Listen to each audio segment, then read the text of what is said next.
stand to recess.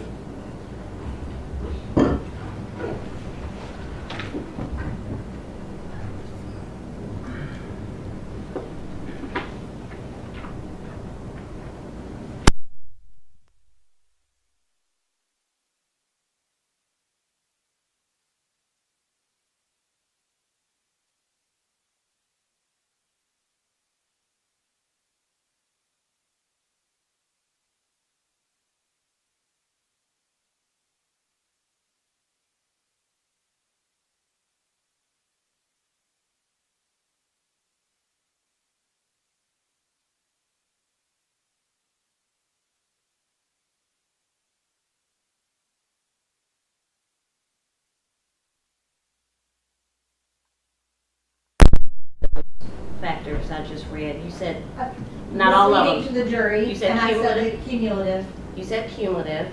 And misleading to the jury, which is causing confusion. I didn't write that. I apologize. I have cumulative, speculation, irrelevant, misleading, with an arrow drawn to confusion. Does that work for you? Although relevant evidence may be excluded if its probative value is substantially outweighed by the danger of unfair prejudice, confusion of the issues, or misleading the jury, or by considerations of undue delay, waste of time, or needless presentation of cumulative evidence.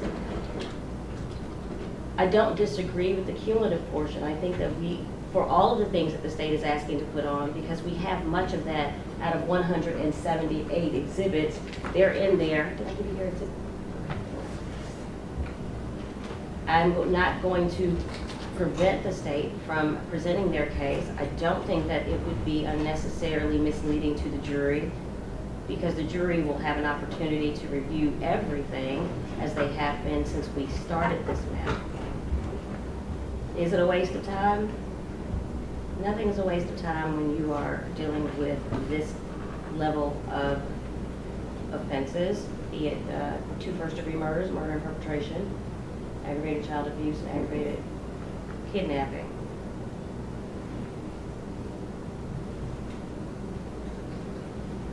I don't think it's unfair prejudice. I don't think it's confusion of the issues. Not at this moment, but I've noted your objection for the record. If you do not want to object in front of the jury when the jury's present, to make them think that you're trying to keep something away from them, we note it on the front end. Now let's get the jury in. Are y'all calling Boyd first? Are we playing the video again? I'm not. Your Honor, if we could please wait until my expert gets here. He should be here. Has it not been 20 minutes? It has been, we have 6 minutes left until it's been 20 minutes.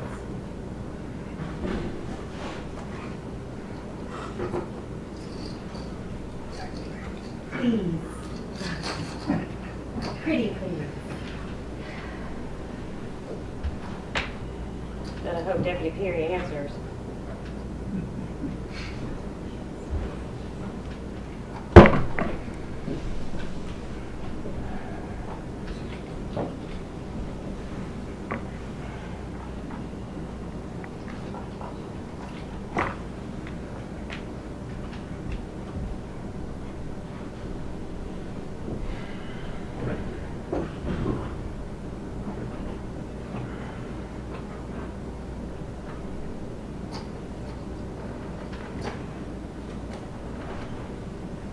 He didn't answer, but I called him. And I asked for 6 minutes. The clock starts now.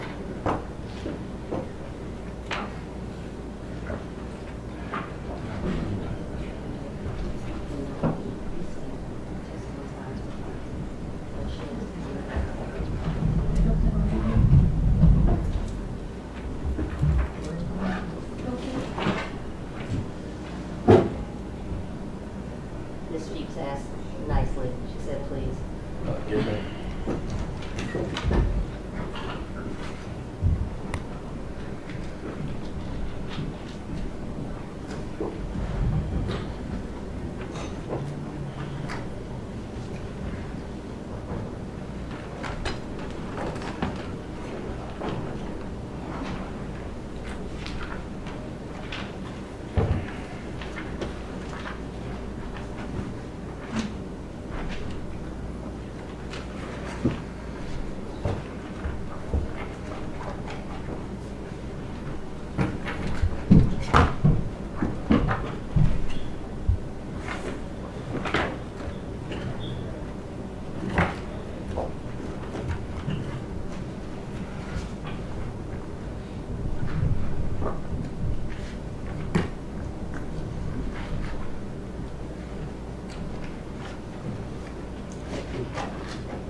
witnesses from what you told the court on Saturday? Is there a new and improved list that anyone is aware of? I can give it verbally. Where we go with Sergeant Boyd, then Byars, Jim Byars, then Eric Carlisle, and then I can't think of Stephen Walczak. Stephen Walczak, Steve, yeah.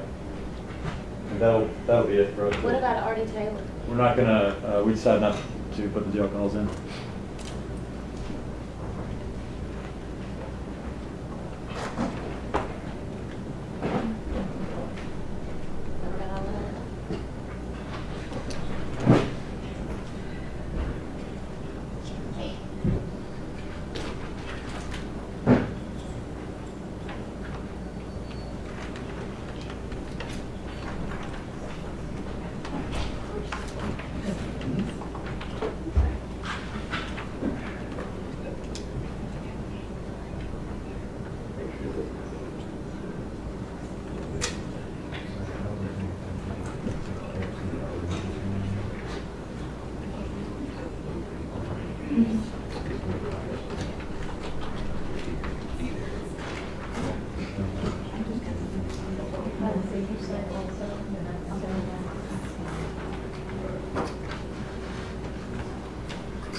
Up. He's in the elevator right now. He just texted me.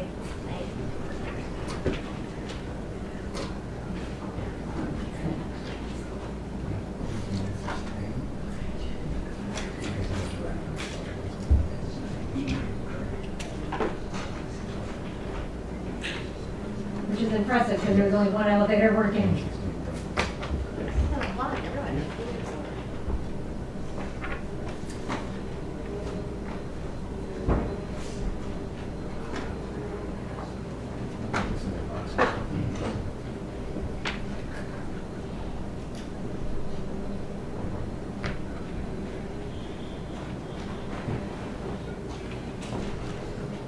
Water.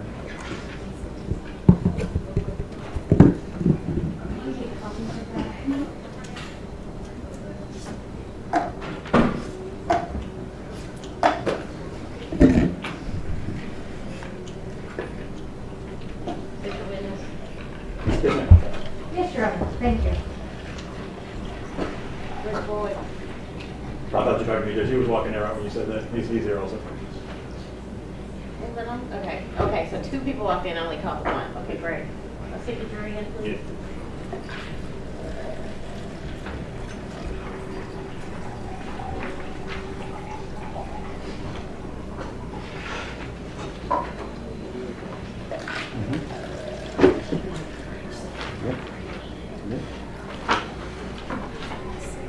I'll just kind of, that's it.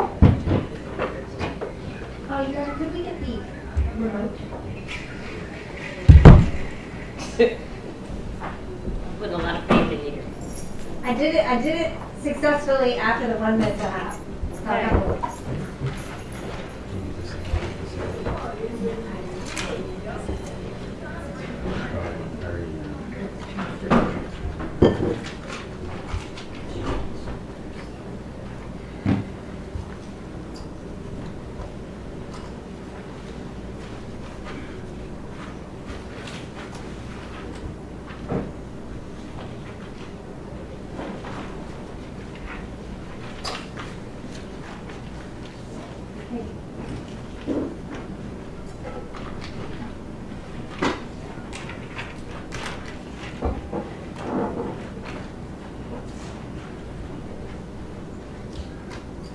And Your Honor, if I could just have an opportunity to confer with my expert after the state finishes their direct. Thank you. I don't know how you got here. Judge, jury's into the courtroom.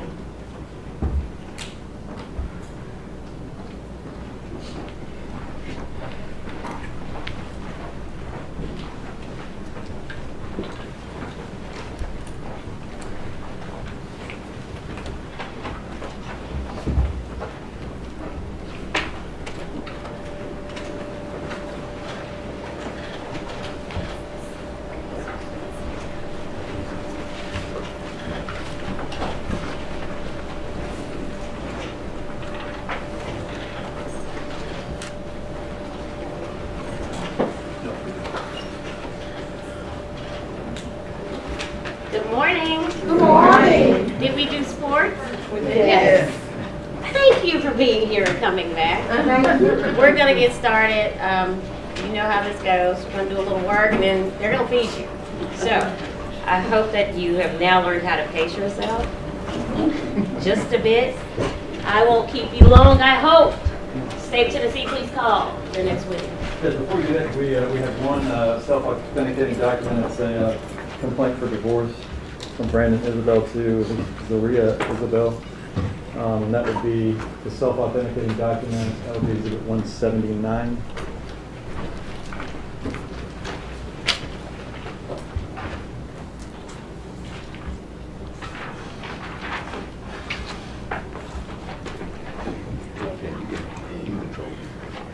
Go ahead, please.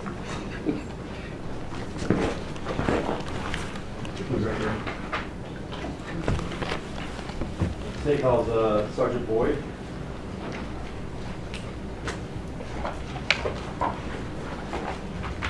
Sergeant Boyd, step this way, sir. Stand on the sill, face the judge, raise your right hand. Do you swear or affirm to tell the truth? Yes, sir. Thank you. Please have a seat. Watch your step. I will need you to speak up for the benefit of Madam Court Reporter.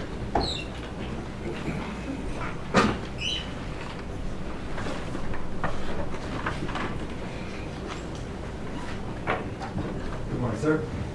Morning. Would I state your name, if you could spell it for the jury and court reporter, please? Yeah, Sergeant Jacoba Boyd, Jacoba, last name Boyd, Boyd. And where do you work? Memphis Police Department. How long have you worked there? Almost 19 years. Were you assigned, what's your assignment now? Felon Response Alpha. Were you assigned to homicide back in February of 2022? Yes. And how long have you been assigned to homicide back then? Almost 5 years. Did you get assigned a case involving defendant Brandon Isabelle Yes, I did. back in February of 2022? Yes. Do you see Mr. Isabelle in the courtroom? Yes, I do. Where outward? It's right here wearing the black suit, black tie. When you got this case, what do you do generally? The first thing you do when you get assigned a case for investigation like this? Make the scene, get briefed by the officers, supervisors, other investigators that are there, kind of get a feel of what's going on, and then survey the scene, observe the evidence that is present. You said this case is was this case a little unusual? Yes. Because you said scene, but here we have, Yeah, in this case, we have multiple scenes. okay. Was at some point Brandon Isabelle developed as a suspect? Yes. What did you do when he was developed as a suspect? What we typically do, kind of look at the evidence and put everything together, and then obviously we interviewed him. Okay. When you're interviewing a suspect, and at this point, what do you know about the crime? Well, at this point, we have a young lady that was shot to death, and we also had a child that was missing. Okay. And what do you know about Brandon Isabelle's relationship to the person that was shot to death and the person that was missing? That he was likely the father of the child. So you seek to talk to him, correct? Yes. So is that what you do? If you can tell us Yes. about that, how did that go? Or how did it initially have it go? We spoke to him. He was taken to 170 North Main, which is the homicide office. Got him in there, spoke to him, read him his rights. He agreed to speak with me and my partner, Sergeant Winbush. And initially he gave a story of meeting the deceased Danielle at MAPCO. And that story kind of fell apart under questioning. And What else did he say about the MAPCO, that initial story of the MAPCO meeting? that he met Danielle to give her baby clothes. Okay. And then what did he say happened after the MAPCO? After he gave her the baby? Said he gave her the baby clothes, and then she left and he left. And he told us that she was alive the last he saw her. Okay. And did you know that story, or did you question the veracity of that story? Yes. So the story didn't make sense. It didn't, the timeline and everything, it didn't make sense. Okay. And so you kept questioning, and what do you do when you think someone's not being truthful with you, when you think a suspect's not being truthful with what you're saying, and you know certain facts, what do you do? We listen to what they're saying, and then eventually we confront them with the evidence that we have. Okay. Or we confront them on the inconsistencies of the story that they're telling. Okay. So you start confronting him with facts that you know to be true? Well, we just confront him about, not being truthful and, just asking questions and trying to clarify what he's saying. But eventually, yes, we do start confronting him with the evidence that we do have. Okay. And what are you looking for out of any suspect, Brandon, Isabelle, or any suspect? What are you looking for when you're interviewing them? Well, my job is to find the truth. Okay. And what are ways that when someone's telling you something, suspect, whoever, they're telling you something, what are the ways that you can confirm that to be true or not true? Well, we listen to them and then we try to corroborate the evidence that we have or that we obtain. Okay. So you're saying you try to corroborate what they're saying with actual evidence? Is that Yes. Okay. What did he, and I'll take, tell us, or tell the jury about what he said about the very beginning of this day, before any homicides or whatever. Do you remember what he was doing at the beginning of that day, February 1st? He advised that he was spending some time with his other child, taking his child to the doctor.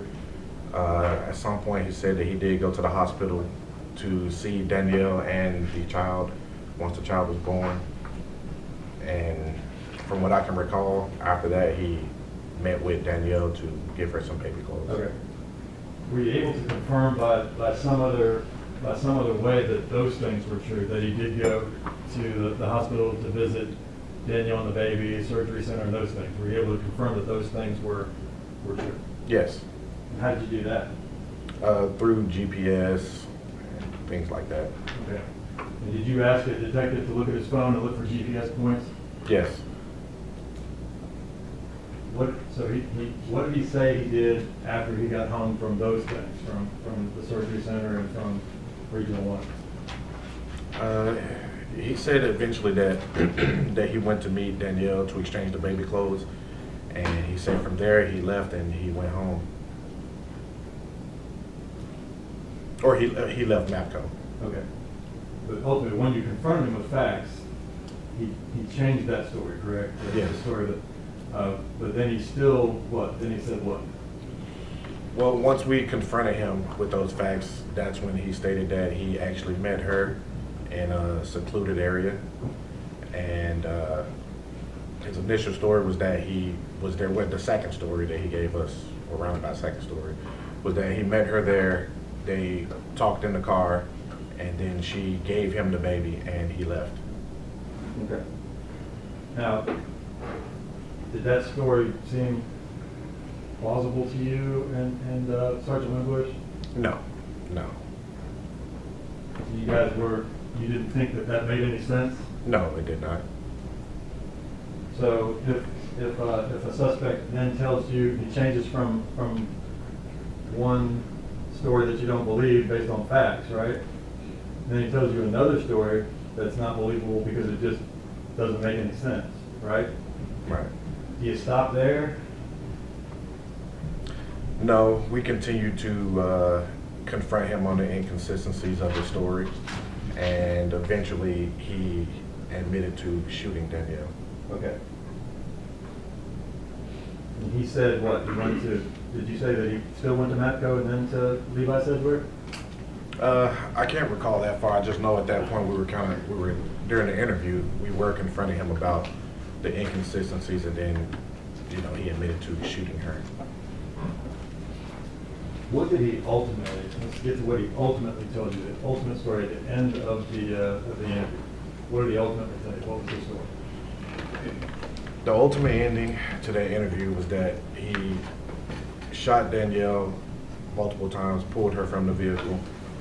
Then he advised he took the baby to his house, and then eventually to the river, where he threw the baby and the gun in the river. Okay. Did he say anything about the car after he shot Danielle? Which vehicle? The There's vehicle multiple she was in, I'm vehicles. sorry. Did he say anything about the vehicle that she was in after he shot her? Yeah, he advised that he shot Danielle multiple times and her vehicle started to roll backwards. Okay. Was he the first one to mention that he shot her? Yes, Was he the first one to mention that her vehicle rolled back? yes. Was he the first one to mention that he used, Objection to leading. who was the first, I'm sorry, I'll rephrase. Sustained. And frankly, Judge, when a question like that is asked, arguably it's not leading because it doesn't suggest an answer. It's a yes or no question. If I asked him, was he the first one to mention that he shot her, he could say yes. Are you withdrawing He the could say question? no. Are you rephrasing it? Yes, I'll. Who mentioned first that he used a 9mm handgun? He did. Who mentioned first that the car rolled backwards after he shot Danielle? Brandon did. Who mentioned first that he shot Danielle? Brandon did. Who mentioned first that he took baby Kennedy to the river? Brandon did. What did he say he did after he took baby Kennedy and threw her in the river? He advised he threw the gun in the river after he threw her in the river, and he ran away. And eventually, from what he told us, was that he ended up at his girlfriend's house, Artesia. Okay. Did he say what he did in between throwing the baby in the river and getting to his girlfriend's house? I can't recall detail in that regard, because at the time I was more so concerned and focused on finding the baby. Okay. Did he mention going to any stores? Yeah, he said that he went to Walgreens, I believe. Okay. Did he mention what he did with the baby Kennedy's chair, car seat? Initially, he told us that he left her inside her car seat by the river. Okay. But eventually he changed that story to saying that he removed her from the car seat and threw her in the river. Do you remember what he said about where he put the car seat? I don't recall where he told me what he did with the car seat. But eventually we did locate that car seat. Do you remember where was it located? It was located behind a Walmart by the dumpsters. Now, you indicated that what you're looking for is the truth, Right. correct? And you also indicated that a way to determine whether or not someone is telling you if something is true is to check it against what? The evidence. The evidence. Did you have evidence that, besides him saying he was at Levi and Sedgwick, did you have evidence to indicate that he was in fact at Levi and Sedgwick? Yes. What was that? The GPS locations from his phone. Besides him saying that he went from Levi and Sedgwick to his house out in Cordova, what evidence were you able to find that backed that up? Once again, the GPS from his phone, and also camera footage from his parents' house. Besides him saying that he went from his parents' house in Cordova back down to the river, did you have evidence to back that up or Yes. corroborate that? Sorry. Yes, his GPS on his phone, and also there was a LPR hit, it's a license plate reader, that registered his vehicle going over the bridge towards Island Drive, Harbortown, close to where the other evidence was located where he threw the baby in the river. So you said he had his GPS on his phone, shows him going from Cordova to Mud Island. Yes, And then you said a license plate reader yes, gets his tag. yes. Was there also video on Mud Island? Yes, there I also collected video from Island Drive that shows a vehicle that looks like his vehicle. Okay. You indicated that he said that he threw Baby Kennedy in the river. Yes. What did you find down by the river where he would have thrown Baby Kennedy in the river?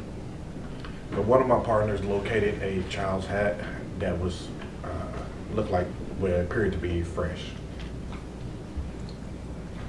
Did you inquire from any other witnesses to who that hat belonged to? Yes. And what did you learn? We learned that that hat belonged to Baby Kennedy.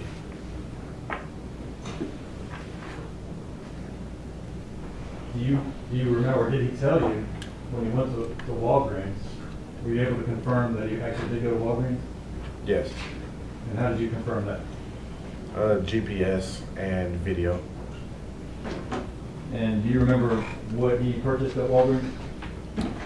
I can't remember exactly. I believe Sergeant Winbush collected that evidence, but it was a 6-pack of Sprite and a couple other gifts and a note. Gifts? You know who the gifts were for? They were for Artesia. And you indicated also that you took the car seat that the baby was in and put it in some other location? Yes. Were you able to confirm that he went to the other location? Yes. And how did you confirm that? GPS and video. GPS showing him going to the Walmart? Yes. Video of someone dropping off the baby seat at Walmart? Yes. Was the car seat found at Walmart? Yes. Were you able to confirm that that car seat did in fact belong to Baby Kennedy? Yes. Through family members. All right. You got a little emotional a couple times during the interview, right? I did. Tell us about, well, what's that? I know they want to talk about the Dodge and Dick's comment or whatever, so if you would tell us about that. Yeah, so during the interview, we were very focused initially on attempting to find the baby alive. So we knew we were working against the clock. And I did say the Dodge and Dick statement, but that was more so to kind of open Brandon's eyes as to the seriousness of this and what was going on. At this point, you're hoping to find what? I was hoping to find the baby alive. Okay. And you take him down to the river, right? Yes. Was he pointing out where he left the baby? Yeah, he pointed on the other side of a gate. It's a little gate they use to close the parks. But he advised that he sat her down on the other side of that gate towards the water. Were you hoping she would be there? I was hoping very much that she would be there. He was sitting right in there pointing where he said he left her, right? Yes. Was she there? No. What was there? Her baby hat. That was it. Was that upsetting to a lot of the officers? Extremely. Generally, we've seen the video, but what's his demeanor most of the time you guys are talking about? What's Mr. Isabelle's demeanor? Pretty just chill. Your Honor, I'm going to object to relevance and speculation as to anything that's going on in his mind. Let's ask about his demeanor. You can judge the demeanor of someone when they're taking a statement from them. Overruled. Well, he appeared to be kind of relaxed, sleeping. Okay. I want to ask you about that because it's been how long would you say that you actually spoke with him, interrogated him, interviewed him? How long was that? Well, it was broken up into a few sessions, but overall, maybe 3 hours, maybe. Okay. And a lot of the time was downtime. I'm calling it downtime. A lot of times you guys weren't talking to him, right? Right. there was a couple of hours before you ever started talking to him where he's sitting back in the, where he's sitting in the room by himself, right? Yes. You remember what he's doing most of that time? Sleeping. Were you guys bothering him while he was sleeping back there? No, we would occasionally check in with him, see if he needed to go to the bathroom or, water, make sure he was comfortable. But if he's sleeping, were you just gonna let him sleep? Sure. The last, and there's, I know there's some gaps in between too, but every time you guys would leave and leave him alone, what would you do? He would lay down. The interview ended at about the 7-hour, 50-minute mark. Is that right? Yes. Then he's back there for another couple hours, just sitting, is that right? Yes. Did y'all talk to him any more after that? That last few hours? I don't believe so. And what's he sitting back there waiting on after you guys have finished? I'm talking about after he demonstrates how he throws baby Kennedy into the river. What do you guys end the interview there, right? Yeah, I believe that we ended the interview there, but we continued to collect evidence and corroborate his story. Because yeah, you can confess, but we also want to match the evidence that we have and make sure that the confession is real. Right. And that continues, Yes. correct? Yes. Is that also going on during this whole 6-7 hour period that you're talking to him? Yes. Okay. I want to draw your attention specifically again, though. He said something about the Sedgwick and Levi crime scene was a more complex crime scene than the others. Is that fair? Yes. I want to put up a photograph. And you kind of reviewed that crime scene as Yes. the investigator? Yes. I'm going to put up a photograph that was previously marked as, is it 95? 145, sorry. I have up here what's been previously marked as Exhibit 145. And if you could just refresh, I know we just talked about it, but what did Brandon and Isabelle tell you about how the crime occurred at Levi and Sedgwick? So, what Brandon told me and Sergeant Winbush during that interview was that he lured Danielle to that spot, that secluded area.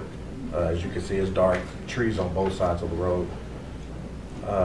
So he says that he lured her out there, said that he heard something in the tree line behind her, and when she turned and looked, he pulled out his gun and then he fired multiple times into what he described her upper facial area. Okay. Then he says that, I guess after the shots, the vehicle started to roll backwards, Okay. and he had to get in and actually stop the vehicle. Okay. I'm gonna start with, if you could zoom in on there's a vehicle, you see that vehicle way back there? What did he say he did with Danielle's body after he stopped the car? He said he pulled her from the vehicle, and then he took the baby from the backseat of the vehicle and put the baby in the car seat inside of his vehicle and left the scene. So is that Danielle Hoyle's vehicle right there? Yes. Some distance back from the pilot glass and the... You Yes. remember what, I'm sorry. Yes, that's her vehicle. Do you remember what kind of shoes she was wearing? I don't remember the brand, but I believe they were like maybe a red running shoe, I believe. A bright colored shoe? Yes. Did that look like her shoes beside the car? Yes.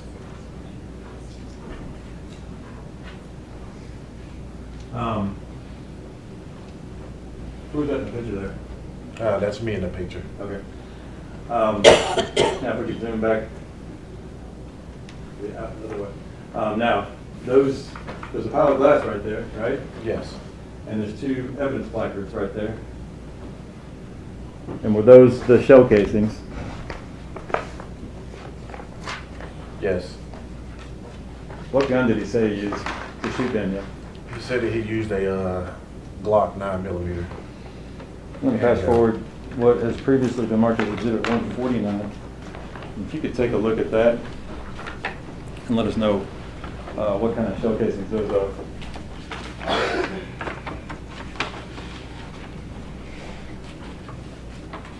Thank you. Do you need additional lighting, Sergeant Board? No, I'm fine, ma'am. Thank you. I think he has younger eyes.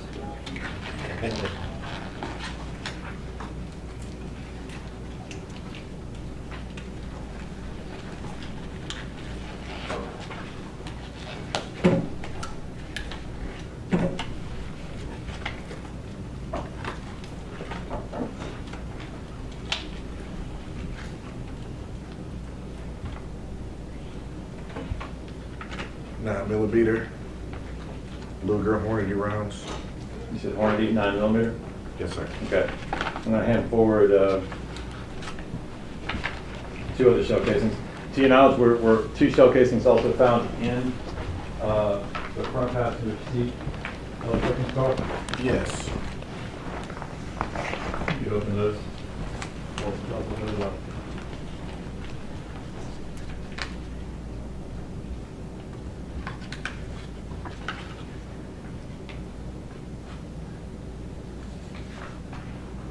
9mm Luger Hornady. You guys also, your team, right, searched the defendant's car, is that correct? Yes. Did you find a magazine in that car? Yes, we did locate a magazine in that car. You could look at that exhibit. Oh, I apologize, I did not name which exhibit that was. I'm going to hand you what's previously marked as Exhibit 36.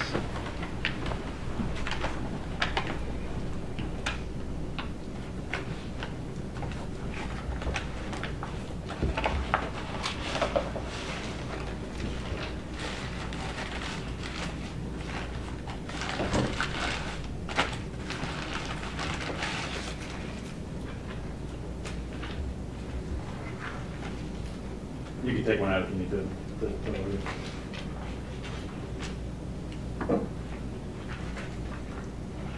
9mm Luger Hornady. Okay. So, the live rounds that you found those in Brandon Isabel's car, Yes. are they or are they not the same as the shell casings found at the scene? Yes, they are the same. Are they or are they not the same as the shell casings found in victim Danielle Hoyle's car? Yes, And you indicated you were looking for the truth, right? that's correct. And how do you determine if what he's telling you is the truth? We're corroborated with the evidence. All this we've been talking about the last few minutes, does that corroborate everything he told you in that interview room? Yes. Now, you also asked, that we had Special Agent Garner up here, and you asked him to look into the telephones, look into Brandon Isabel's telephone, correct? That's correct. Is that how we got the GPS coordinates? Yes. You also got some text messages from his phone, is that correct? Yes. And were they at the night of the murder? Yes. And who was he texting mostly during the night of the murders? He was texting with Artesia. Okay. I'm going to pass forward what has previously been marked as exhibit, I believe that's 118.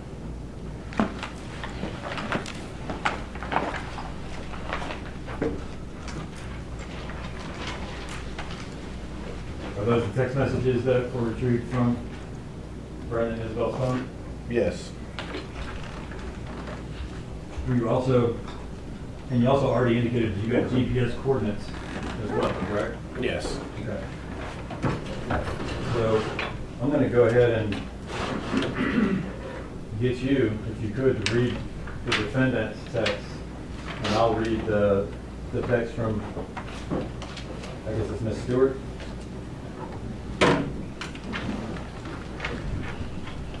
And we're starting, I'm going to read all of them, but we're starting on page 1 through 47.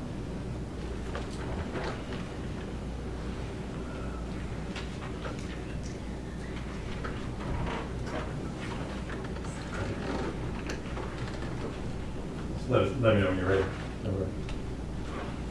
All right.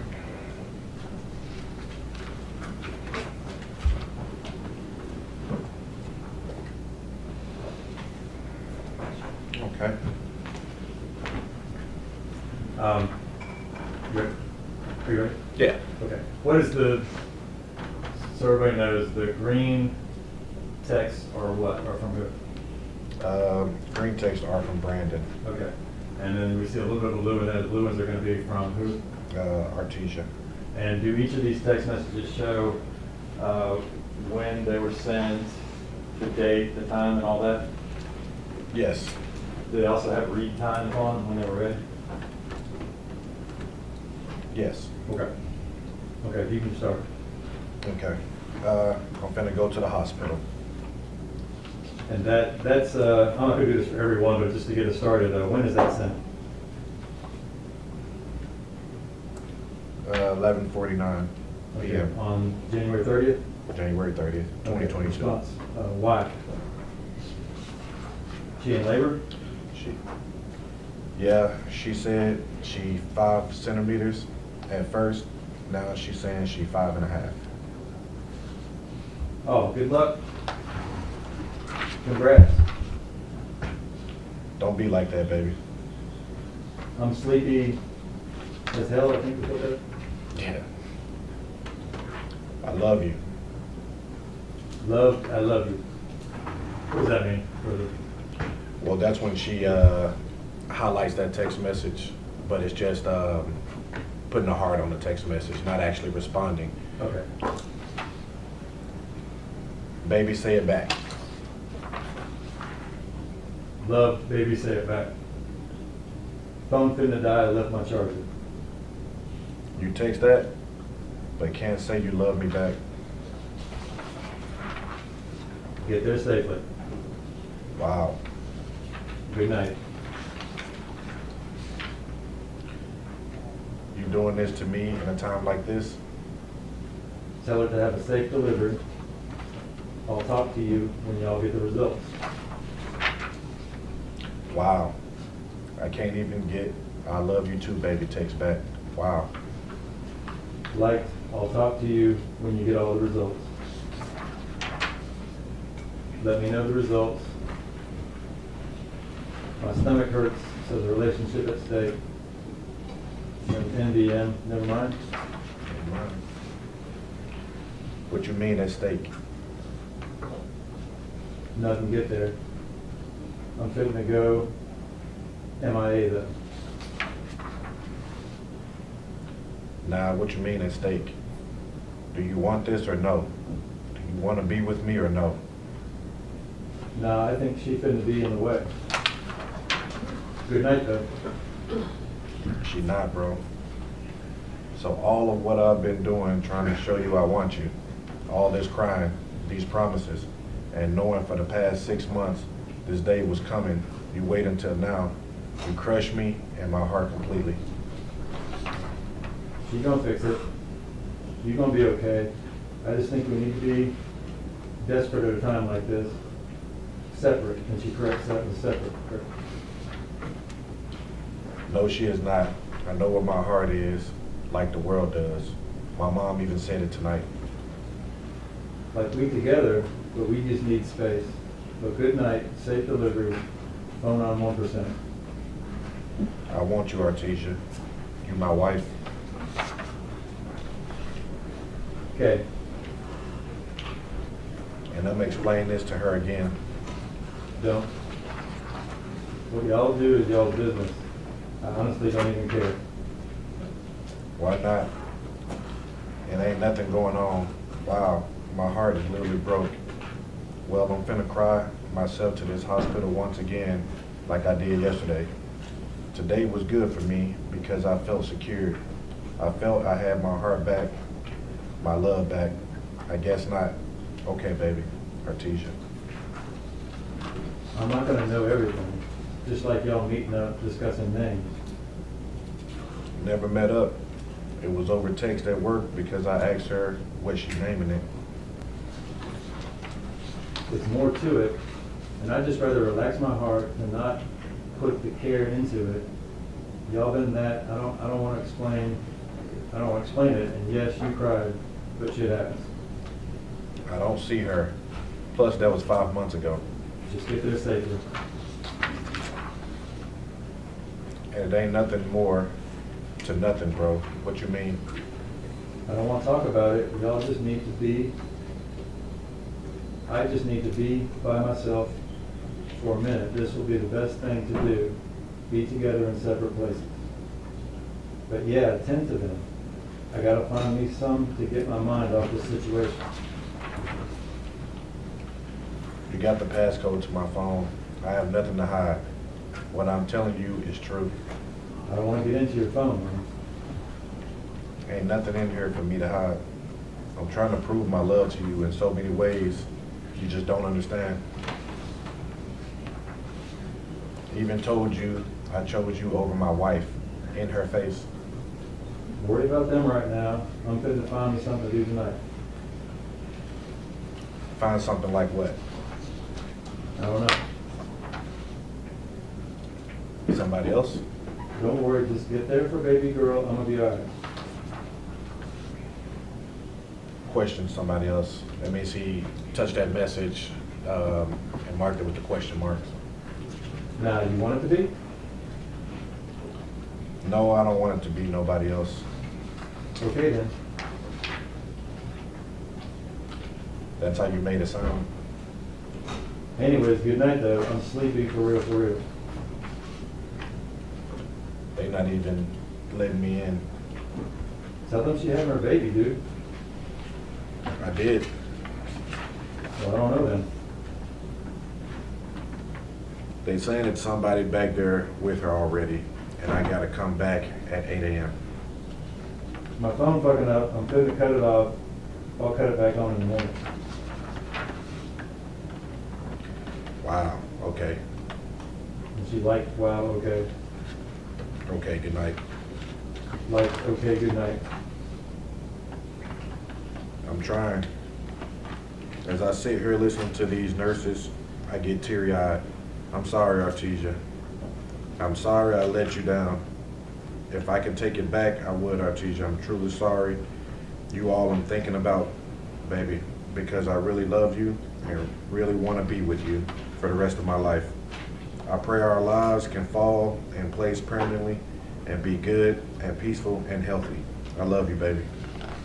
What time is this text delivered?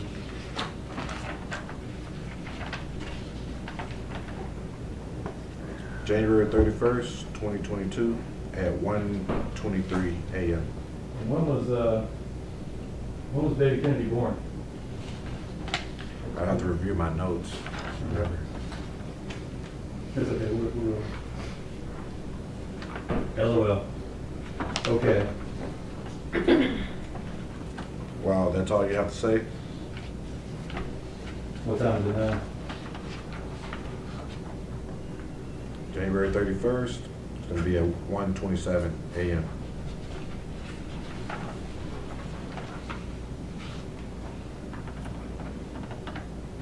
Yeah, I think you're done with me, and my intentions are pure. Look, worry about what's going on up there. I'm trying to get some sleep. What time did she send that one?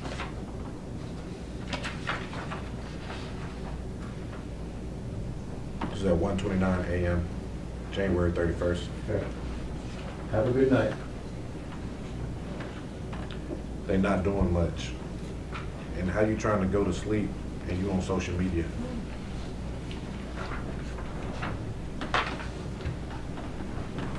Well, okay, talk to me whenever.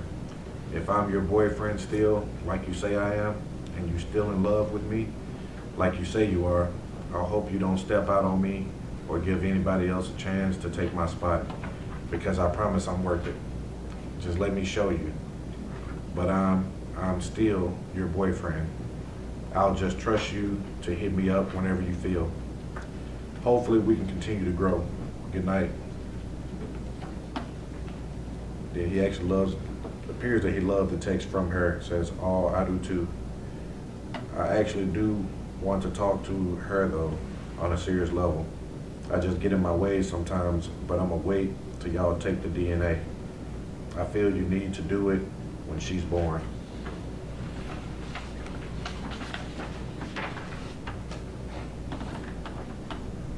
Well, she's here. If you cared, I don't know if you do or not. I'm waiting for them to take DNA tests so I can know before I sign anything. Sign it, it's yours. Glad you made it safely.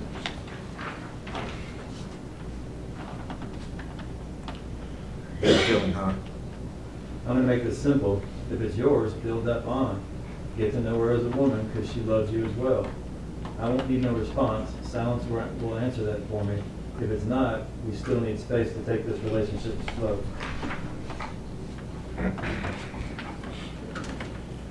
I really want to say this to your fucking face. No emojis needed this time. Look, I fucking love you, Artisha Lachey Isabelle. I love you and only you. You mean the world to me, baby. I want to say this to your face. No tears needed because I want you to understand where this is coming from, my heart. This makes me look at women different. When I got with you and we found out about this situation, I know it makes you look dumb to the world for being with the dude with the baby on the way. But I heard the same thing from people when you were pregnant. People saying it was my baby. How do I feel? Why am I with somebody else's baby mama having sex, etc. But I tuned it out because I knew what I wanted eventually. It may have took me a long time to make the move, but that's only because I know how my heart is, as you have clearly seen twice. When I love hard, and it breaks me down to let somebody, that's why world leave me. I envisioned it being us 5 together like I've talked to Denisha about. Kingston being the oldest and the brother to protect his 2 little sisters. Me and Kingston being the men of the house to protect our 3 queens. Me and Kingston will forever have y'all. I will continue to teach him to be a gentleman, hold doors for women, who walks on what side of the sidewalk, etc. Us 5, nothing can defeat us. I have either full custody of Kingston or joint, so it won't be any he can't come around. She'll have to deal with it how I have, but that's nothing I have to explain to her if I have my son because of court rights. And Danielle, time will tell, but if you're willing to talk to her like you say you are, then maybe that'll be a good start to something special for the baby. I would say talk to Danielle. She might be reasonable. Zaria, I wouldn't advise anybody to talk to her. The bitch dumb. But as I sat there, I thought about all of this. I would want somebody by my side to be a great stepmom and an even greater mother. I love when Kingston smiles at you and plays with you. It warms my heart. My dad even asked me that before. You like that, don't you? I said yes. I hope you can look at the baby like that. I want to be able to call you later down the line while I'm at work to check on and you say, oh, nothing, baby. Me and the girls just out shopping. Or me and the kids ran to Walmart or something. I want to see Aaliyah having a sister step to eventually play with, to talk to hang with in later years. All these things are what I want, and why not want them with the love of my life? You are where my heart is. You are home. You don't have to respond. I know your mind is everywhere, baby. I understand. Just continue to read over this and know this is real as fuck. I'll give you your time again. I love you. Good night. Just take care of your children, Brandon. Don't want to look any dumber. I got my answer. I don't hate you, but that's the man you are. And I thank you for this journey. I pray for this. And it gets worse. And it gets worse and worse for a reason. Love isn't my best favor. The men I meet, I just hope everything works out for y'all. P.S. She is a good woman. She can help you through a lot. Just give her a chance for me. My last message.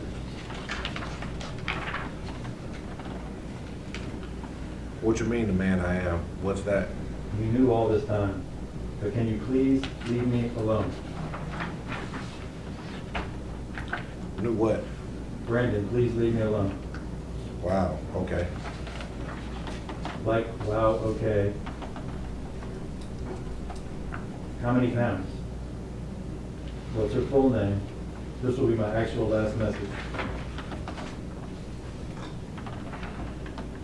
7 even, but you said leave you alone. You blocked me again. I don't know what's up, but okay. I'm not finna break down in this hospital. At home later, yeah. What her full name? Answer my question. Never mind. What's Danielle's last name? Hoyle.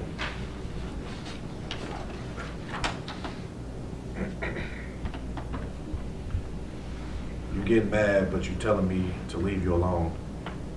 I don't wanna, and probably not gonna, because it's a process, but you're confusing me. I tagged y'all, congrats. I'm not mad, more so hurt, but I knew I'd be the dumb one, LOL. I'm gonna take this as a sign to go on. You honestly don't have to worry about me anymore. I'm gonna be all right. Must not be meant for us to be together. I know you hurt, and you're not the dumb one, and it's not a sign. Delete that post until I take my DNA test. And still even, then don't post nothing like that. I'm keeping it up. It's yours. I don't want to talk to you anymore. Okay. This is the worst I've been through in my entire life. I don't want to love just me and my kid. Me too.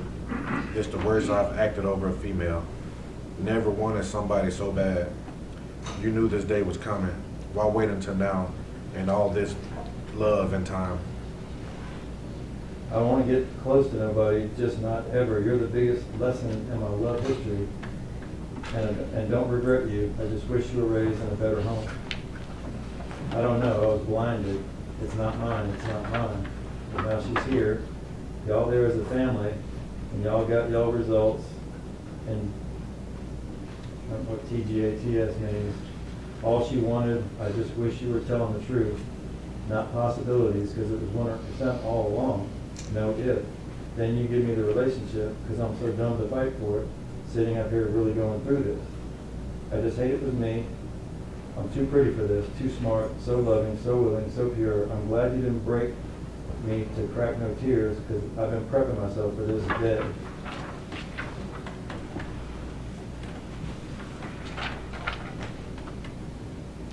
Don't got no results yet, so what you mean? And when this hospital stuff over with, ain't no family time. It's co-parenting. And I was telling the truth, so what you mean? I'm finna show you.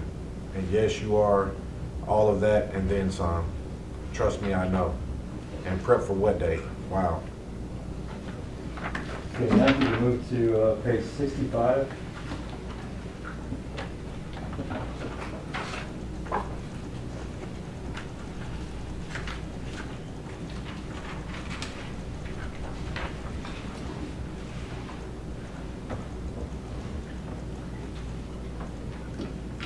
Where you wanna meet at? Our river spot? Expressway closed off from Bill Morris to Poplar. What time of day and what day is it now? This is January 31st at 5:20 a.m. 5:20 a.m.? Yes. Sure, and dang. Organize myself here a little.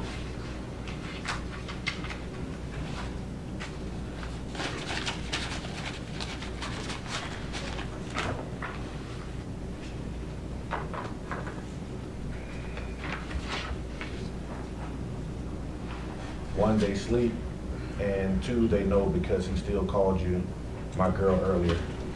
No, just meet me at the river, that's our spot. Okay, I'm on the way.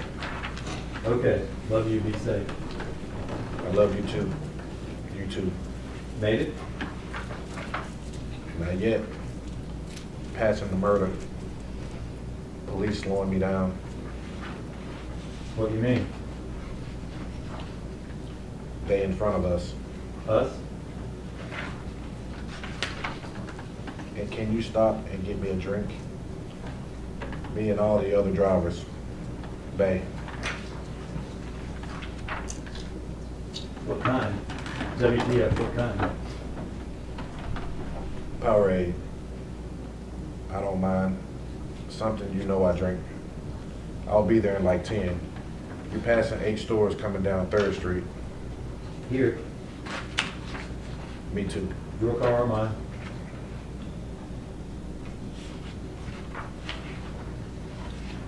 I don't mind. I'm scared. We're not gonna be the same. This hurts, but I'm becoming numb. Who is across the bridge and why you say that? You wouldn't even give me a kiss. And what you mean, I don't think we would change. This is a lot. I got chills. And when is that last one sent? What time? The last one from Brandon Yeah. is going to be January 31st at 7:27 a.m. Okay, now if you look at page 110 for me.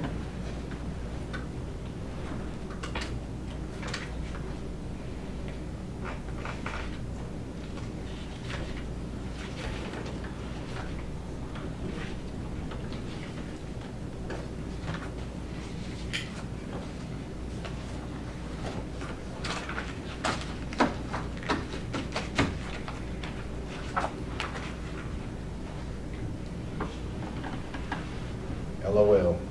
What time is it now? This will be 1:03 p.m.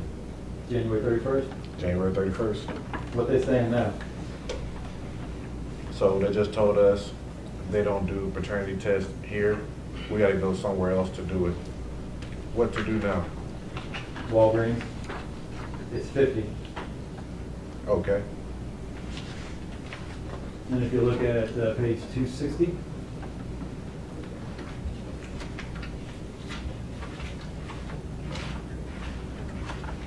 tell us what time this first one is.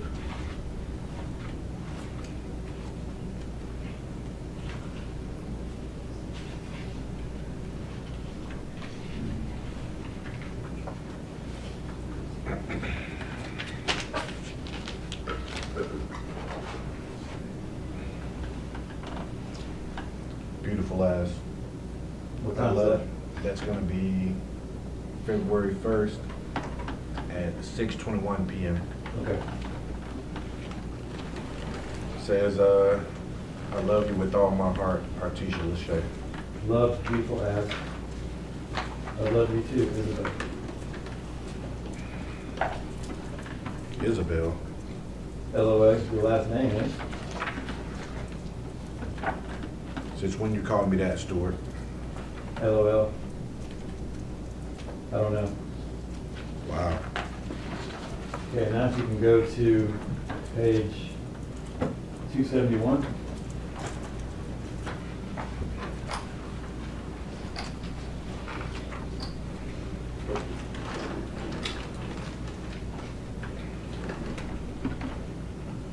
Just let me know when you're ready. I'm ready. Great. Yeah, I asked my brother, because Montreal ain't answering. Okay, well, if you sleepy, I won't bother. Finna take myself to dinner right quick. I just dropped Kingston off. What time are we now? This is February 1st at 7:27 p.m. Oh, well, all well, okay. Enjoy the dinner then, be safe. Okay, I will. Love, okay, I will. I'm gonna try at least. Yeah. I'm finna find another rug or something. Why? Want a new one. Kinda wanna go apartment shopping or something, but I'll wait till Saturday. Okay. I ain't bought no damn shoes to go with my fight fit. I'm so sick. What fit? For my birthday. Get on, show me. Just all black. And I can't tell if she's sending some kind of attachment here. And Yeah. she's It appears she's sending links to one or the two. and to clothing. On 279. Okay. Bad bit. Yeah, got to. Been looking like shit for too long. So ready to get tatted. Shit don't make no sense. Trying to be tatted up in the summer. Why? Why what? Tatted? Yeah, I'm trying to be fine. LOL. you're already that. What time is it now? February 1st, 7:43 p.m. Yeah, but I'm trying to be bad. You're already bad. I'm all for it. But you already bad. Already fine. Sexy and beautiful as fuck. I'm so glad you mine. Yeah, I'm just ready for it to be hot. No cap. I'm gonna really be it then. I've been slawing out. I can be better. You haven't been. What time is it now when you send that? This will be February 1st, 8:03 p.m. Okay. Where is he, where's his phone at February 1st, 8:03 I'm sorry, February 1st at 8:03 p.m. I'm gonna put, what's previous, I think this is the mark says, you did it 116 up. Is that where he is? It appears so according to the GPS locations. Is that his house on Latbury? It appears close to it. Okay. I really have. Trying to get the sit prettier, etc.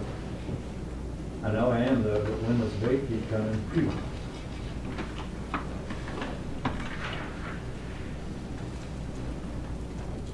The page 285. 285?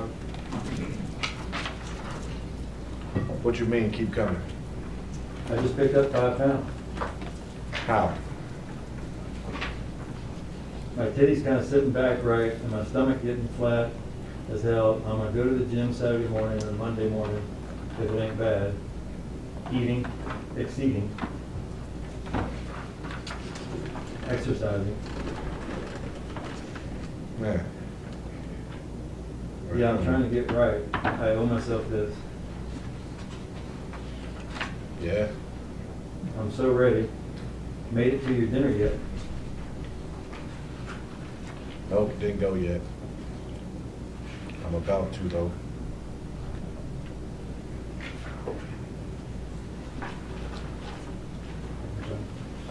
Oh, okay.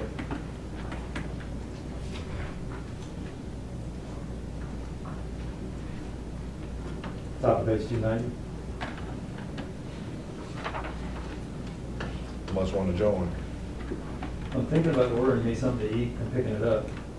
No, you said you going, it's your day. I'm finna chill until I get real sleepy. Okay then, I guess. Would have been nice for you to come, but okay. Yeah, but this is your birthday. Your brother and parents ain't wanna join?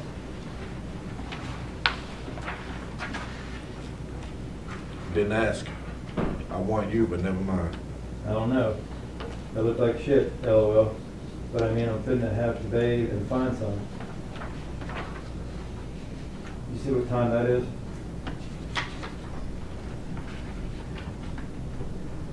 February 1st at 8:14 p.m. Plus it's hell. Plus it's 8. The hell are you gonna eat at? If you ain't want to go, I ain't gonna force you to. His location when he sends this, they're talking about eating. He was at Latbury at 8:05. Where's he headed now? According to his GPS. I'm not sure from here. Where does he go from Latbury? You go to Matco? Yeah, so yeah, he leaves home from Latbury and then he meets Danielle at the MAPCO. Okay. 8:15:26. You right?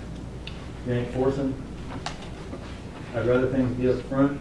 You want me to be cool. If you want to go alone, cool. Speaking of dinner, I need to do my reservations. What time is that? That's at 8:16 p.m. February 1st.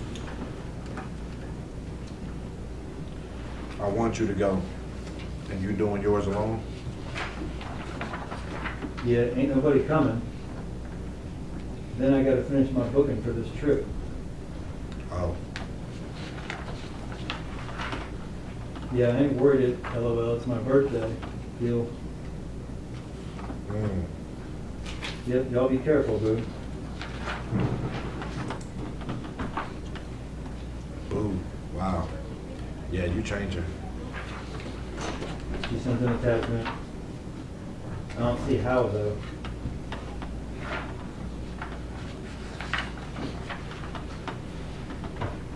One, you ugly, man, LOL, and two, I do. I really don't. Boo, bae, baby, honey, sugar, pudding, same shit. What time is that text that she sends? February 1st, 8:34 p.m. Where is his phone at this point? But again, what's been marked as?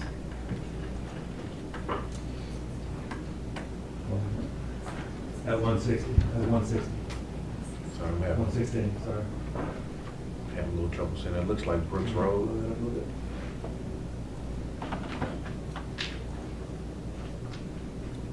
Yeah, so that appears to be Brooks Road, East Brooks Road. Is that the map that we're talking about? Yes. All right, back top of page 300. It's not. What time is that? It's gonna be February 1st, 8:34 p.m. Is it still the map code?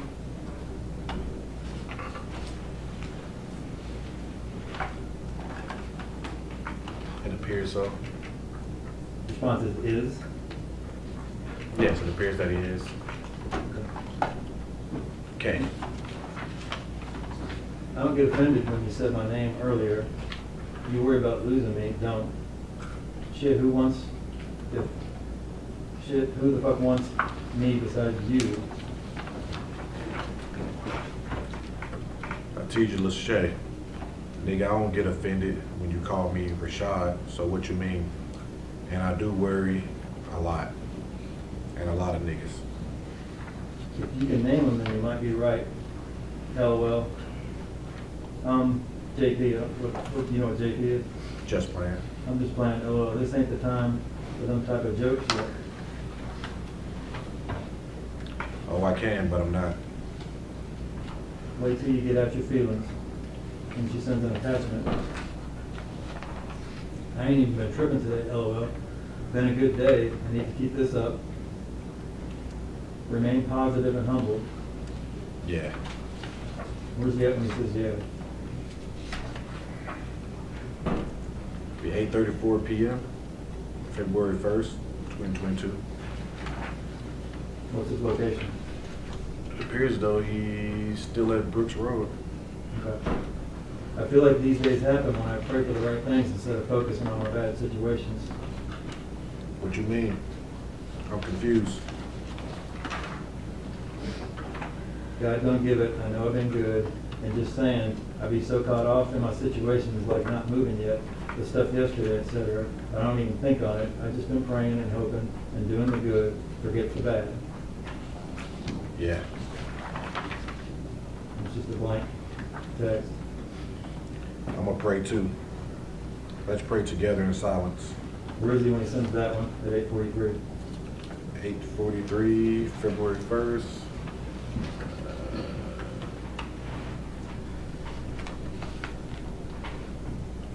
Appears he's still at the map code. Best thing going. Amen. I know the rest of this year is going to be good to me. All I pray for. Didn't mean it like that, but okay. You need to be more vocal. As in saying what you really want to do, who's too grown. To be like, was trying to see what you was going to say, but okay. This is a new year. If you meant it or said you just said it, it's no justification on it. I speak my mind, whether I cause harm unattended. Like, not closed mouths don't get fed. Nigga, you do the same shit. Where's he at now? And what time is it? It'll be 8:47 p.m., February 1st.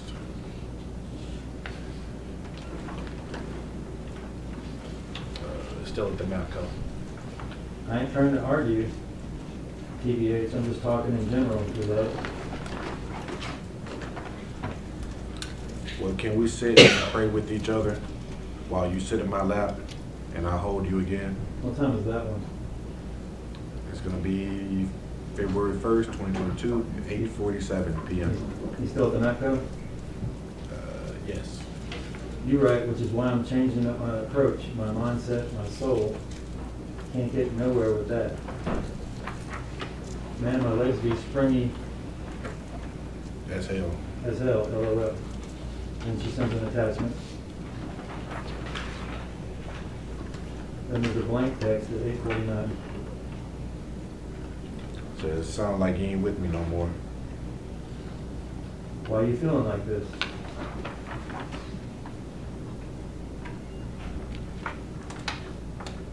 Oh, sorry, that's me. Like you posed to Kane at 6. Shit, I ain't tripped. I ain't done none of that. But you really like tripping. He emphasized that message you write, which is why I'm changing up my approach, my mindset, my soul. So when he emphasizes it, that's him pressing that message, and it marks it with exclamation points. Like, what's really wrong? Like, why are you feeling like that? And I told you I was dropping Kingston off at 7. I ain't know what time Paul came and got her. I gotta get right, so I gotta move right to recurve righteousness. And what time is the last 9:04 p.m. So she sends that, well, what time does she send that text?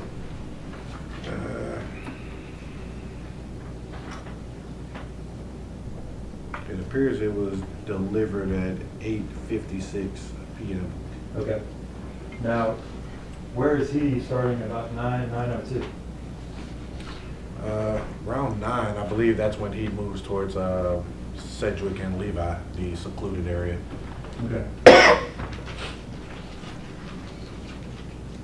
And it appears that these messages were sent at 8:56, but they weren't read until 9:04.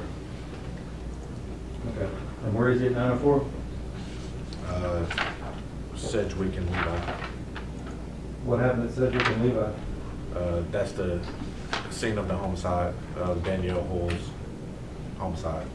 Yeah, we're back on page 318. And I didn't trip. What time was that one sent? That was sent at 8:56, but it wasn't open until 9:04. I ain't even trip about you dropping him off at 7. What time was that sent? That was sent at 8:57, and that wasn't open. It appears all these messages were open at once, read at the same time, so 9:04. So I'm not really understanding. But it's not that deep though. Okay, that one was sent at 8:58 p.m. and also wasn't open until 9:04. Okay. And he sends one? Nothing, baby. What time does he send that? He sent that one at 9:04. Where is he when he sends that? It appears to be at Sedgwick and Levi. I know it. You just need to relax. You're worried because what's on your plate, you'll be all right. Could be worse. You'll be all right, for real, for real. You're probably sleepy. Good night. I love you, Brandon. When are all those 3 that I just read sent? The one where she says you need to relax, that was sent at 9:04. The next one was also sent at 9:04, about 10 seconds later. And this last one, you're probably sleepy. Good night, I love you, Brandon. That one was sent at 9:15. But all these messages were opened at 9:22.59, so just Okay. right at 9:23. So how long is he at the address at Levi and Sedgwick, according to the GPS data? I'd have to review my notes, but he was there for a little while. You see it on the, Zoom on it?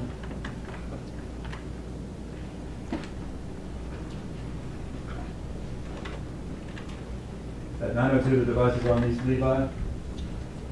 Yeah, so What time does the device depart Levi and Sedgwick? 9:17 p.m., so he's there approximately 15 minutes. Okay. When does he open all these texts from her? They're open at 9:22, just 1 second before 9:23. Okay. At which time he's left where? He's leaving the homicide scene Okay. of Danielle Hoyle. And his next one is at page 321? I'm sorry, what was that? The next text from him is at the top of page 321? Oh, yes. He says nope. And what time is that sent? That's sent at 9:23. And where is he at 9:23? Leaving the scene. Where did he go from Levi and Sedgwick? Did he go to his house in Cordova? Yeah, he went to the address on Lathbury, where his Okay. parents live. Huh? Nothing. Can I come over tonight, sleep under you? That sent when? That one was sent February 1st at 9:30 p.m. Okay. I don't even feel like going downtown. Huh? Satisfied, what the fuck? What's at 9:30? Yeah, that's at 9:30. I ain't got the money on Cash App, so I gotta take the money to her. Well, come see me before you go home. So at 9:32, he's headed to Lathbury, correct? That is correct. She sent an attachment. Downtown or close to Cordova? I don't care. LOL. Dante looking ass. It looks like he just sent a blank one. Right. But NA, for real, hell, nah, I ain't gonna go, I ain't got no gas. Wow. I'm on 80 miles. I'll give you gas money. Till in the morning. LOL, no man, that's too much, and it's wet as shit, I don't even wanna go to it.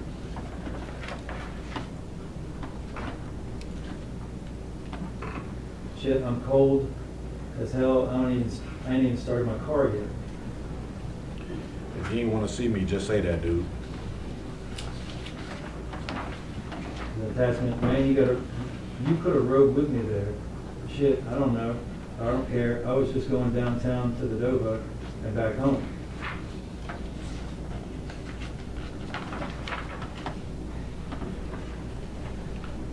You ain't got to prove nothing, baby. Want me to come out there? That's just not my adventure. I got work in the AM. It's on you, whatever you want to do. That's your car, your gas. I just know I ain't coming out there, LOL, to sit in the car anyways. You can actually spend the night there, night here. TYOE, shit, I don't know what that means, TYOE. She been type shit. Okay, right, okay. And he says. I can. Yeah, okay, I'm sorry, I was gonna read this. Okay, let me get dressed. Right, I'm gonna head down there and go grab something to eat maybe. All right. Door unlocked, if I don't get back in time. Okay. I'm still at the house. I had to shower first, LOL, change clothes, you know? Cool, I ain't tripping. What you doing? What you getting to eat? DQ most likely. Give me some. You ain't even eat there.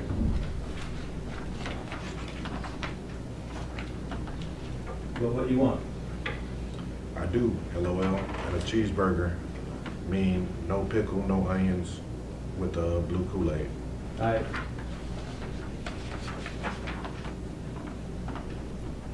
You coming up with hella money. How? Rob, LOL, it's my money. Where you getting it? There's an attachment. Job.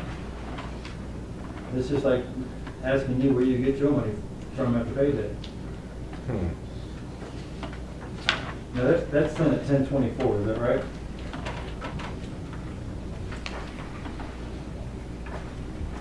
The one that she sent? Yes, it was sent at 10/24. February 1st at 10/24. Where is he? Where is his device at 10/24 on February 1st? So I can't see. He blowed it up.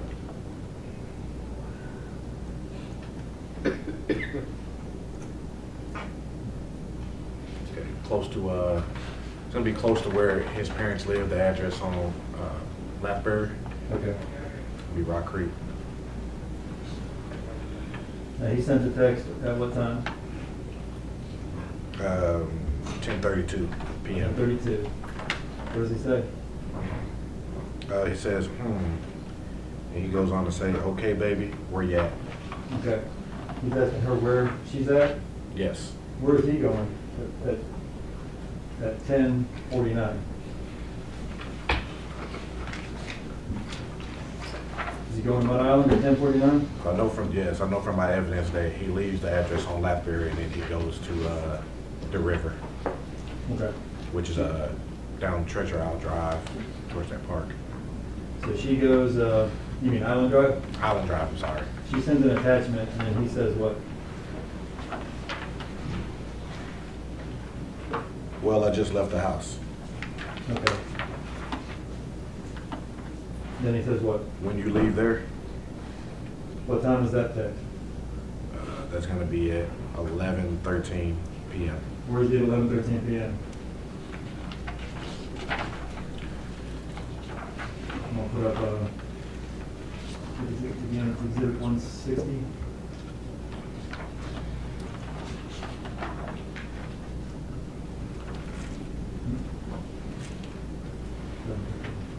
Okay, he's gonna be down by the river. Okay. Down there by the river? Yes. What does he say again when he's down by the river? He asked her when you leave there. That's gonna be 11:13. Okay. Response, they shit so nice, I don't wanna leave. I gotta move down here, LOL. Yeah. So, dude, come on. You already say I come at inappropriate hours.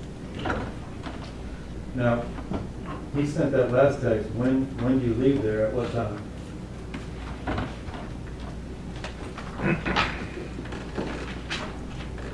That text was sent at 11:13 p.m.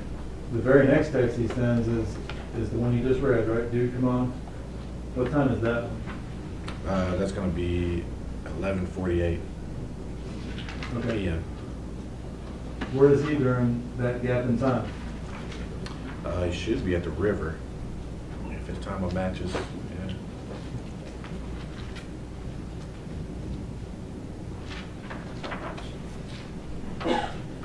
He's down there at the river during that gap in time? Yes, it appears so. All right, he says, dude, come on, you already say I come in appropriate hours. She comes back with, dude, go in. She ain't studying you, TBH. No, I don't feel comfortable doing that. All right. She sends an attachment. Not anymore, I'm not.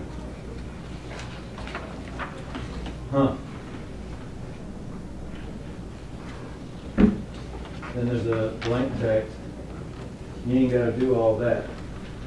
You ain't gotta do all that, I think is what she says. Now, when she sends these three texts, what time is it on those three?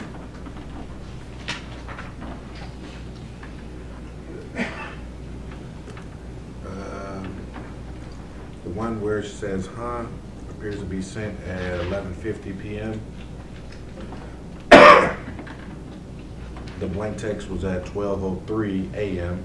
on February the 2nd. And that you ain't gotta do all that. That's gonna be 12:04 a.m. And she says, I don't want to know your whereabouts, LOL, unless I ask you, love. You've grown, babe. Still, just wanna keep showing you, that's all. You had it, so keep it. I don't want to. I don't want to. And we're still at the 12:05 time frame, right? 12:05 a.m. Where's this phone during this little group of texts?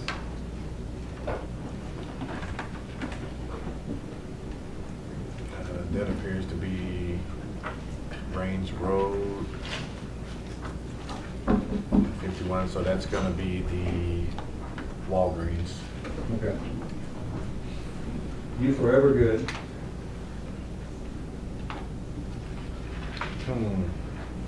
Anyways.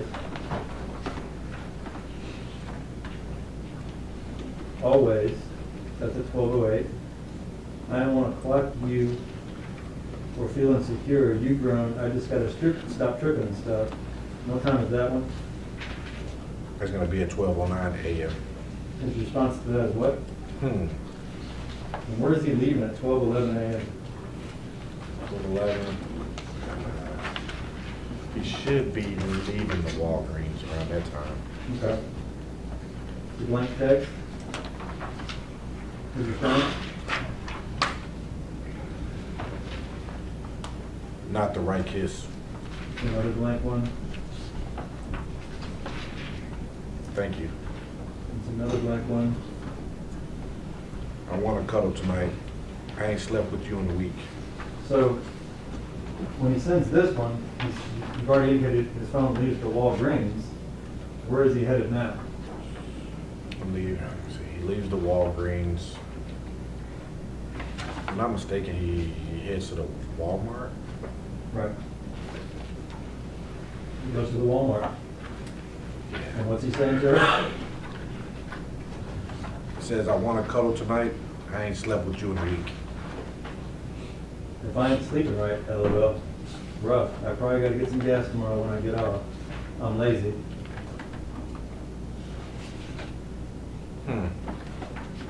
Yeah. I'm finna go in, tell them to open the door. Okay. And where is he when he sends that text at 12:21 a.m.? That text, he should be at Artesia's house on Stacy Road, I believe. And in that text, he's asking her to tell them to let him in? Yes. Okay. And that says I. That's the last one. So when you're reviewing, and trying to corroborate evidence or corroborate statements that the defendant made, are you also trying to eliminate other potential suspects? Yes. For the purpose of that, we want to get the right person, not Right. just anybody. We want to get the right.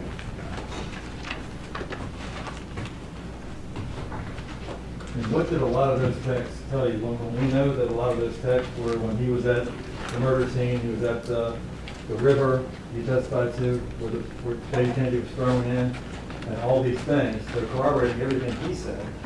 But what do those texts between him and Artesia tell you about Artesia? That she's not very happy with the situation at hand, that he's trying to win her over, and that they're kind of going back and forth to each other emotionally. What does it tell you about Artesia's location while he's at the murder scene and down at the river, putting Baby Kennedy in the river? It appears that she's not there.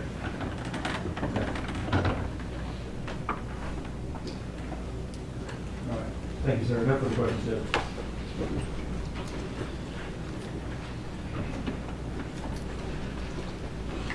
Break time. It might be lunchtime. I'm not sure. But I'll see you in a minute. You are not to discuss anything that you learned today or any other day. Excuse, leave your notebooks in the chair.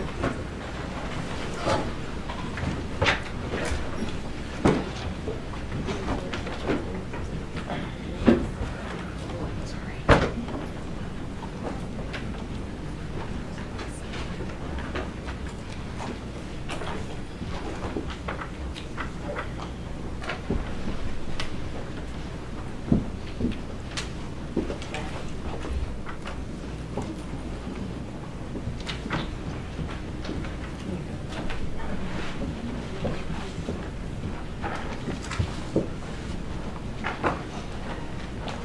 Boyd, you are still under oath. You are not to discuss any of your testimony with anyone, and hopefully we'll pick back up with you after the break.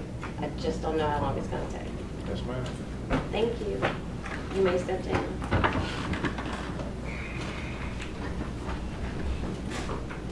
Mr. Christensen, do you want him to keep this item here?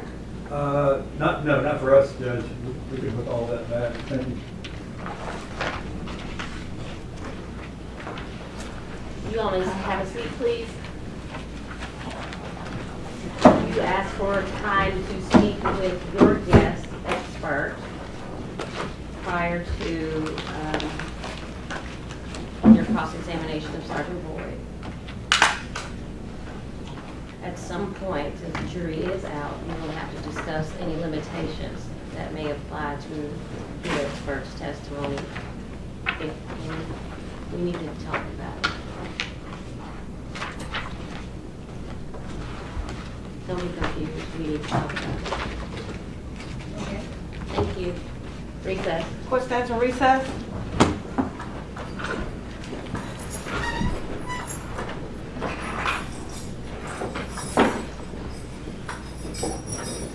I guess we can check back in. I know they're eating lunch at noon. So spend this time with your expert. Thank you.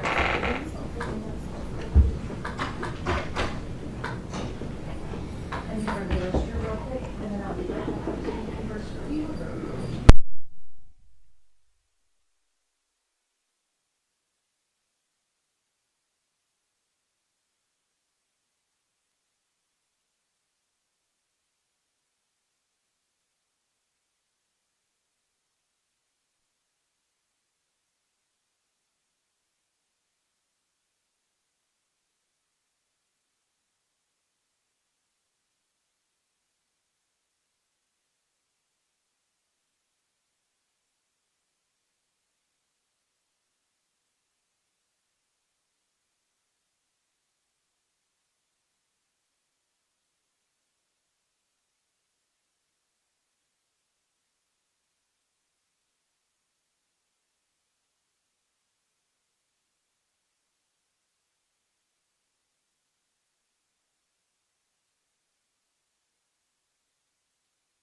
proof look like?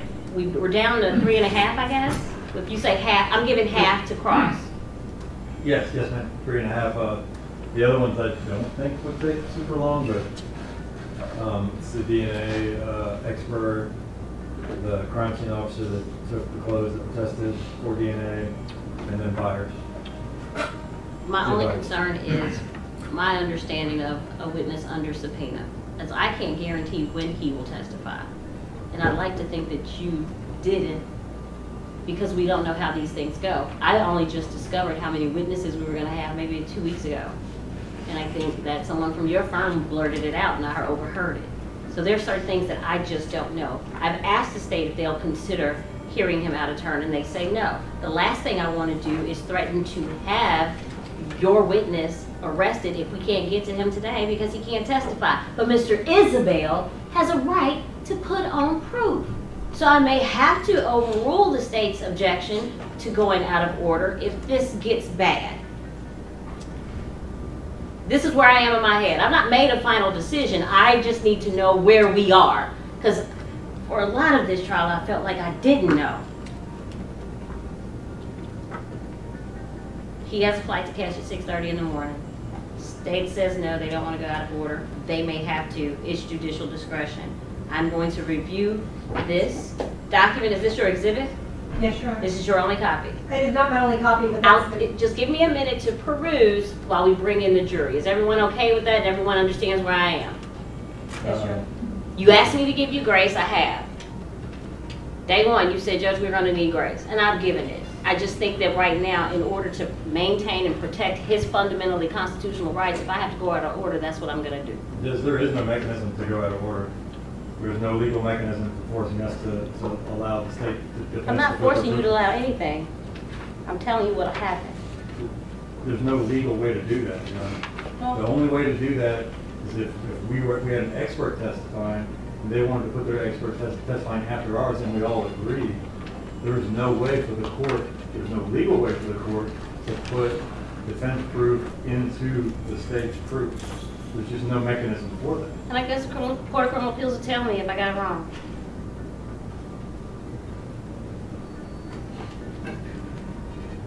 How late are we staying? We'll stay as long as we need to, Judge.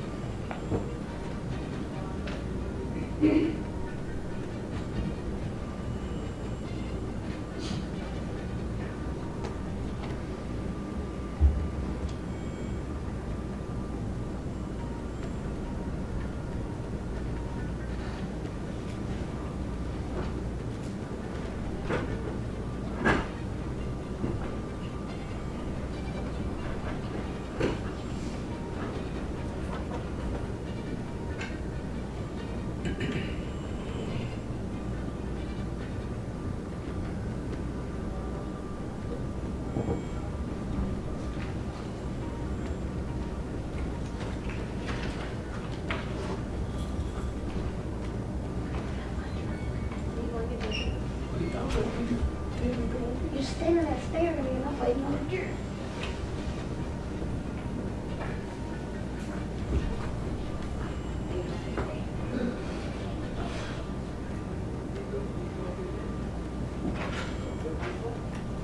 No, I need you to get the jury.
Your Honor, I guess before the jury steps in, if the court is going to have the defense expert testify before the close of state's proof, the state would be potentially objecting to a couple of the things contained in his reports, 2 specific paragraphs regarding statistical data. Whatever the court would like to address about that. I don't have any information about the reports. All I have is the CV. So you're speaking to me about information I don't have. Yes, sir. I was just wanting to put it on Your Honor's radar. That way you would be aware of. So I'll have to do a separate jury out to not only read these reports, but then to be able to intelligently understand what your objections are. And I think, Your Honor, I can guide you to specifically those paragraphs, and they are just paragraphs of generally statistical data, and the state is objecting to that data. I'll go deeper into it once we get into it, Your Honor. I just wanted to. I'm all right. Let's give me the short version if that's possible. Yes, Your Honor. So specifically, it's going to be paragraphs 4 and 11, I believe. Statistical data. Yes, Your Honor. Paragraphs 4 and 11. Which are numbered. And, Your Honor, the state's position is, one, the statistical data included is not, one, it's not really relevant to this case, and that it is talking about statistics for false confessions in cases just across the board. But additionally, Your Honor, it is kind of getting to a point to where it's comparing this case to other cases, but the statistical data doesn't show really where that data is coming from. It doesn't show, Your Honor, where Okay, so what you're type of giving me the cases. basics, right? Yes, sir. The basics is that it doesn't show what type of cases it was looking at. Thank you. There's more, but I'm sure there is. yes, sir. But I got 15 people out Yes, sir. I understand. that I have to deal with. Thank you. Young jury in the courtroom.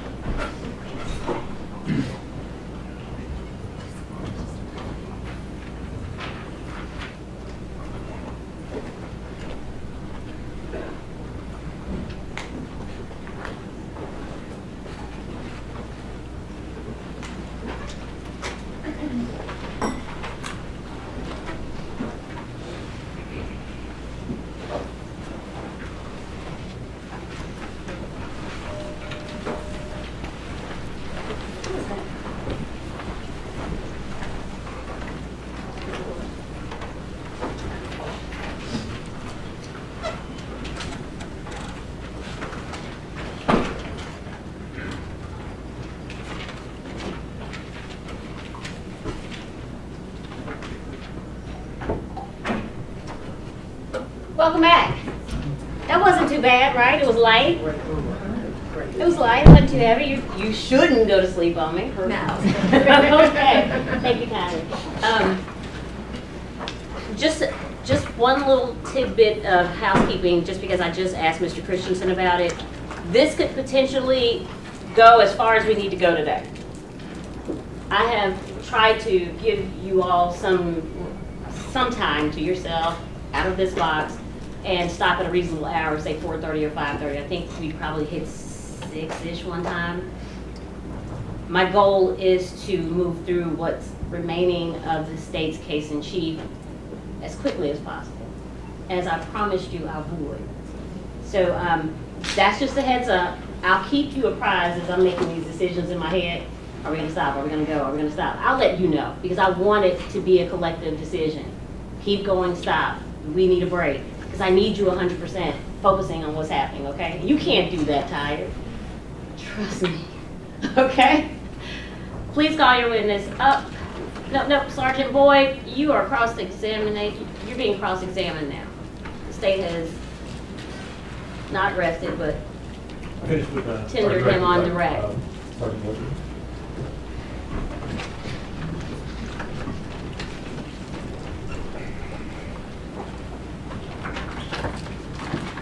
Go ahead, please. Thank you, Your Honor.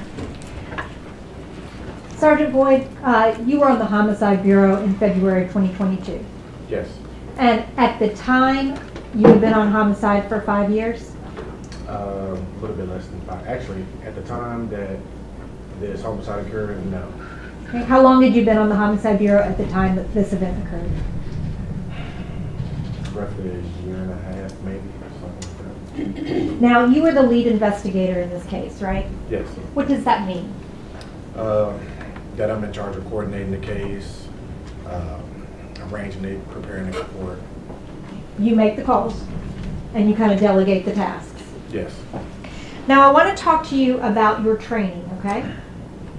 Okay. To become a police officer, you have to go through the academy. Correct. And during the time in the academy, you do physical training as well as classroom training, right? Yes. Now, as part of the class training, did you receive any training in conducting interviews or interrogations? This was over 18 years ago, but no, I don't recall. I don't believe so. Okay.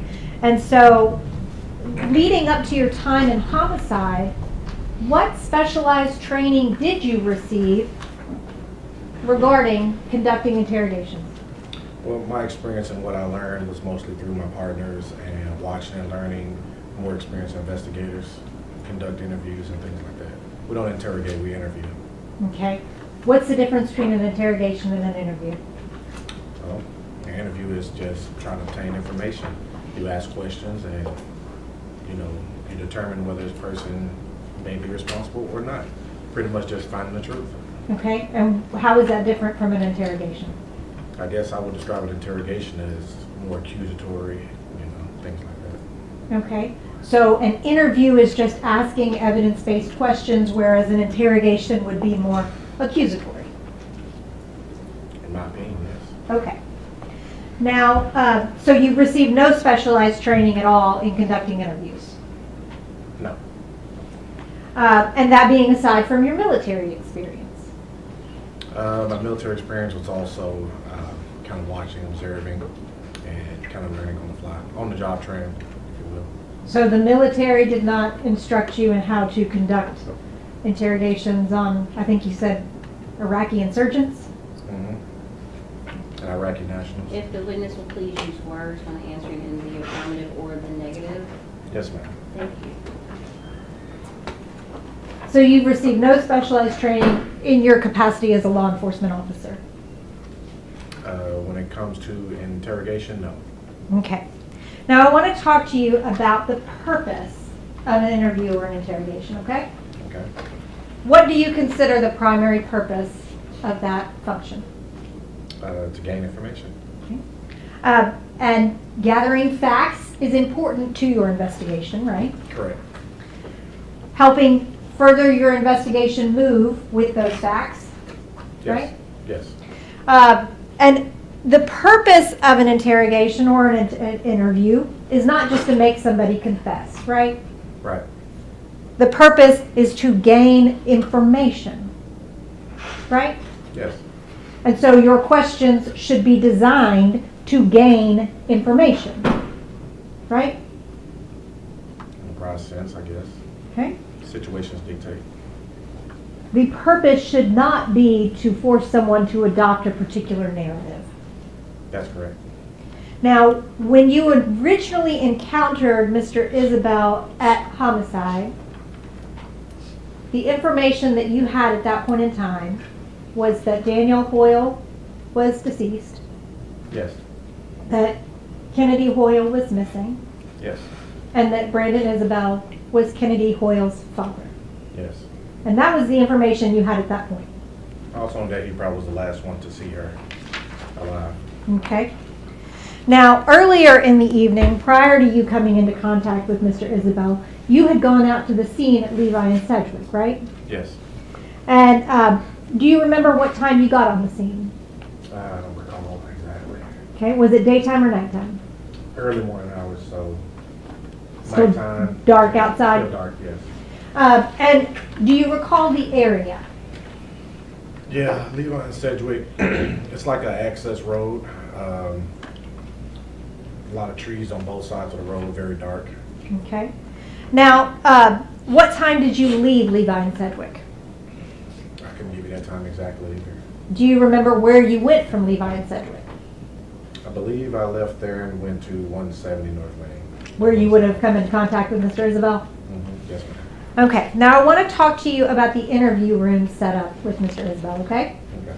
Y'all have multiple interview rooms at 170 North Main, right? Yes. Do you remember which interview room Mr. Isabelle was placed in? He was placed in the room that we refer to as the big room. I think that's room number 1022, Okay. if I'm not mistaken. And there's a long metal bench, It's wooden. a wooden bench, Yes, ma'am. and that's where Mr. Isabelle was sitting. Yes. And that was where you first encountered him. Mhm. And at that point in time, he was handcuffed Yes. on the hand, Yes. handcuffed on the leg. Yes. And he had been in that room for a couple of hours. I believe so, yes. Okay. He was not free to leave. No. And you watched the whole video of the interrogation interview process, right? Yes. Yes, ma'am. And during that period of time, Mr. Isabelle talked to you about the cuffs being too tight. You had to loosen them, right? I don't recall exactly in this case, but I mean, it's common. Do you recall how long he had been in the room prior to y'all coming in? I don't recall. Does it sound right that it was a little over 2 hours? That's possible. And you came into the room a little after 9 a.m. Sounds possible. Okay, so I want to talk to you about the initiation of the interview, okay? Okay. You and Sergeant Winbush were the two primary people conducting this interrogation, right? Yes. And that was in an interview room with just the three of you going in and out, right? Yes. And that was at Homicide Bureau. Yes. And you told him he was at the Homicide Bureau. I can't recall if I told him that or not. Do you recall him being told that he was in the Homicide Bureau for questioning when he was asked if he knew what this was about? No, I don't recall that either. Okay. I'm not saying that it didn't happen, I just don't recall at this moment. Okay, and we've all watched the whole thing, so. Okay. I want to talk to you about the advice of rights. Okay. You gave Mr. Isabelle a form that had his rights on it, Yes. and you asked him to read it. Mhm. And this was at the very beginning of the interview, right? Yes. And there's still very much a cordial tone at this point. Yes. And when he's reading the rights, he gets to the word coercion. And y'all had to explain the word coercion to him, right? Yes. And how did you explain that to him? Coercion is if you're being bullied, if we're messing with you, making you feel threatened, things like that. Okay? And basically you were saying, we're not going to do those things to you once you're talking to us, right? No, actually the form more refers to whether he wanted to speak to us.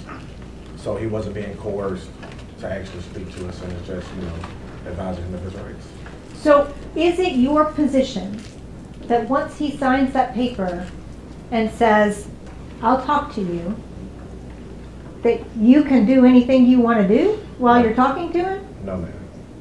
The statement still continually must be a voluntary statement, right? Correct. After the signing of rights. Correct. Coercion should not happen after the signing of rights.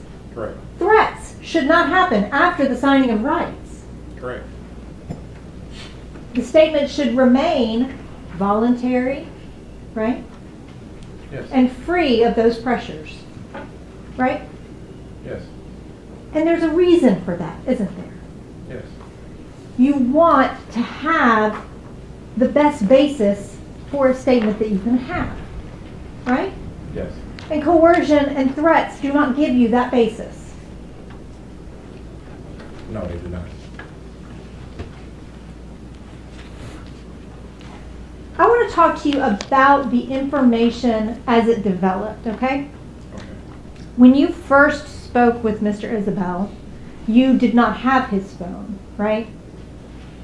I think that once he was brought down, his phone was brought down with him, so it was there, but I didn't have it in my physical possession.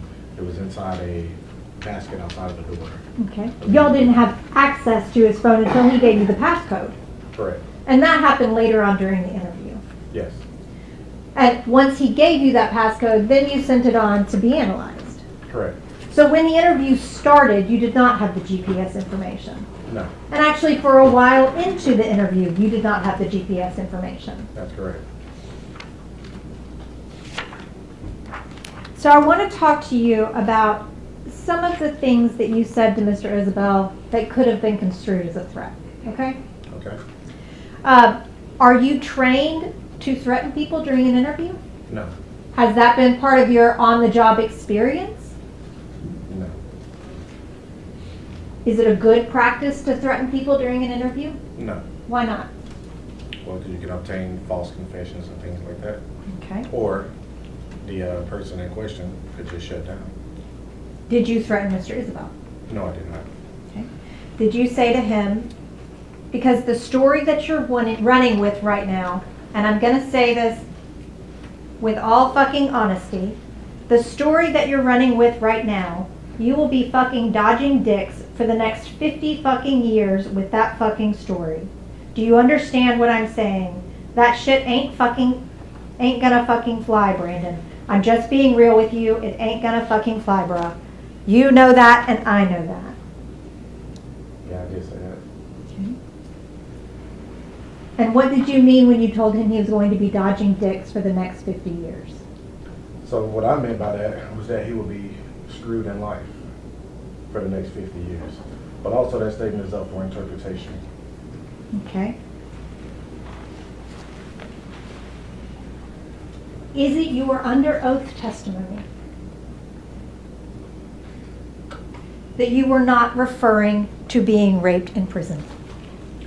No, And that is not, it is your under oath testimony that that is not a viable interpretation of that?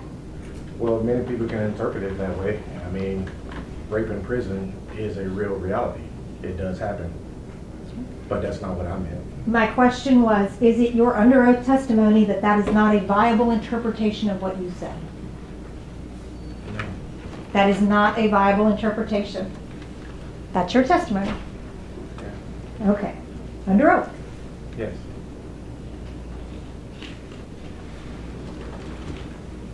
And you told Mr. Isabelle that if he confessed, that he would not have to worry about screwing up his life and dodging dicks for the next 50 years, right?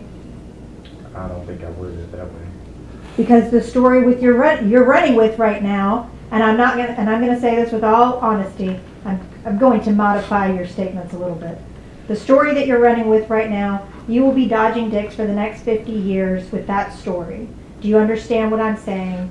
That ain't gonna fly, Brandon. I'm just being real with you. It ain't gonna fly, bro. Well, his story wasn't making sense. That's what I was referring to. In what way did those statements help you collect facts for this investigation? Well, eventually he did confess to the murder, and I was able to corroborate that with facts.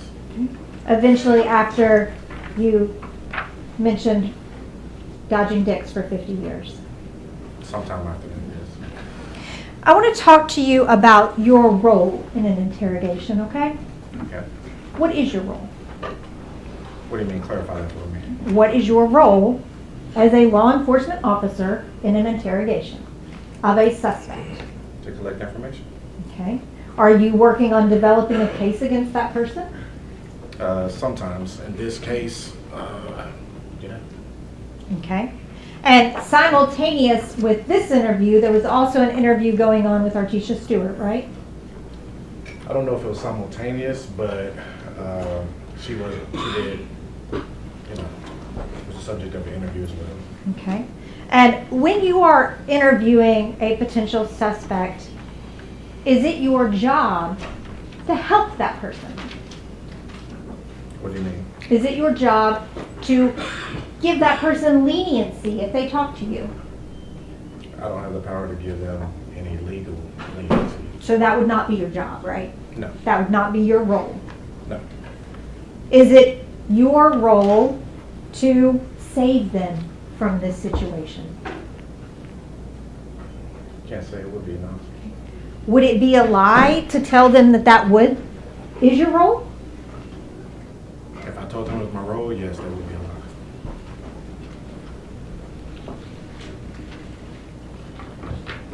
Would it be a lie to tell them that the only way to save themselves is to make a statement? Depends on the situation.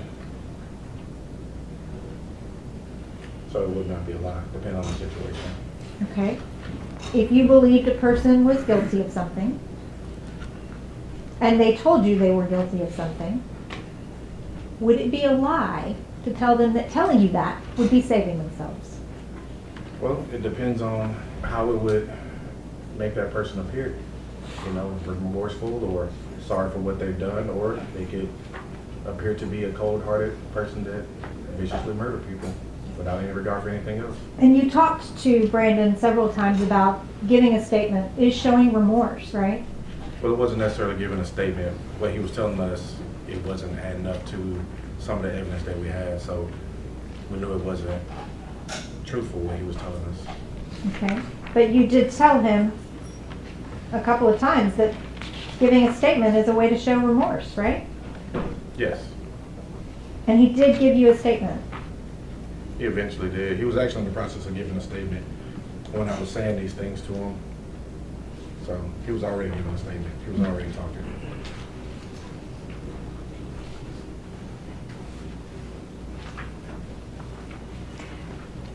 During the times that you spoke with him, there were several times that you and or Sergeant Winbush would call him a monster. Do you remember that? Vaguely, yes. Okay. And do you remember saying, you can either confess or you can be a monster? Something to that effect? Maybe something to that effect. You're not a monster, okay? What's done is done, okay? Right now, you just have to talk to me, okay? You remember saying that? That sounds about right. So you were telling him, you have to talk to us. And if you don't talk to us, everybody's going to think you're a monster. Is that an interpretation of what I'm saying, what I said? Yes. Is that a fair interpretation of what you said? Sure. Okay. In what way did that help you collect evidence? Well, even after that, he started telling more of the story that actually corroborated with the evidence that we had. And part of the time, he would, further on into the interview, he would agree with things that y'all were saying that weren't actually true facts, right? Which part are you referring to? So, for example, there was conversations, y'all were asking him about, you know, the car seat. And he would go along with what you said about the car seat, right? And this was several hours into the interview. Object to this point, I don't know what, he said a lot of things about the car seat, so I'm not sure what she's referring to right here when he's going along with what they said about the car seat. I can be more specific. That'd be helpful, sustain the objection. When you were discussing with Mr. Isabelle about the baby being placed by the river, y'all were asking him, did you put the car seat down by the river? And he'd say yes. And he started adopting the fact that the car seat was there down by the river, right? Yeah. And that wasn't true, right? Right. And several times, y'all would confront him with evidence, I believe is the phrase that you and Sergeant Winbush used.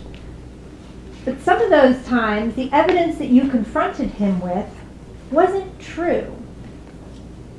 Is that right? Yes. And particularly telling him that you had video evidence that you didn't have. Yes. Is that lying to him? Yes, absolutely. Okay. Is it okay to lie to him to get him to say something?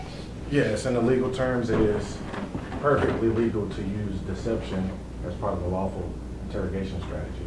Okay. That's where we're going. And so you were on board with lying to him to get him to confess? If it meant finding their baby, absolutely. Okay. Now, you also accused Mr. Isabelle several times when his story was not fitting your narrative of lying. Do you remember that? Well, it wasn't necessarily my narrative. It just wasn't matching the evidence. Okay. What evidence aside from at the very end of the interview, after over 8 hours of interrogation, Mr. Isabelle saying that he threw the baby in the river, what other evidence did you have to support that? I can't recall at the moment, but at the time we were getting in a lot of information, LPR hits, things like that. We had some investigators and my team going out, they were collecting video. So a lot of that stuff was being relayed to me, being the lead investigator. Okay, so my question was, what aside from at the very end of the statement, Mr. Isabelle saying that he threw the baby in the river, what other evidence do you have to support that? Well, the hat being by the river, we didn't locate the car seat by the river, and we definitely didn't locate the baby by the river. Okay. Specifically though about throwing the baby. Did you have anything else to corroborate that? I can't recall at the moment, no. Do you remember how many times you called him a liar during the interview? I don't know, but it probably was a lot. About He was 50 lying. times? Yeah, he was lying a lot. And you would call him a liar every time you didn't believe what he was saying was lining up with what you believed the evidence to be, right? Correct. And were those the times that you were willing to lie to him about what evidence y'all had? Not specifically. The only time I really recall is when I told him that that area was monitored, which wasn't entirely a lie. I mean, the officer actually went back there and found the vehicle. So it is monitored somewhat, it's just not recorded or videoed, under video surveillance. And that's when you told him that area is video monitored, I'm not bullshitting you. Yeah, something to that effect. Okay. And that he needed to tell you the truth about what happened. Correct. I want to talk to you, I believe when you were on direct with Mr. Christensen, you said that the dodging dicks comment was just to impress upon him the seriousness of this situation. Yes. Because part of the seriousness of this situation is that it could involve significant jail time, Yes. which would be in prison, Yes. and you can get raped in prison. It's a reality. Yes. And if he didn't tell you what he, or what you wanted him to say, he was going to get raped in prison for the next 50 years. It continued, it's asked and answered several times. Your response? Your Honor, I'm crossing him. You're crossing him, but it was asked and answered. I Sustained. Move on. You had an idea of what you wanted him to say. Is that fair? No. No? No. His story wasn't matching up with the evidence. So the question that I asked was trying to get him to come forward more, give us more information, more accurate, truthful information. So it wasn't my narrative. I wanted the truth. There was information that you had, right? Yes. You formed opinions based on that information, right? I wouldn't necessarily say they were opinions. The information that we got, we disciplined ourselves to follow the evidence. So that's what I was doing, following the evidence.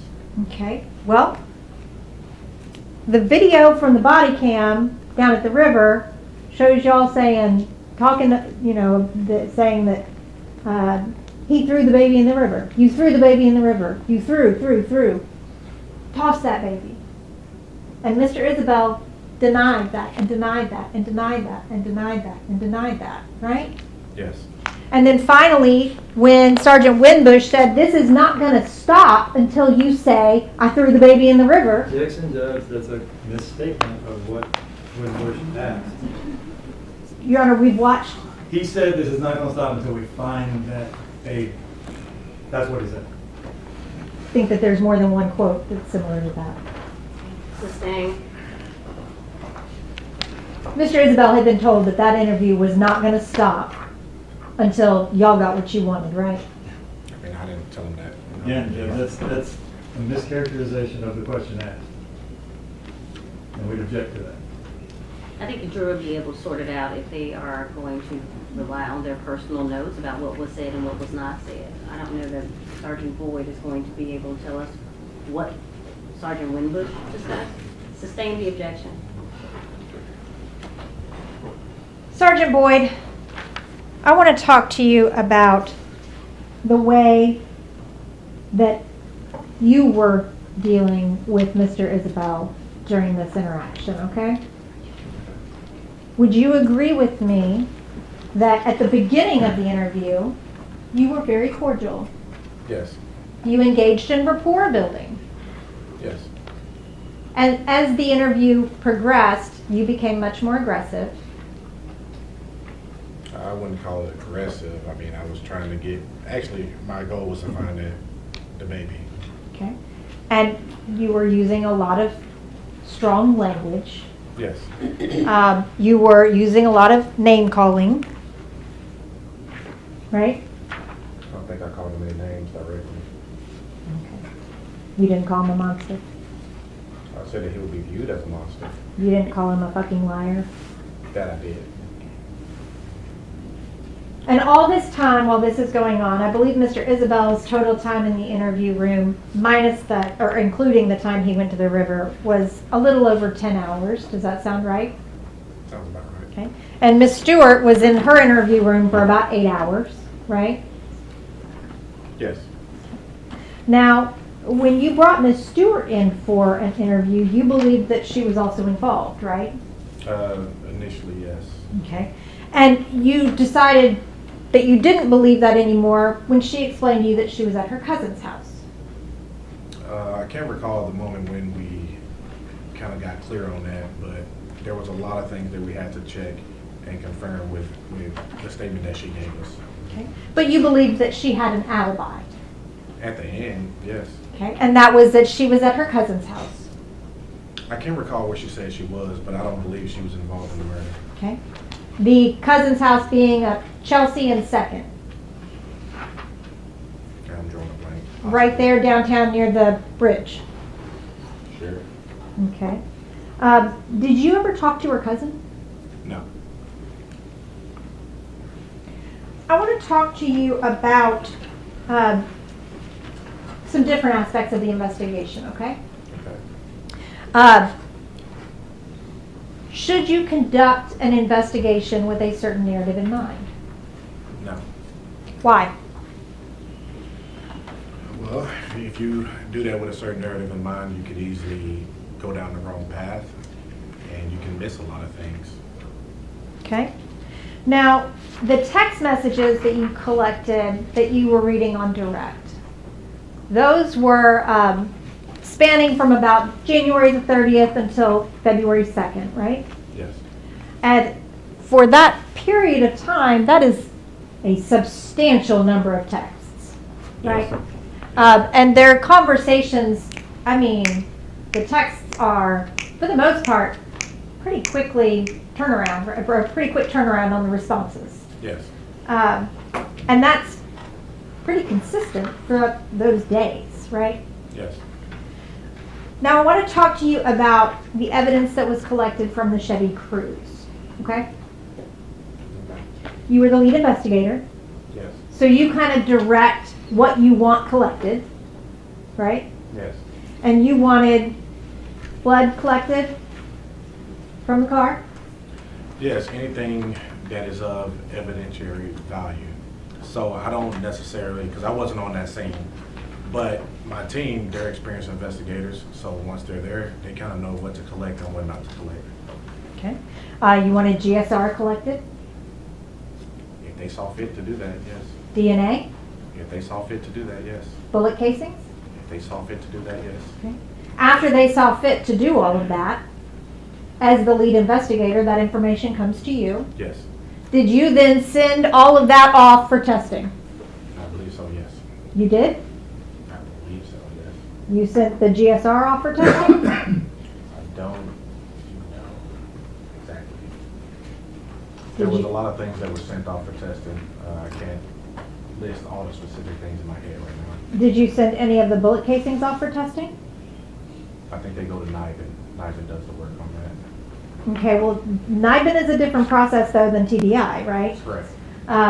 TBI can test to see if shell casings came Is it a from the question, same. Judge, or is it testimony? Sounds like testimony to me. NIBIN or TBI, and you're explaining to him the difference between which? Ask the I question. said there is a difference Ask the between question them. and move on. There is a difference between NIBIN and the TBI testing, right? Yes. TBI testing can evaluate whether shell casings were fired from the same gun, Yes. right? And if you have a gun, TBI can compare a shell casing to that gun, right? Yes. To see if that shell casing was fired from that gun. Yes. Were any of the shell casings in this case sent for testing? I can't recall, so long ago. Do you recall whether you got any results from ballistics testing? I can't recall. Now, I want to talk to you about the video from Island Drive, okay? Okay. You testified that that was a car that looked like the vehicle involved, Yes. and y'all gathered that. Yes.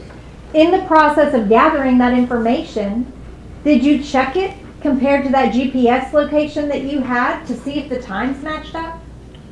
Yes, I did, and I believe they did match up. All of If them I'm not did? mistaken. I don't know if all of them. It's been a while. This is before I sent the case to the prosecutor's office.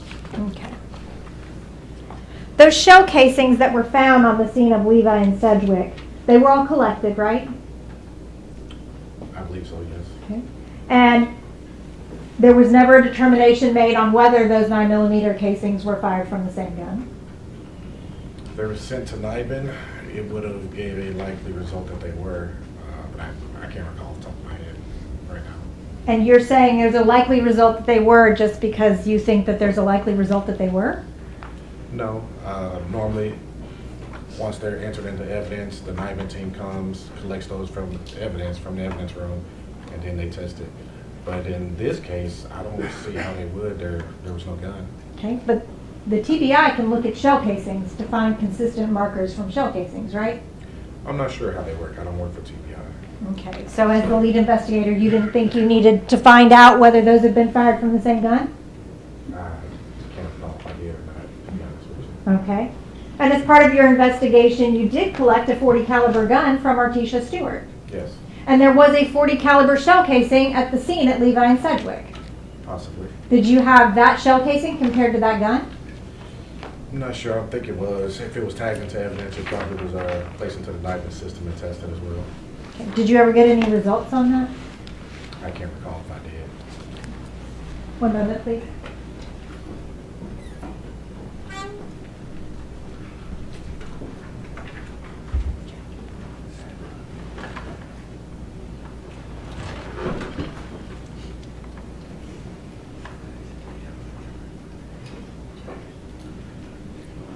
If there had been that testing done by TBI, you would have wanted to see those results, right? Yes. That's all I have. All right, now's a good time for a break. We'll come back on your redirect. Thank you. A member of the jury has asked for a break, and they're gonna get it. You're still under oath. You don't talk to anybody. Thank you. No discussions. Surely you're good at this now. You know you can't talk about the case. See you in a bit. It is now 1:53. Let's get them back in here by 2:03. If we can.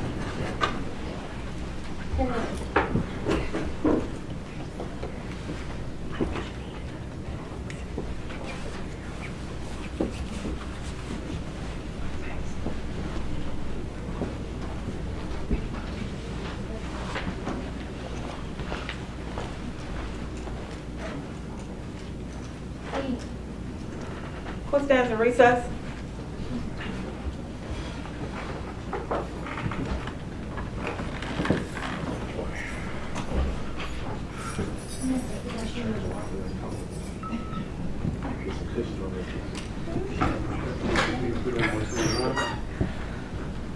What? We've done 131. Ooh, can I hop back on record for 2 seconds? I need to correct something. It's just 2 points. You'll see when you, it's just a personal issue. We're back in session. I mistakenly on cross referred to Sergeant Winbush as Sergeant Winbush. He's a lieutenant. Recess. Who stands in recess? Sorry, that was bothering me.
any more video?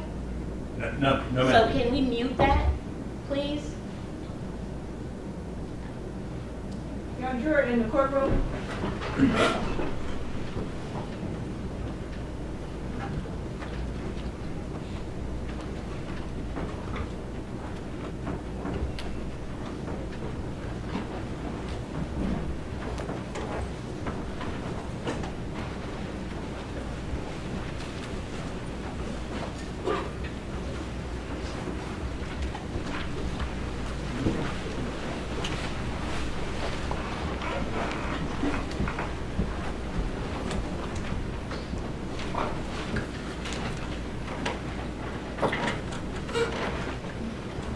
Go ahead, please. Thank you, Judge. And when we're talking about benefits and something, you know, could look better if he says something or that kind of thing, those sort of things, Yes.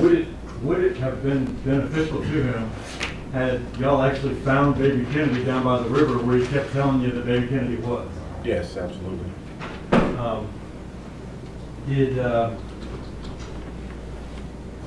Were there any .40 caliber shell casings found in Danielle's car?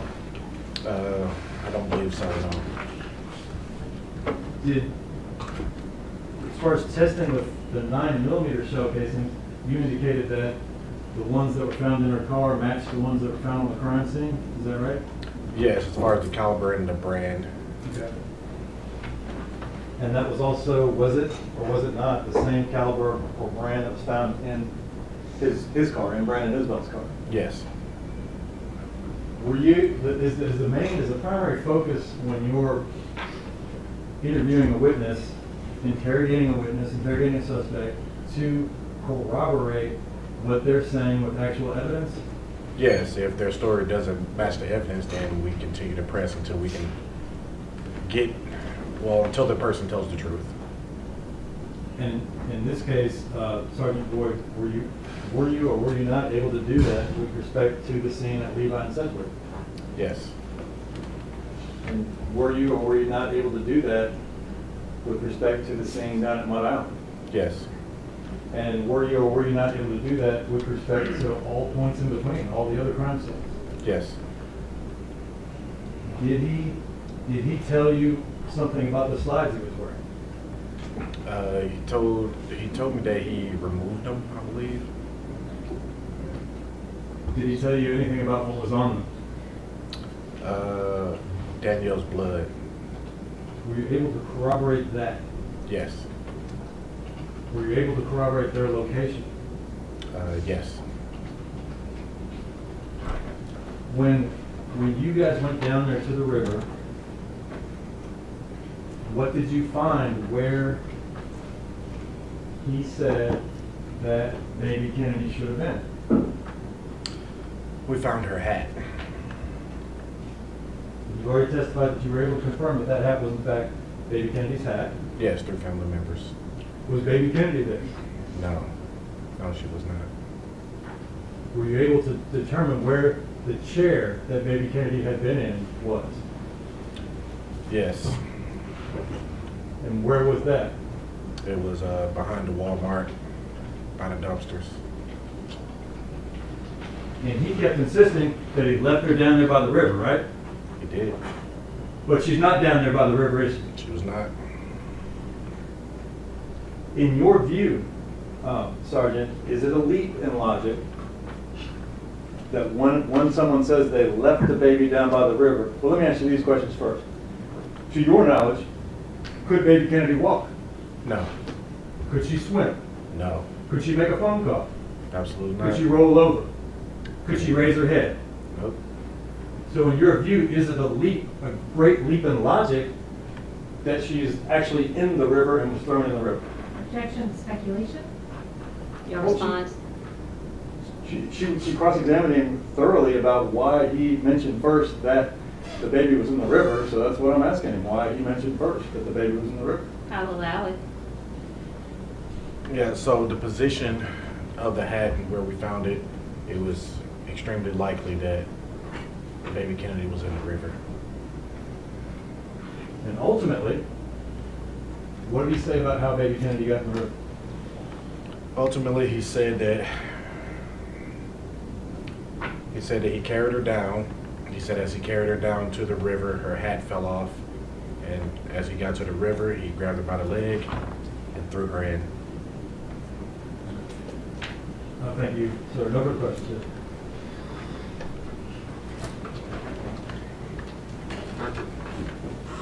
Just to be clear, same brand and same caliber doesn't necessarily equal the same batch of bullets, right? No. And a 9mm is the most common caliber of bullet. It's common, but the likelihood of you being in his vehicle and on the crime scene and inside Danielle Hoyle's vehicle kind of speaks for itself. Right. But you didn't have it tested, right? Well, not that I can recall at the moment. I can't say if it was tested or not right now, but yes. And you didn't test the 40? The 40 caliber? Not shell personally, casing? no. You didn't test any of the other casings that were out there? If they were entered into evidence, they had a chance to go to NIBIN, but NIBIN is their own entity within the department. Okay. And you didn't test DNA on anything, on the cap or on the car seat? I can't recall if it was tested or not. And you didn't test the GSR from inside the car? Probably not. That's all I have. No redirect. Thank you, sir. You may step down. Your next witness, please. You're on the state of Tennessee called Jim Byars.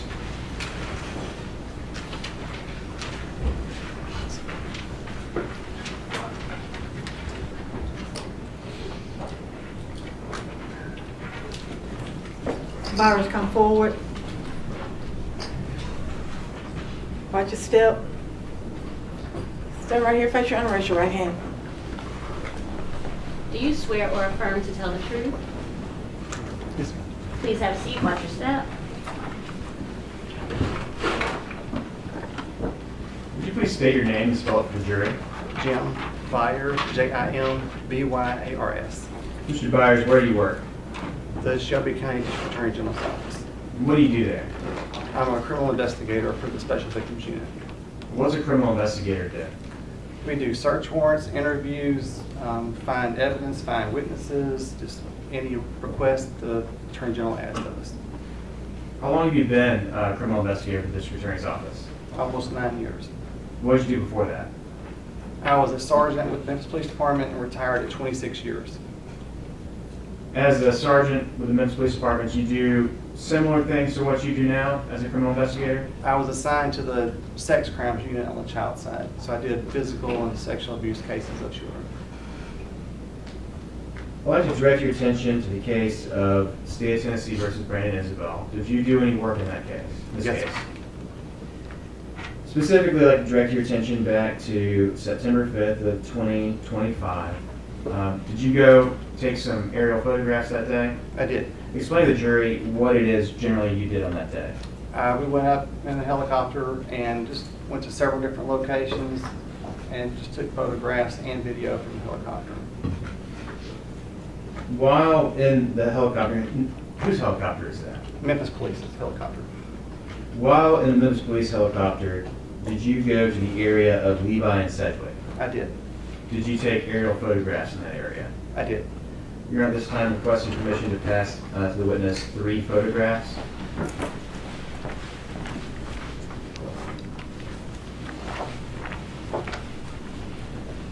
Mr. Byars, I passed you 3 photographs. Can you please look at those and tell me if you recognize them?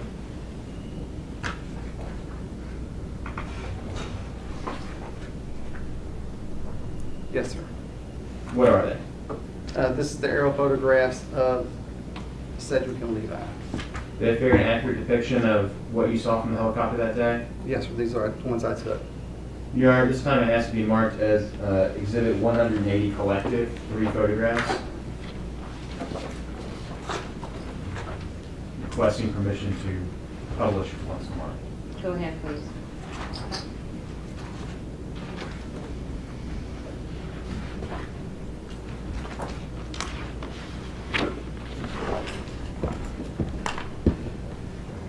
Mr. Byars, is this one of the photographs? Yes, sir. And, let's see.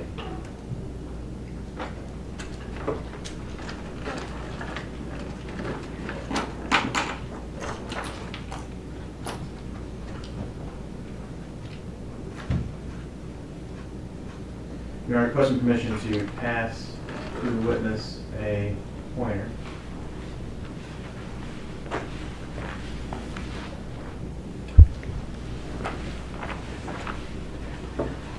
Mr. Byars, I'm passing you a digital laser pointer at that top button. There you got it. Could you please show us where Levi and Sedgwick is on this? This is Sedgwick Street. Comes in through here. When you make this turn right here, it turns into Levi. Goes this direction. So this is Levi. This is Sedgwick. And this road coming down off of Sedgwick by what appears to be kind of, is that a commercial area? Yes, sir. Now, it's coming back down towards that bottom left-hand corner, the roadway, correct? Yes, sir. Is that Lakeview? Yes, sir. Right here. Where is Mart Road? Mart is going to be further back down here, approximately about a mile.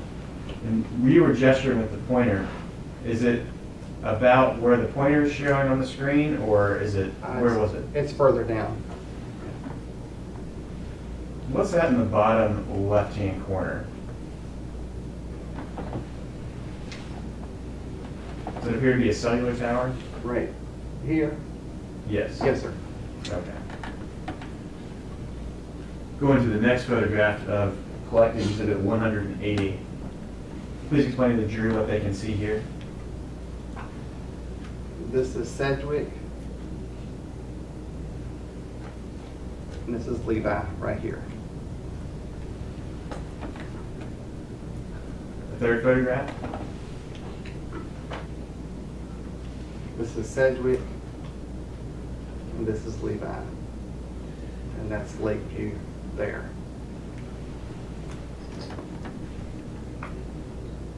Now, Mr. Byars, did you ever drive by that location or go to that location? Yes, sir, I did. Did you go to that location during daytime? Yes, sir. Why did you go by it during daytime? From the helicopter, everything looks the same, so I want to make sure when I'm up there, I'm oriented to what I'm looking at on the ground, so I look for specific things, just so I know what I'm looking for when I get in the helicopter.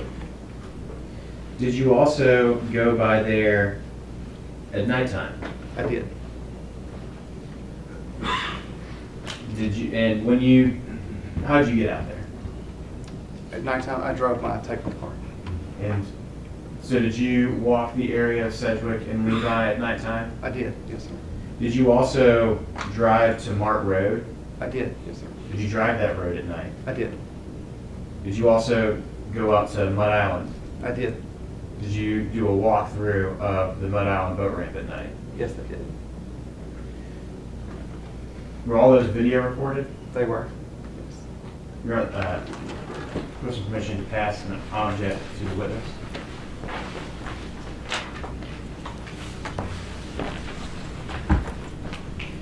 The night that you did that, was that September 8th of 2025? Yes, sir. Could you take a look at what it is that I passed you and then tell me if you recognize it? Yes, sir. It's an envelope I've walked on and initialed. An envelope I've signed and initialed. What's inside of it? A jump drive Take a look at that. that I've also initialed that I've seen. So is that the jump drive that you watched? Yes, sir. Does it contain those 3 videos we just talked about? Yes, sir. Are they a fair and accurate depiction of what you saw out in those locations? Yes, sir. You are at this time asked to be marked as Exhibit 181.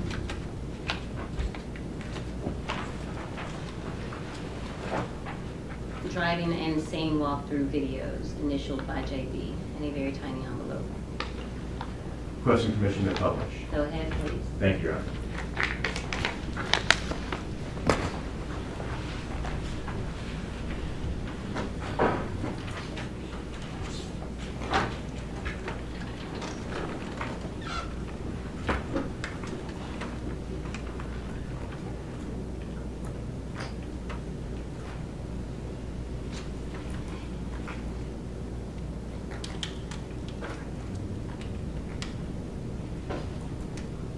this the video walkthrough at Levi and Sedgwick?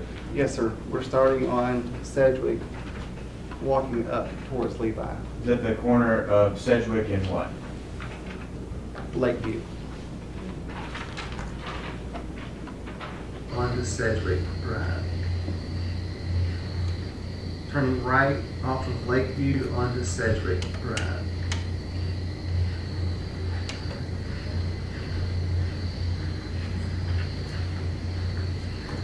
There's a barrier up there, correct? There it is. So is the road currently closed off? It's currently closed now, yes. Do you know when that road was closed off? I researched it and found the city of Memphis closed the road September the 4th, 2024 because they were doing illegal dumping in that area. So it's closed on both ends. So on both ends of the road? Yes, sir.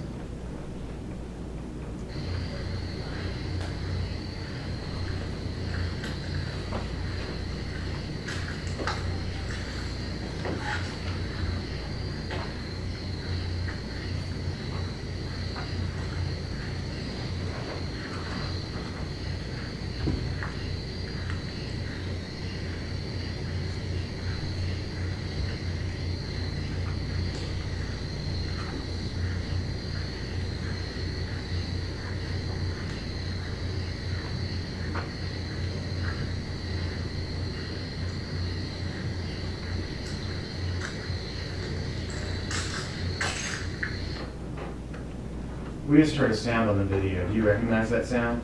Yes, sir.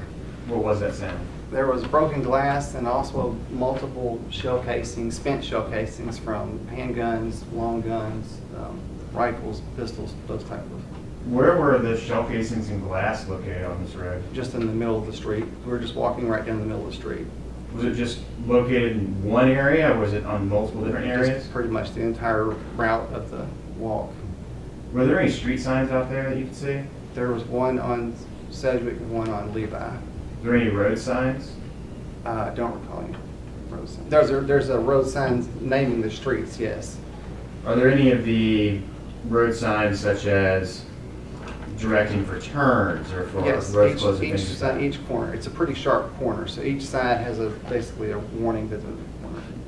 Did you notice the condition of those road signs? They both had multiple gunshot holes inside of them.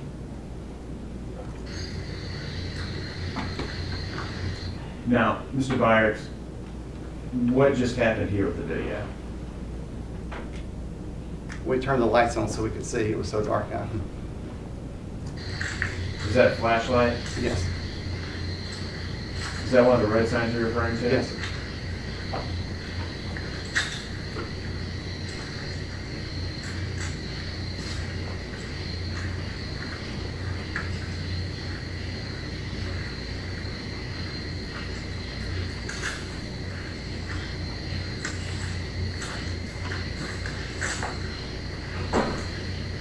In the distance there, is that another road sign that you were referring to? Yes, so that's just the intersection sign. Intersection of which streets? Sedgwick. The Sedgwick that we're on, and fixing to turn onto Levi.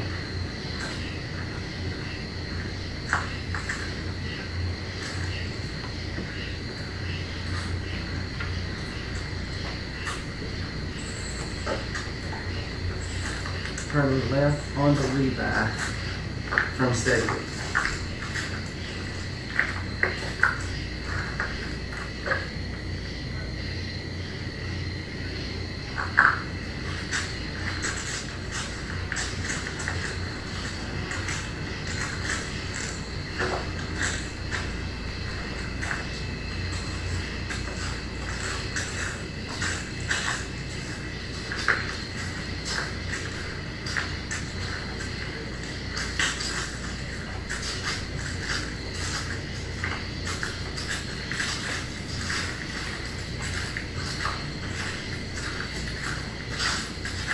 Now, what's that in the distance on the left-hand side that's reflected? Another street sign.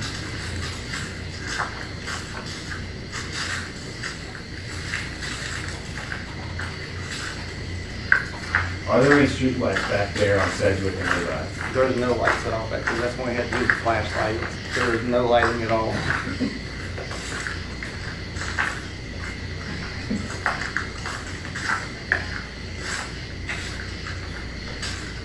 And even with the moon out, with the tree coverage, I mean, there's just like this pitch black. So what's the tree coverage like out there? As those first photos, you can see, you can just barely see an outline of the road. You wouldn't know it was a road unless I told you it was a road there, basically.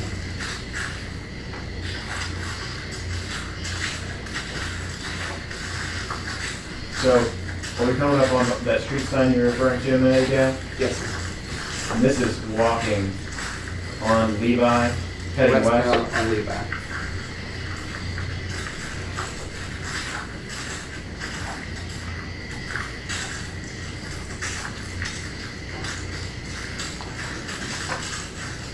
Now, in the distance, there's something else reflected. Do you know what that is?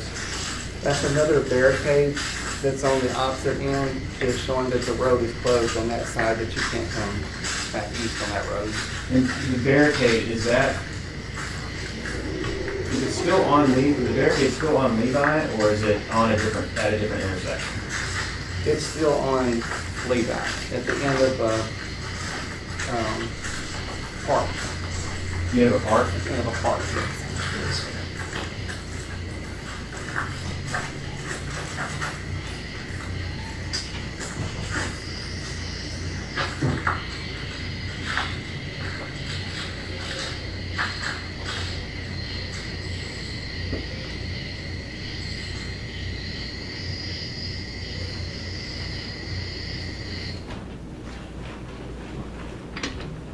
While you were in the area of Sedgwick and Levi, did you also go to the area of Mart Road? I did. Was that around the same time of night as the video from Sedgwick and Levi that you took? We left straight from here and went to the next location. What direction did you appoint Mart Road from? Which way did you come to go to Mart Road? I'm sorry. When you were driving towards Mart Road, Yes. did you start on Lakeview? Yes, we went Lakeview and passed Mart Road, turned around, and then came back as we're going west to find it. So are you going south and west down Lakeview? Correct. Coming towards Sedgwick from It's a further up turning, Lakeview? yes, it's a turning road, so.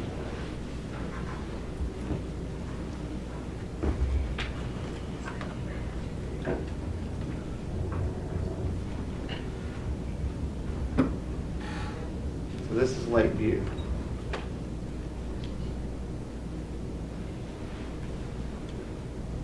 I think I might have got a battery. Are you turning on the Lakeview now? Yeah, this Lakeview there.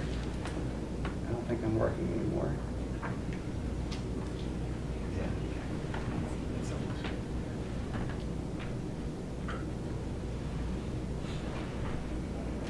There are some streetlights on Lakeview, correct? There are some. Yes.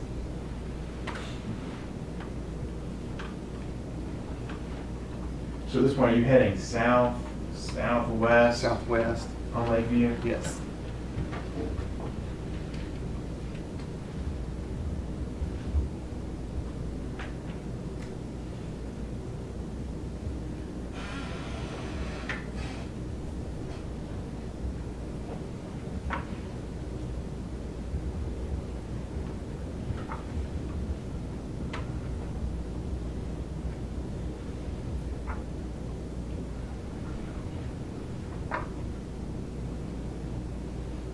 Where are you turning onto now? This is Mart Road right here, north onto Mart. Did you have any difficulty finding Mart Road? Yeah, I almost passed it. It's just a dark area and I didn't see it coming up. When you were looking for Mart Road, did you have maps? Yeah, I had actually a little map on my dash. Did you still almost miss it? I did, yeah. Now, what's Mart Road like?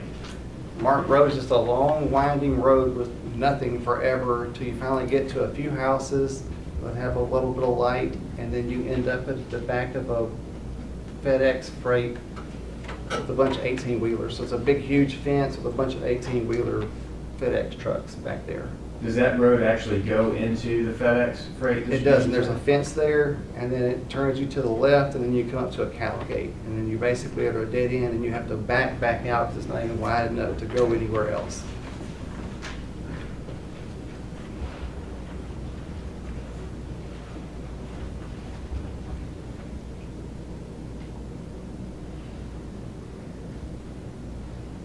Now, the lighting at this point in the video, is that from street lights? Now, that's my lights on high. Do you have your high beams on? High beams.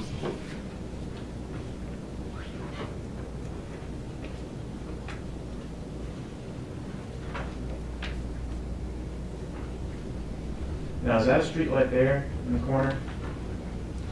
Yes, so it's the first one I believe we've put on Mart Road.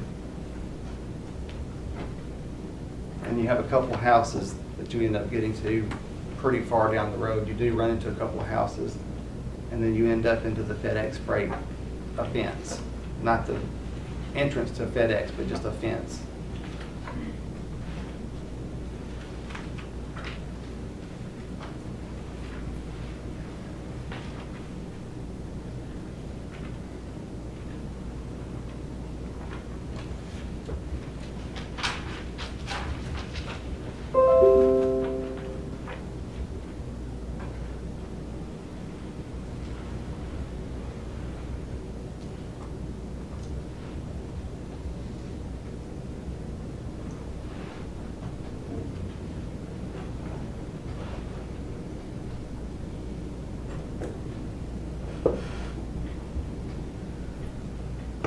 What are we seeing now in the distance?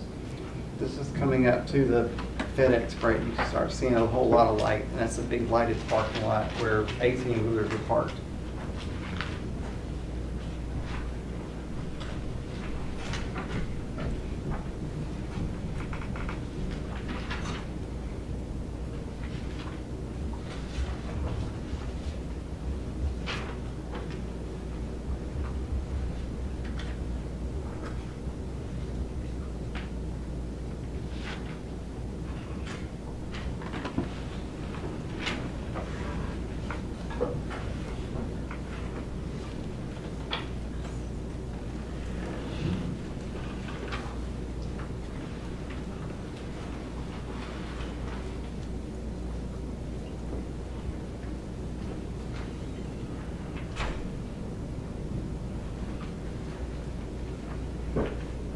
What's that there? This is like a cattle gate, I would call it. I believe this is a private drive, maybe to someone's house, I'm not sure, but you can't go any further than there. And then you have to back out of there to turn around, so. So how were you able to turn around? I backed up until I could turn around. Did you also go out to the mud area of the Mud Island boat ramp on that same night? I did, yes, sir.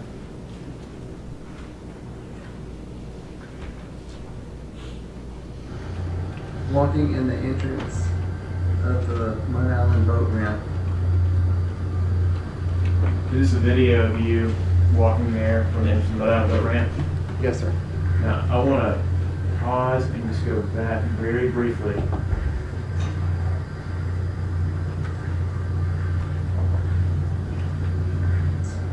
Of the What is that? Well, so what are we looking at on the screen? It's a gate.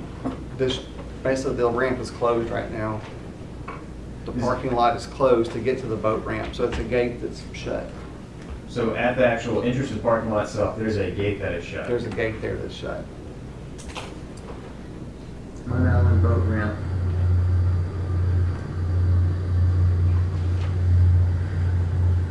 So how do you get around the gate? There's just a break in the fence right here. You can just walk around.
what is that you can see in the video that you're coming up on? So this is the old boat ramp. There's a new one on the other side of the parking area. And this is just a stop sign with another gate. So you don't go any further than that point. Is that the Wolf River there in the distance? It's Wolf River there, and then to my left is Mississippi River. Mr. Byars, are you familiar with 8702 Lathbury? I am. That address, where is it in relation to Rock Creek Road? I would say Cordova. Okay. Did you drive out to at some point in Sir, may we time? approach, please? Pardon me, ladies and gentlemen. Sir?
Mr. Byers, have you been out to that address? I have, yes.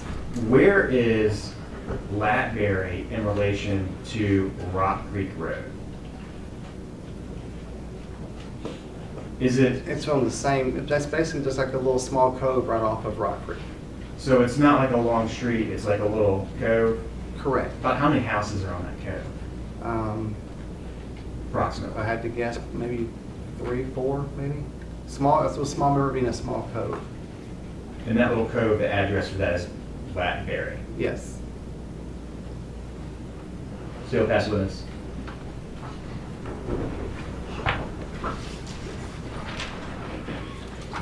Good afternoon, Mr. Bob.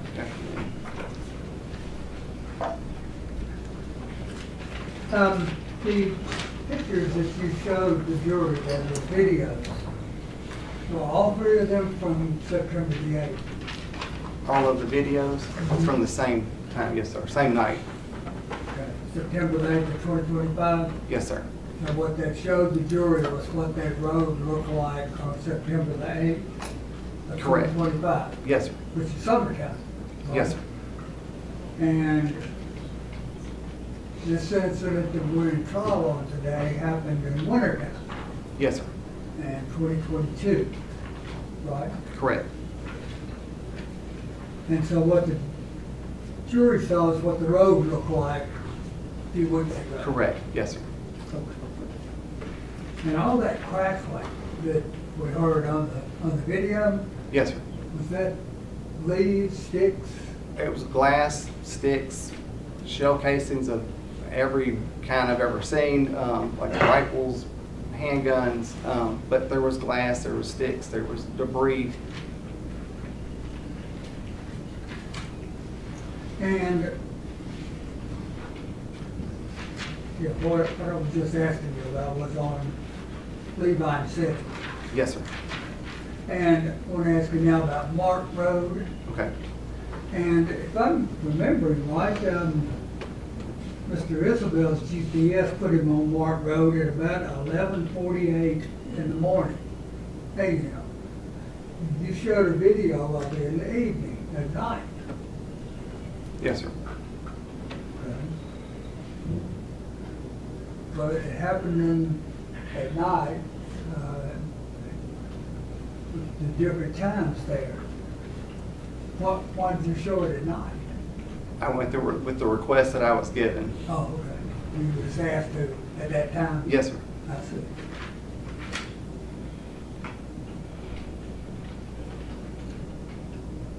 And on the Mud Island boat ramp, Yes, sir.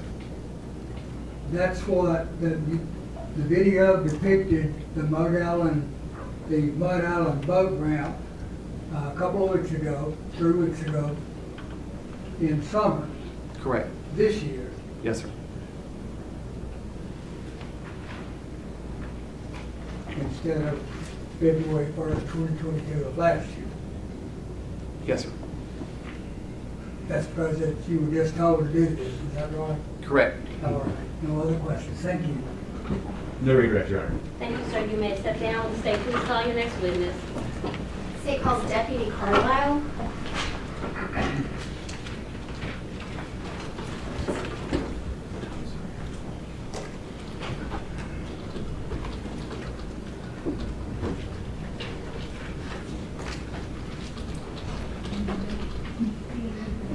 Deputy Carlisle, come forward.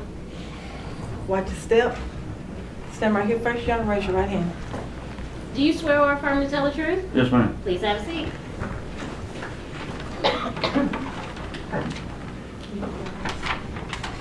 Could you please state and spell your name for the jury? Eric Carlisle, EricCarlisle.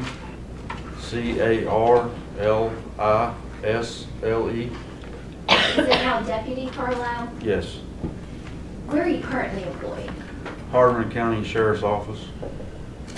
I want to take you back to February 2nd of 2022. Where were you working back then? Memphis Police Department Crime Scene Investigation Unit. And how long were you with MPD?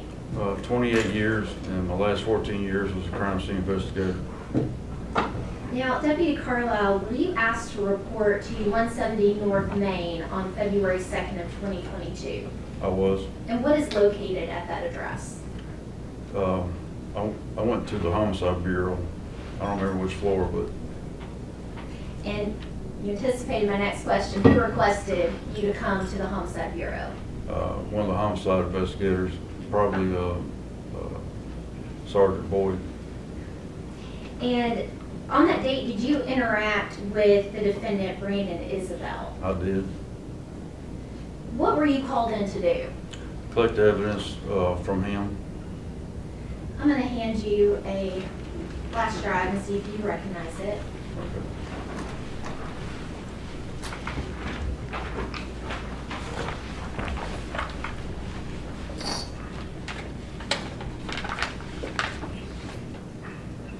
Yes, I recognize it. And are those your initials on it? Yes, All right. And did that record your collection of evidence from Mr. Isabelle on that date? yes, All right, I said that be the next exhibit, Exhibit 182.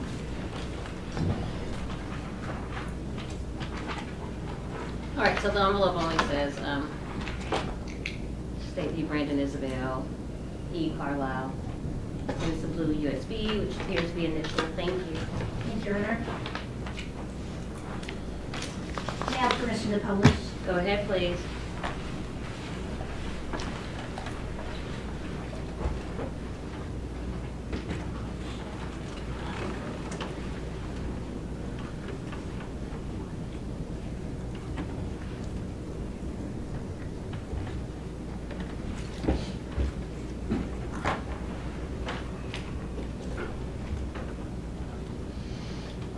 Okay, Officer Carlisle, what are we saying? I just entered the room with my supplies to start the process. And is that Mr. Isabelle we see? Yes,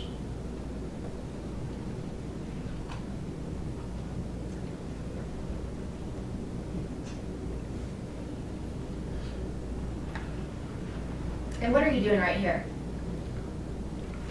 I believe I'm explaining to him what I'm going to do.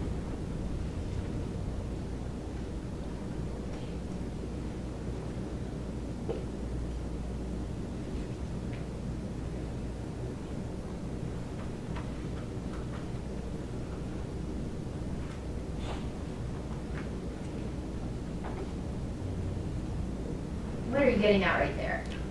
The forensic light source.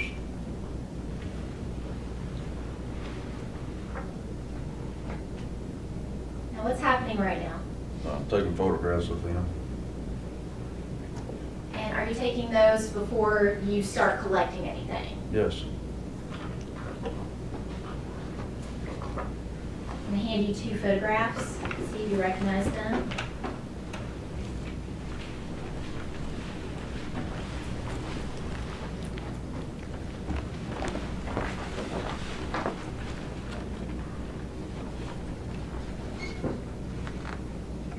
Yes. Are those 2 photographs that you're taking that we're seeing on the video? Yes. All right, ask that those be the next exhibits, exhibit 183 and 184. I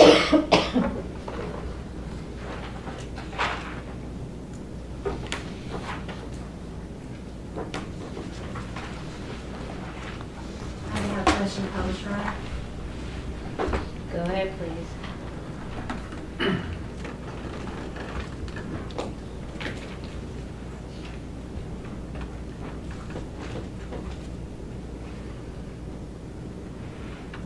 Okay, so Deputy Carlisle, we're looking at Exhibit 183.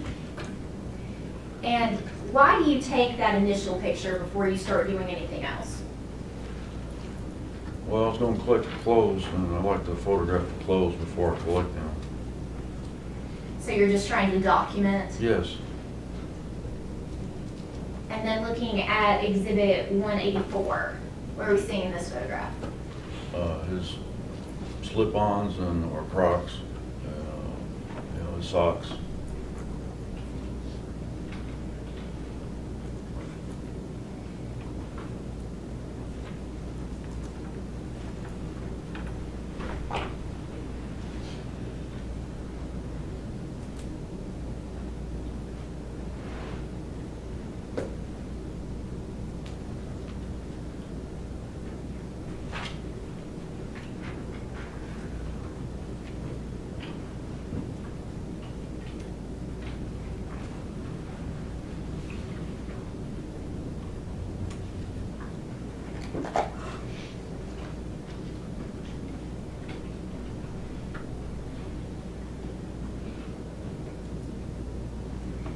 Now what are you about to do? I'm taking the leg cuff off.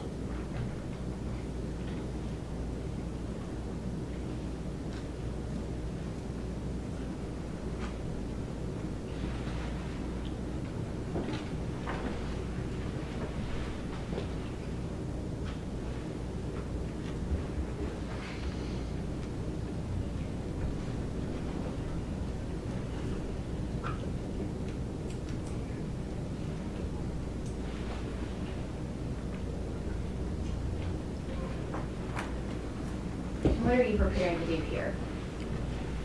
Use the forensic light source to search for gunshot residue.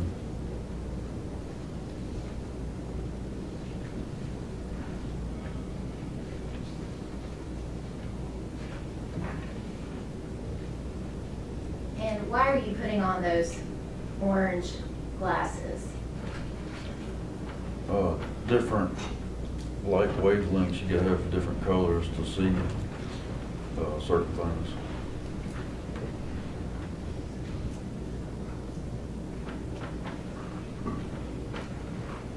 And are you looking for gunshot residue on Mr. Isabelle at this time? Yes. And what did you see? I saw one possible gunshot residue on his pants. How does that show up to you? What does it look like? It looks like red, orange, glitter. And can you only see that with that light source in those goggles? Yes. And so to be clear, gunshot residue, is that visible by the naked eye? No.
some of the things that might impact whether you can find gunshot residue?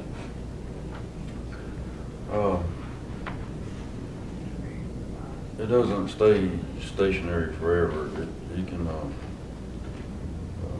wipe your hand on your pants or put your hands in your pocket or wash your hands and then it's gone.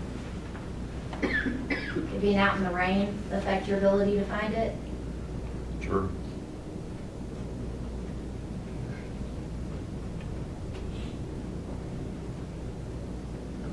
Could taking a shower impact your ability? Absolutely. Changing clothes? Yes.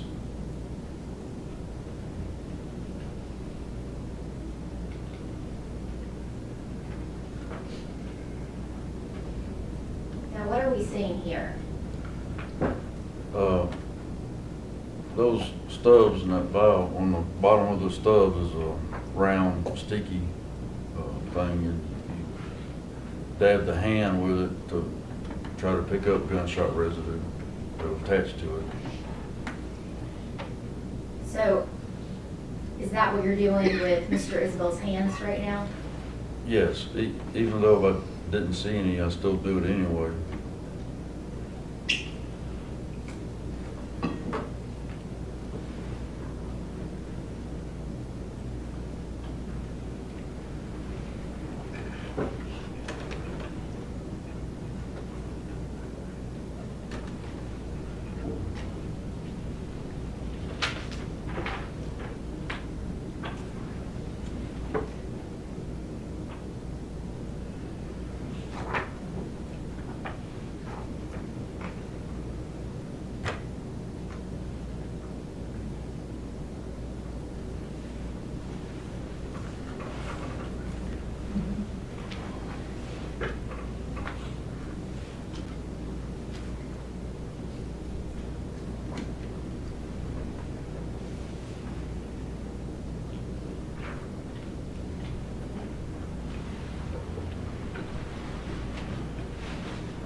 Now, what are you doing here, Deputy?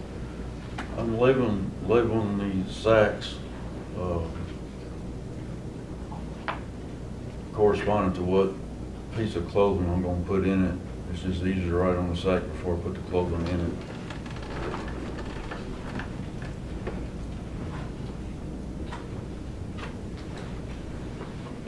Each piece of clothes gets its own sack.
are you doing here? Collecting his Crocs. You're placing each shoe in a separate bag? Yes.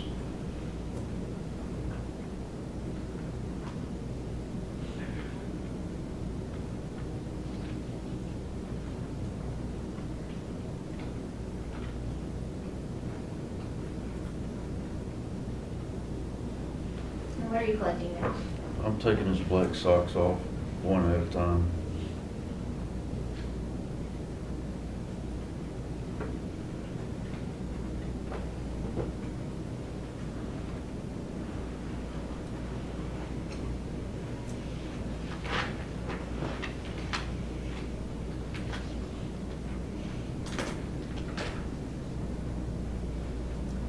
Hand you a photograph and see if you recognize it. If I may approach the witness, Your Honor.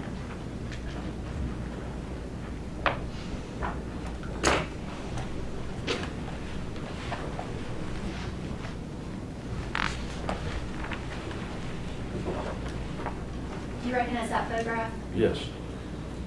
Is that one of the black socks that you removed from Mr. Isabelle? Yes. I would ask that that be the next exhibit, Exhibit 185.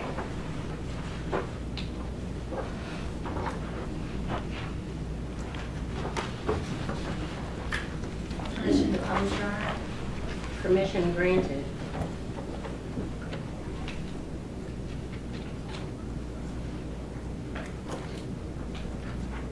So were these the socks that were on the outside that were immediately visible to you? Yes.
Do you then place that sweatshirt into a separate bag? Yes.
What are you doing now?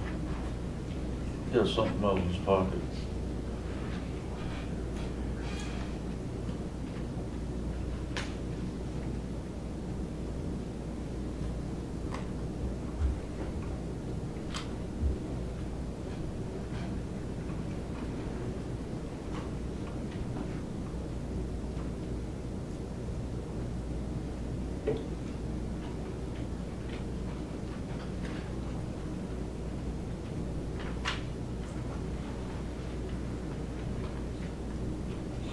Did those appear to be some sweatpants? Yes.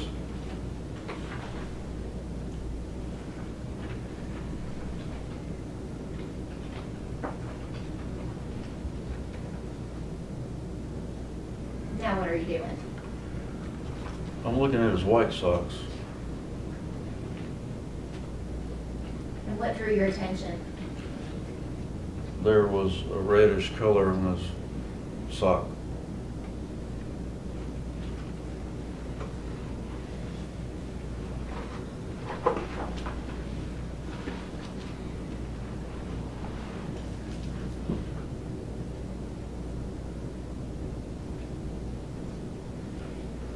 So to be clear, were those white socks underneath the black socks? They were.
What are you looking for?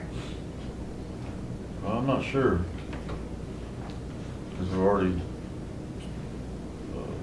swabbed his hands. If you saw any injuries, would you notate those? Yes, I would take a picture of it.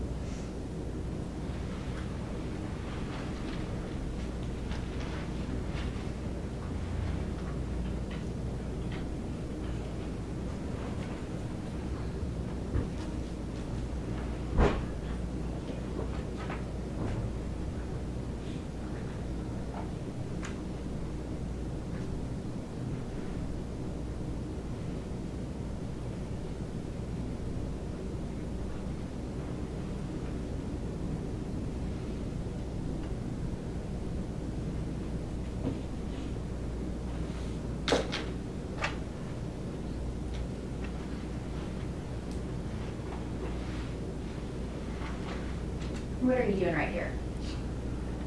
I'm giving him a Tyvek jumpsuit and foot covers.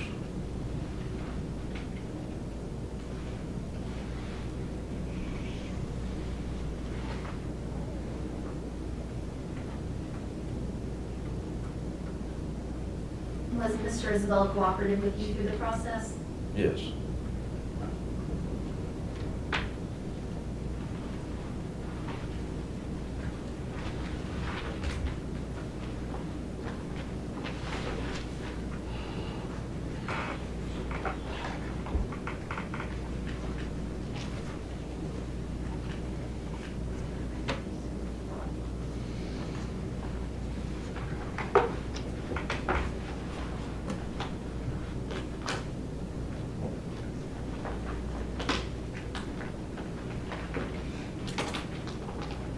Now, Officer Carlisle, were you at any other of the crime scenes in this case? No. So you were strictly called up to collect clothing from the defendant? Yes.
Officer Carlisle, did that end your interaction with the defendant, Mr. Isabelle? I believe collected vocal swabs later.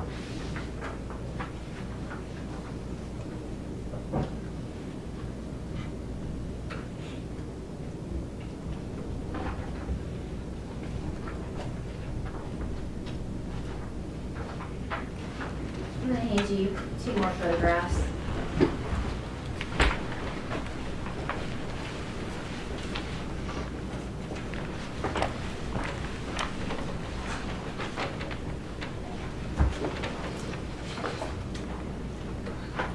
Do you recognize those photographs? Yes. And what are those pictures of? The left Nike sock that's white, the outside and the inside. And was that one of the socks that you collected from Mr. Isabelle on February 2nd, 2022? Yes. And was that one of the socks that we saw you collect in that video? Yes. All right, ask that that be the next exhibit, Exhibit 187 and 188. Oh, I'm sorry, 186 and 187.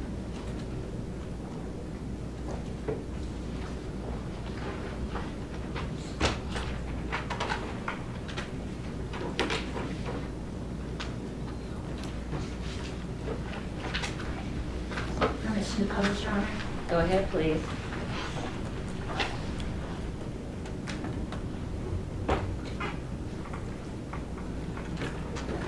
Deputy Carlisle, what do we see here?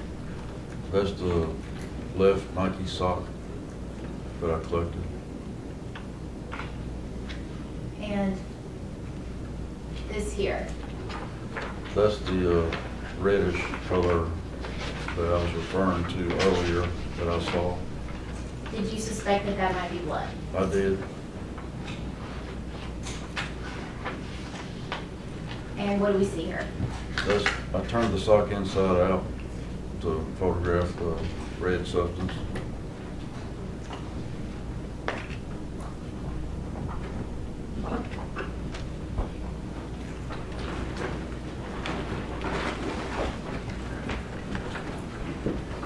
Mr. Carlisle, I'm going to pass you an item.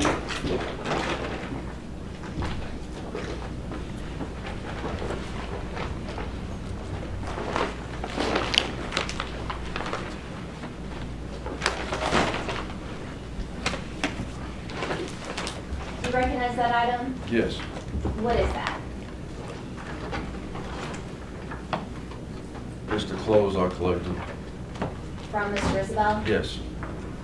And if you take a look inside, I use my knife. Sorry about that.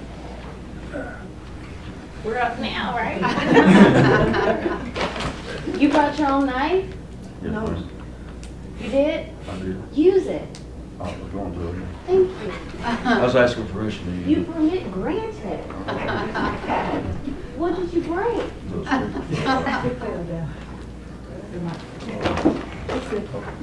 Thank you.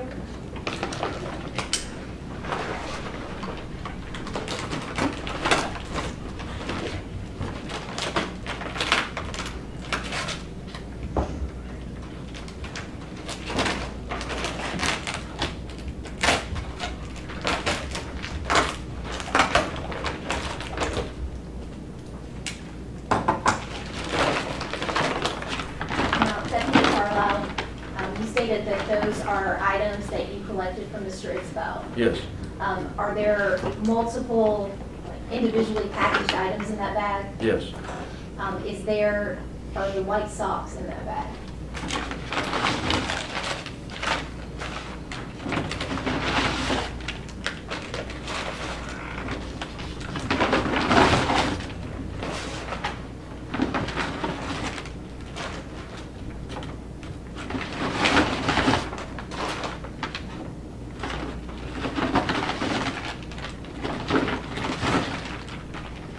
Yes. And do you recognize those items? That's my handwriting. And did you seal those? Yes. Now I'd ask that those be the next collected exhibit. You want both or just the left? Both. Collective 88. Hello? I'm sorry, 188, Your Honor? Thank you.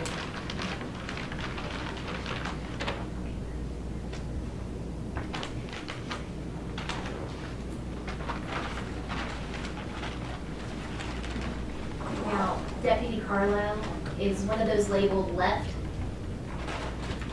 Yes. Would you please open that?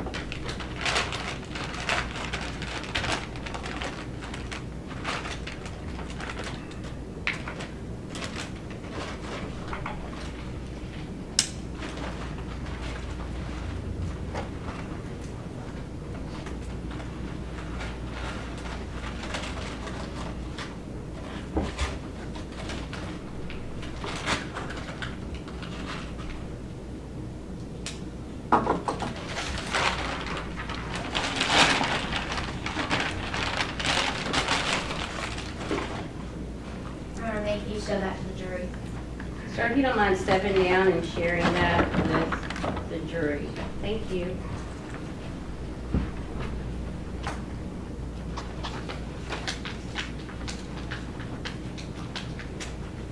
Now, Deputy Carlisle, is that still red in color at this point?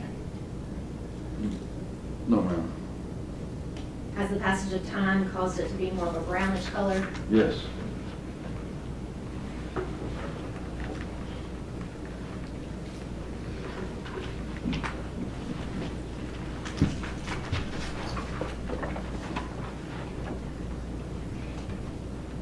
And Deputy Carlisle, you mentioned that you also took some buccal swabs from Mr. Isabelle, is that right? Yes. I'm gonna hand you an item and see if you recognize it.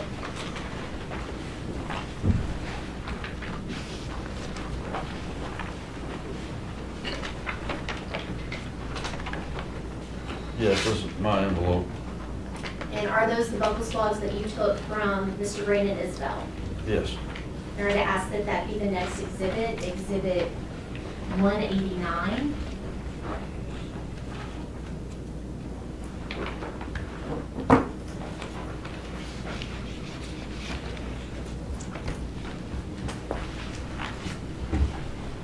Now, Deputy Carlisle, what is a buccal swab? It looks like a large Q-tip. It's a swab, and you swab the inside of the cheek on both sides to collect the saliva for DNA purposes.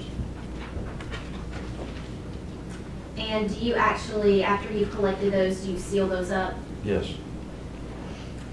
Now, Deputy Carlisle, I'm going to take you to February 3rd of 2022. Did you go to Clink? Yes. What is that? The crime scene office. And when you were at Clink, did you do some processing for this particular case? I did. What did you do there? Collected a swab sample from Adidas slip-ons. I'm going to hand you an envelope and see if you recognize it. Your Honor, I just ask that once an exhibit is finished being published, that it would be taken down. Thank you. Do you recognize that envelope? Yes, it's mine. And is that the swab that you took from the Adidas slide? Yes. All right, ask that that be Exhibit 190.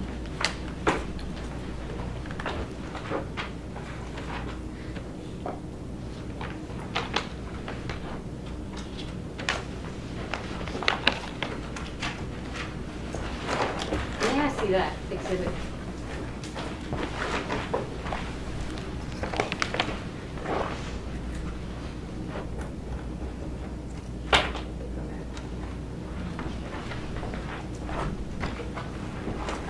Deputy Carlisle, I'm going to hand you what's previously been entered as Exhibit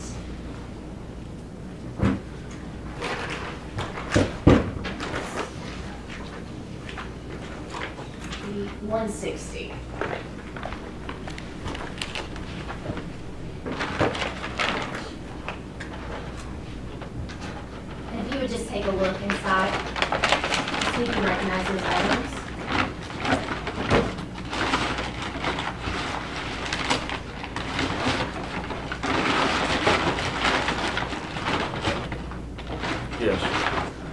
What are those items? The slides, Adidas slides. And are those the Adidas slides that you took the blood swab from? Yes. I'm going to hand you the stack of photographs.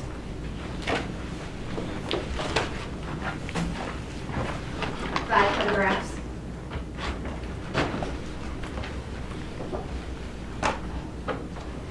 And if you would take a look through those.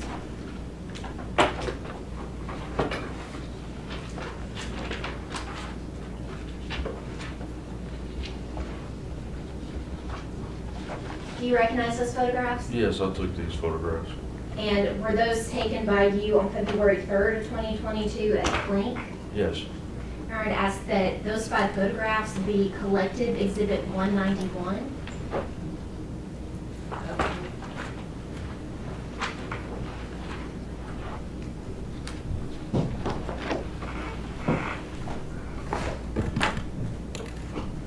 All right, may I have permission to publish? Go ahead, please.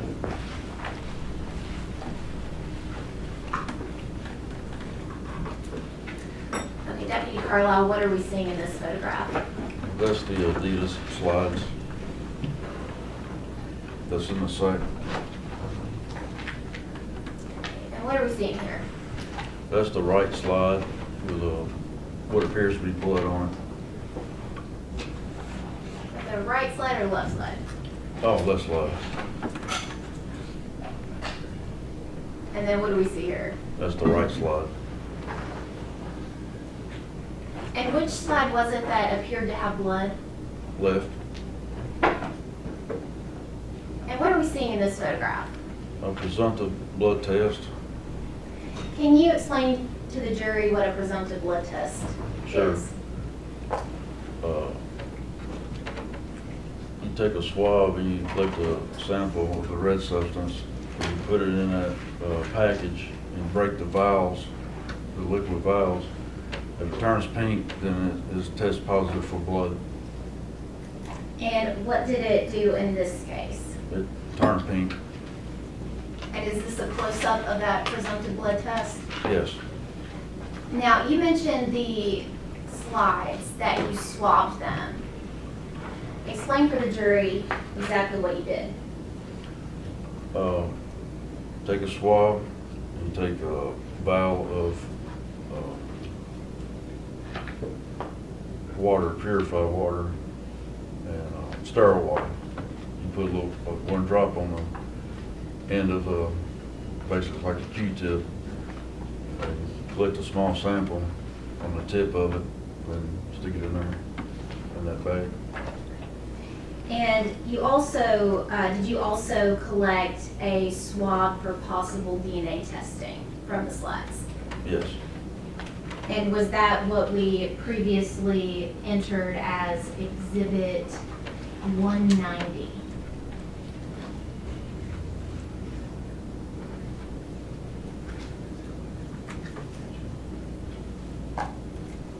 All right. And Officer Carlisle, when you collected that swab from the Adidas slides that we saw in Exhibit 190, did you package that up and seal it? Yes.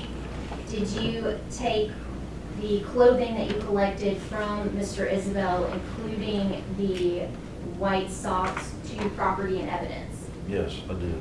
And were those in a sealed condition when you took them to that location? Yes. And were those then tagged in? Yes. Did you do the same thing with the Adidas slides after you processed them at Clink? Yes.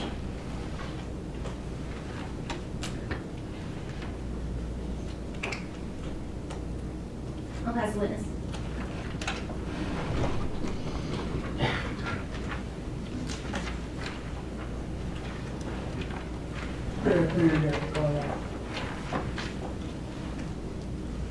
Did you do any gunshot residue tests? Talk about it being a forensic light test, I believe?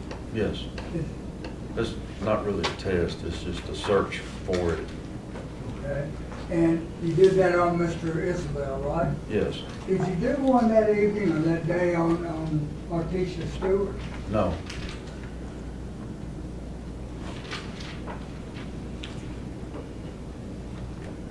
Did you do any swabs on Miss Stewart?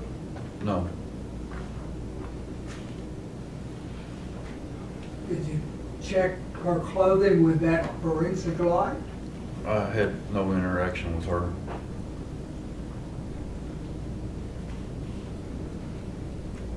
So there were no photos taken of her? No,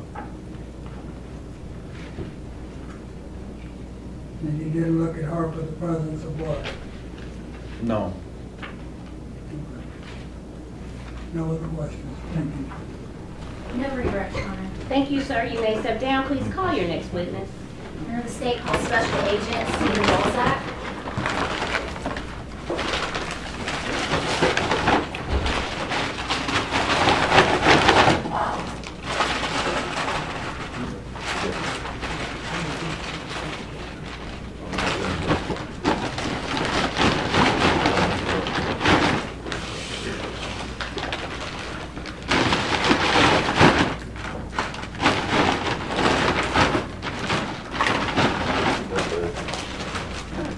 Thank you for saying.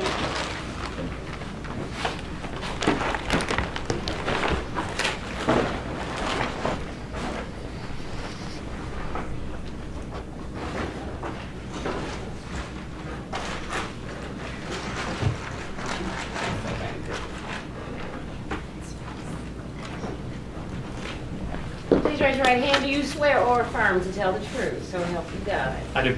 Please have a seat, watch your step, and speak up for the benefit of Madam Court Reporter. Would you please state and spell your name for the jury? Yes, my name is Stephen Walczak. That is Stephen Walczak. And where are you employed?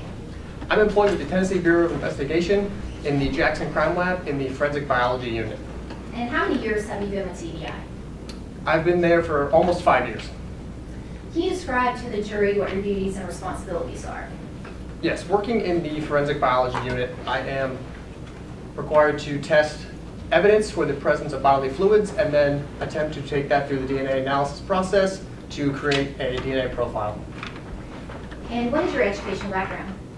I have a Bachelor's of Science in Forensic Biology with a minor in Chemistry from Ashland University.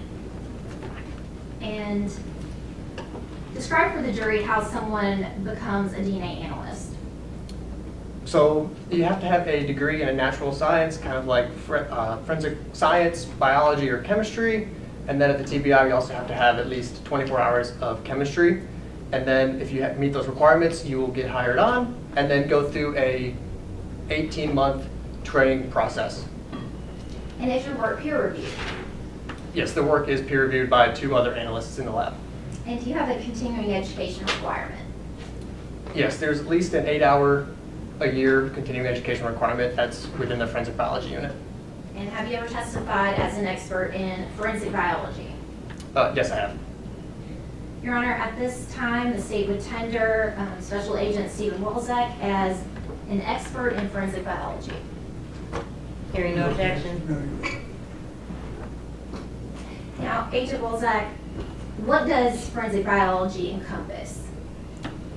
Forensic biology encompasses the testing of evidence for the presence of bodily fluids like blood, semen, and saliva, as well as touch DNA. And then the DNA analysis process consists of 4 steps where I isolate the DNA in the first step. The second step, I determine how much DNA is present.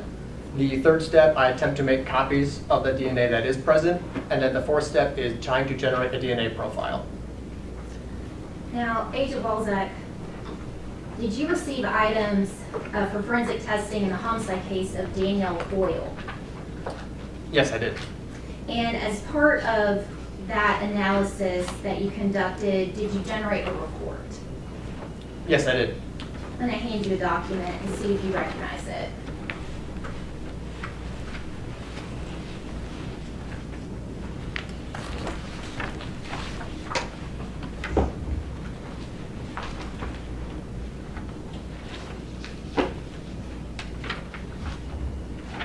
Yes, this appears to be a copy of the report that I issued on June 29th, 2023, and it has my signature on the report. Your Honor, I would ask that the report be entered as the next exhibit, Exhibit 192.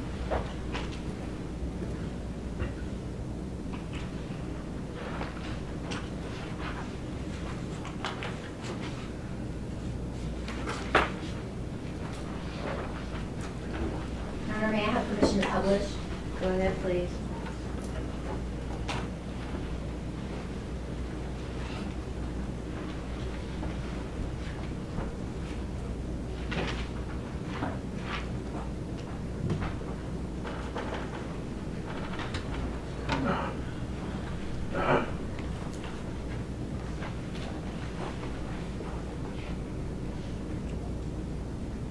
All right. Now, Agent Walczak, can you tell us what you received in this case?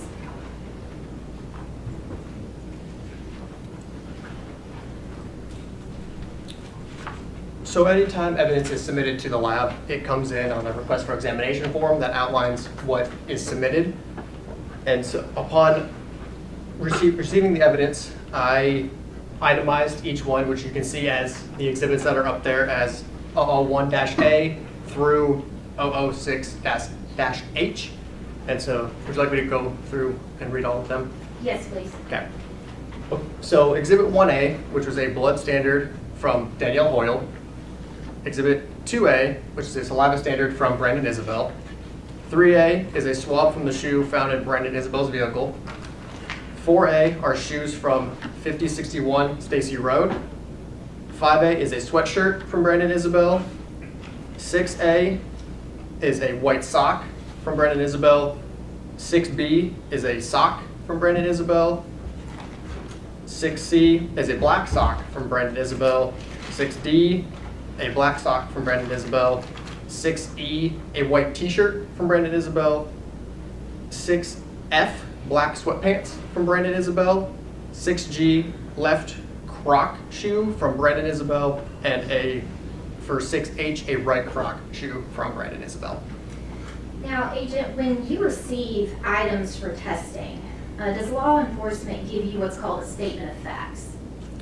Yes. On the request for examination form, it outlines who is submitting it, when they're being submitted, and also a statement of facts regarding the case.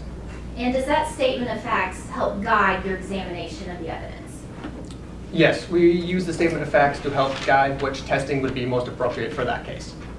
And do you also sometimes communicate with the investigators in the case? Yes, if any questions arise throughout the testing process, either before, during, or after, I can reach out to the numbers that are listed on the request for examination form and ask those questions to the agency.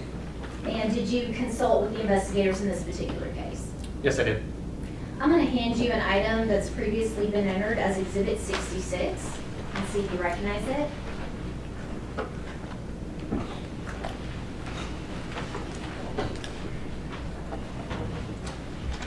Do you recognize that item? Yes, I do. So this is an envelope that is submitted by the agency. And anytime the agency submits evidence to the lab, it goes to our evidence receiving unit, who will give it a unique barcode with a unique identifier, which is the case number and exhibit number.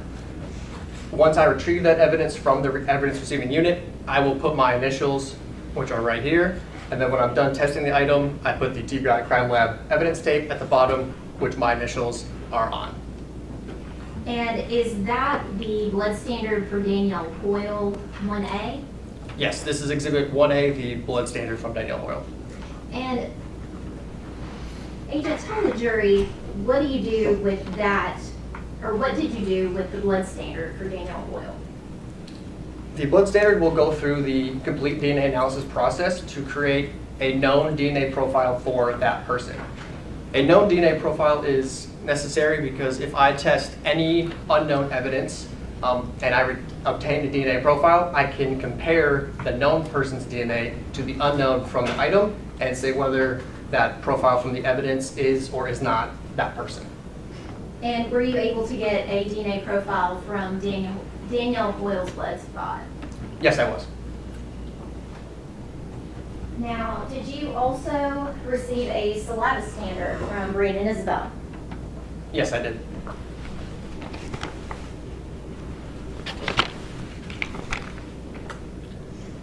I'm going to hand you what's previously been entered as Exhibit 189.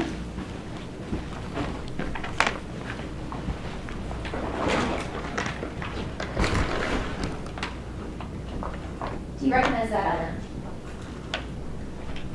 Yes, I do. It has the same exact markings that I mentioned earlier, the unique identifier, my initials, the TBI lab seal with my initials, and this is Exhibit 2A, which would be the saliva standard from Brandon Isabelle. And did you take that through the same process that you did the blood standard from Danielle Hoyle? Yes, I did. And were you able to get a DNA profile from those swabs? Yes, I obtained a DNA profile for comparison for both the blood spot and the saliva standard. Now, Agent, I would like to direct your attention to item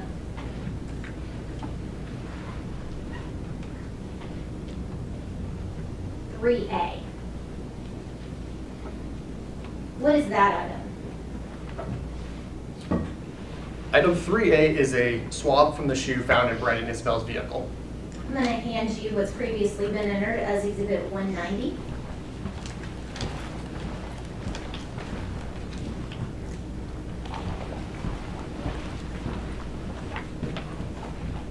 Do you recognize that item? Yes, I do.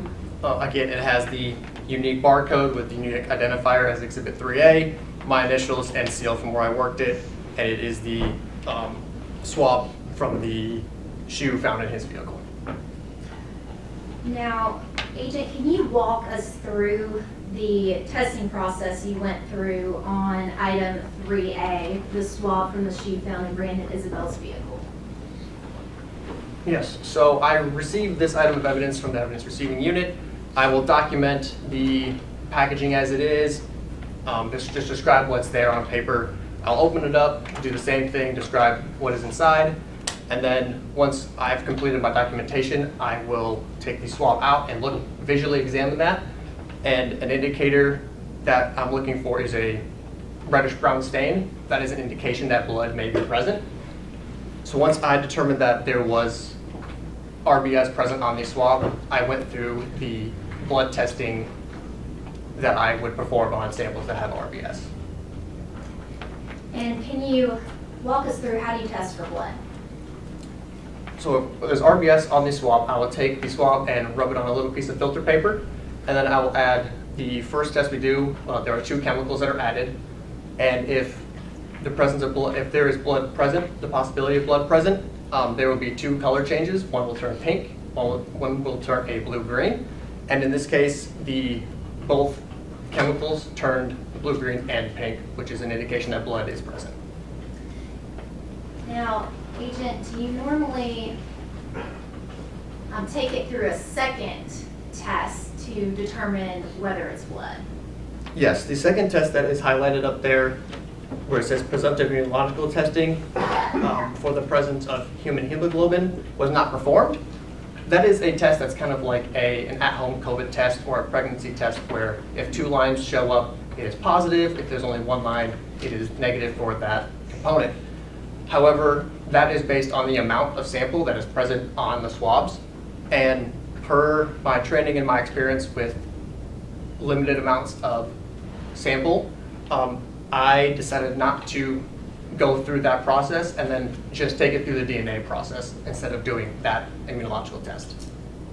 But the initial chemical test did test positive for blood, is that right? Yes, the presumptive chemical testing indicated the presence of blood, yes. Right. And so you mentioned you then took that swab through DNA testing. And walk us through that. What did you do?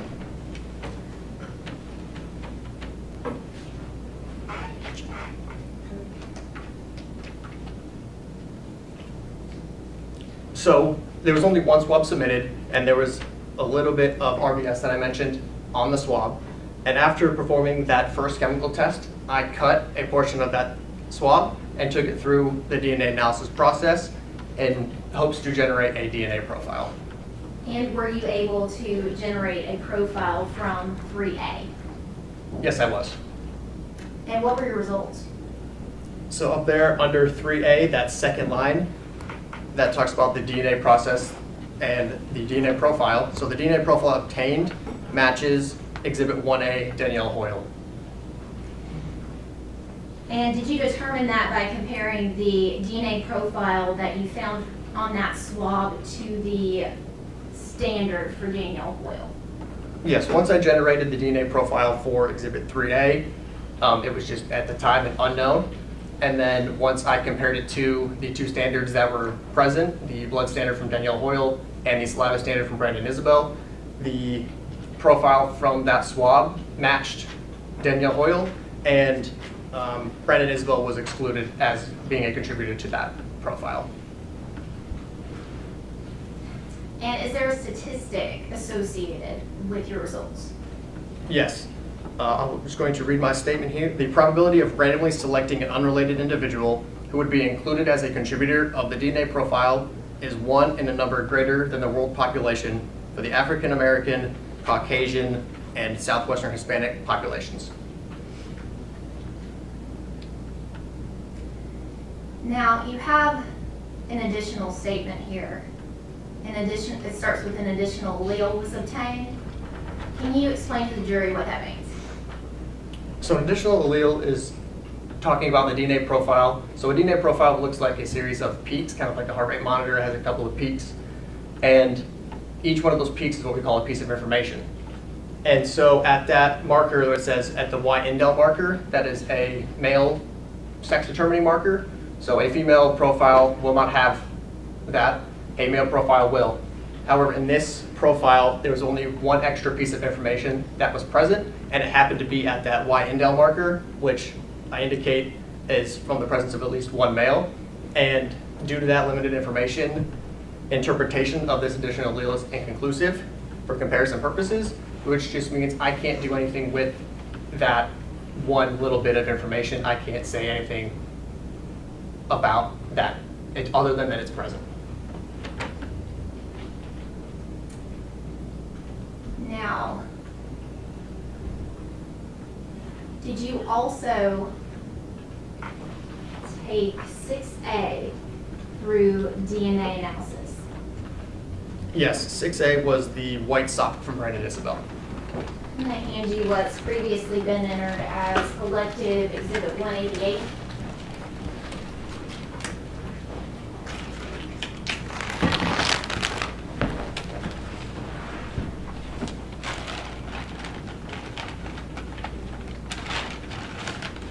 Do you recognize those exhibits?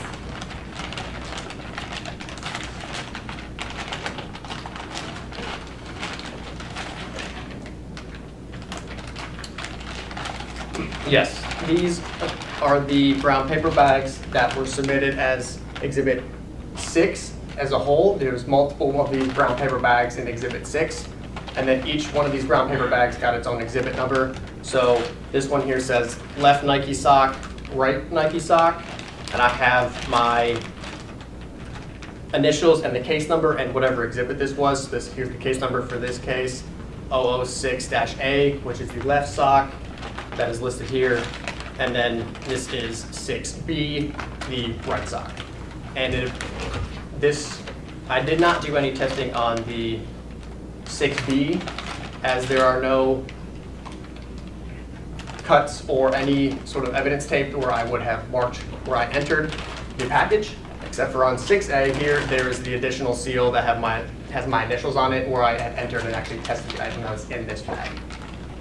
Now, Agent, on 6A, did you take it through that same process that we just discussed on 3A? Yes, I did. And did you go through that initial testing with regards to trying to determine whether the stain was blood? Yes, for this exhibit,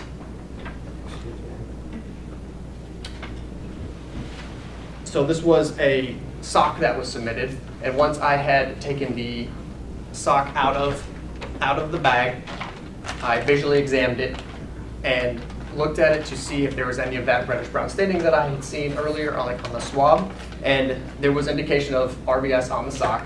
So therefore, I took a look at the sock as a whole, inside and out, to see if I could find a spot where the staining may have been darker or more concentrated, and there was. And so I tested that area with the chemical testing, both chemicals that turned blue, green, and pink. Tested that area, it was positive for both of those chemicals. This time there was enough staining present to do that second test, and that was also positive. And so by those two tests being positive, that indicates to you that this is blood.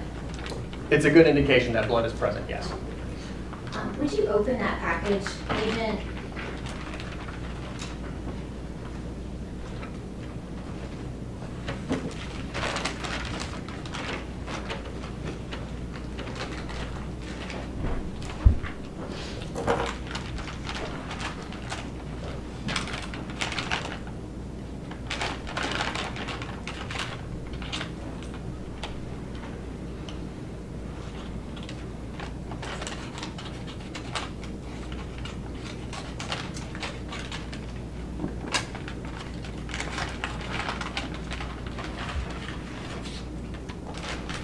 Agent, after doing that testing with regards to trying to determine whether that stain was blood, did you then take that through DNA analysis?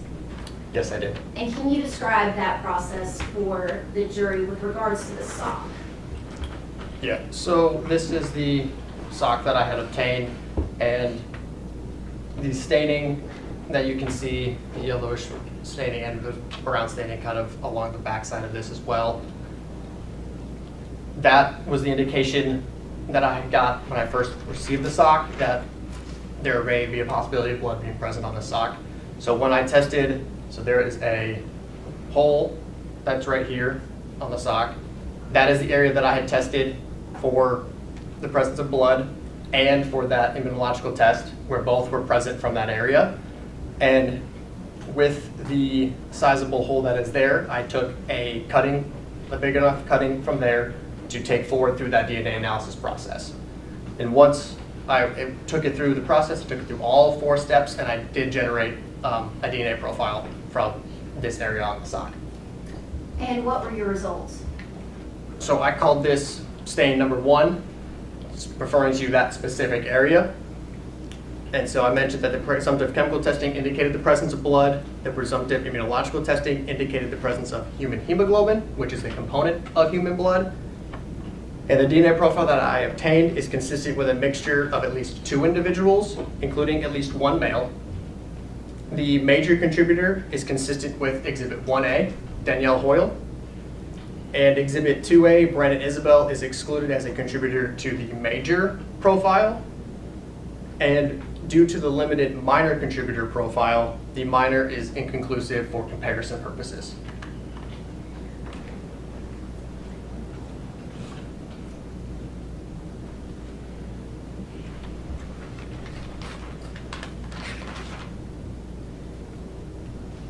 So, Agent Walczak, with 3A, the swab from the shoe found in Brandon Isabelle's vehicle, the DNA on that swab was a match to Danielle Hoyle, is that correct? Yes, it was a single source profile, which means it's contributing from 1 person, and it was a match to Danielle Hoyle. And 6A, the left white sock from Brandon Isabelle. The DNA profile from the sock matches to Danielle Hoyle, is that right? The DNA profile obtained that there was at least 2 individuals present, so based on the training and experience that I have in the forensic biology unit on interpreting DNA profiles, I can say that there are at least 2 people contributing, but at different amounts. So when I talk about a major profile, that means someone who's contributing a lot more DNA than the one or other persons that are present. So when I talk about the major profile being consistent with her, is that she is contributing more DNA to that stain than somebody else is.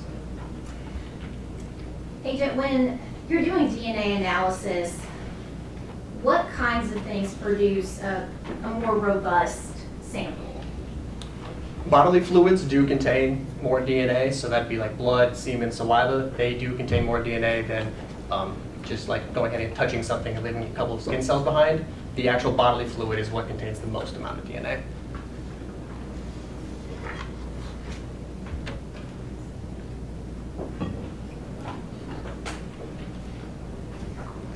Last witness. Go ahead, please.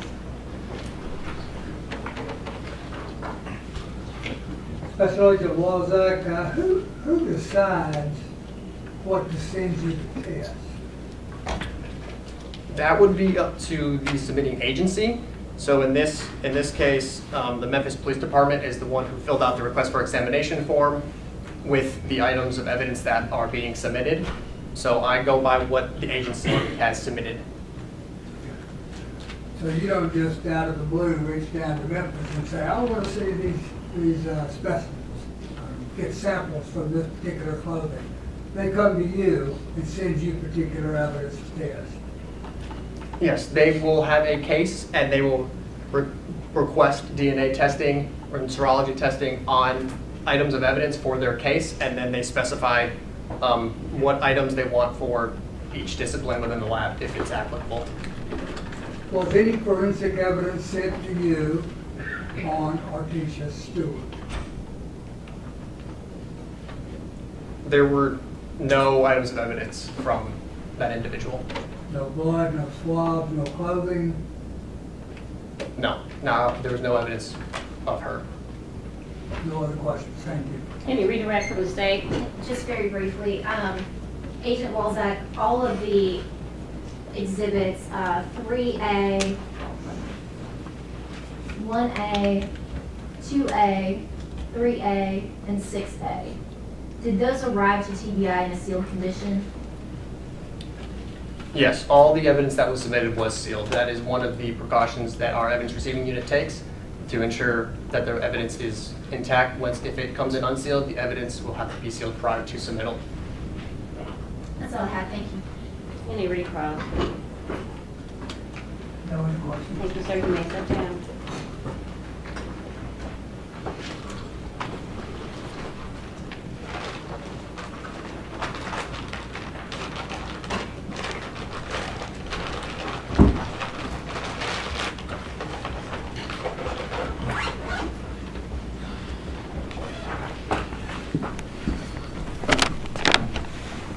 They do have, mentioned this a little bit earlier, it is a stipulation to the chain of custody that both sides agree to. If I could have this entered as, This is in Florida.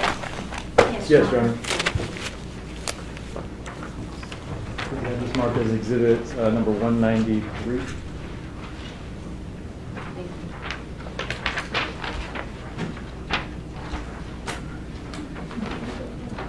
I'm ready to read this out to the jury. Go ahead, Yes.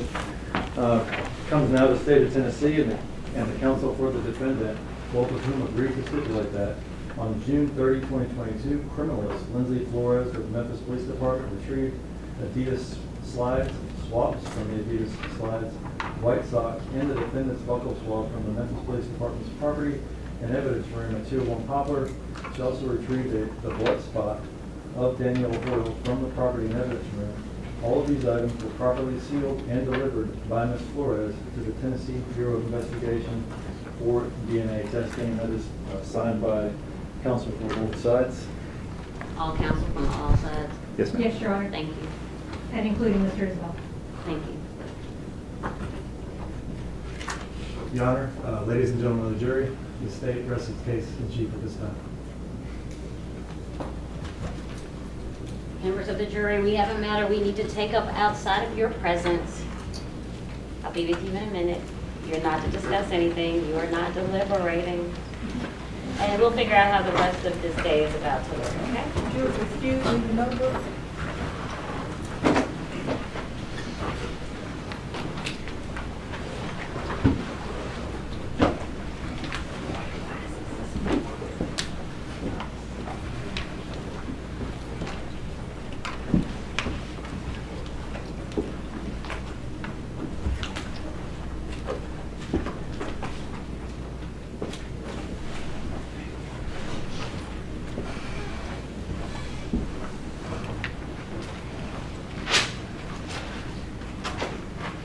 now 3:57.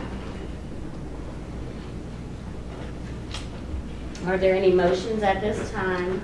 Yes, Your Honor, this time the defense will move for judgment of acquittal. It's a matter of law on murder, first degree, both counts. First degree murder for felony murder, aggravated child neglect, and especially aggravated kidnapping. That's proved particularly regarding the last two, the aggravated child neglect and especially aggravated kidnapping, does not reach the level of beyond reasonable doubt as a matter of law. Would the state like to respond? Yes, Your Honor. The state has proven through the course of the trial that, one, the defendant admitted to shooting Danielle Hoyle. We've heard significant evidence that he did not want the baby, significant amount of evidence that he was in love and concerned about losing his relationship with Artisha Stewart. He admits to being at the scene at Levi and Sedgwick and shooting, in fact, shooting the victim Danielle Hoyle. We have shell casings at the site of the shooting that match the shell casings that are in Danielle Hoyle's car, that match the ammunition that's in Brandon Isabelle's car. There is GPS information showing him at that scene. He also admits to going down to the river at Wolf River and Mud Island. He admits to throwing baby Kennedy in the water, in the river. Baby Kennedy has never been seen since. The baby's hat is down there. There's video evidence, there's tag, license plate reader evidence, and GPS evidence that corroborates what he said about being down there. He admits to throwing the baby in the river, but even if you go back to the idea that he left the baby down there, that is still obviously aggravated child neglect. The fact that he took the baby, drove it all the way up to Lathbury, and then back down to the river is pretty clear. Aggravated kidnapping. Even if we were to assume that he didn't throw the baby in the river, clearly that's aggravated child neglect, and clearly baby Kennedy is gone and dead as a result of that aggravated child neglect. So, especially in the light most favorable to the state, the defense motion should be denied. Thank you. Court's going to be in a brief recess while I take this under consideration. It is now 4 o'clock. I'll be back soon. Court stands in recess.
Do you have an over-under on how long this process is about to take?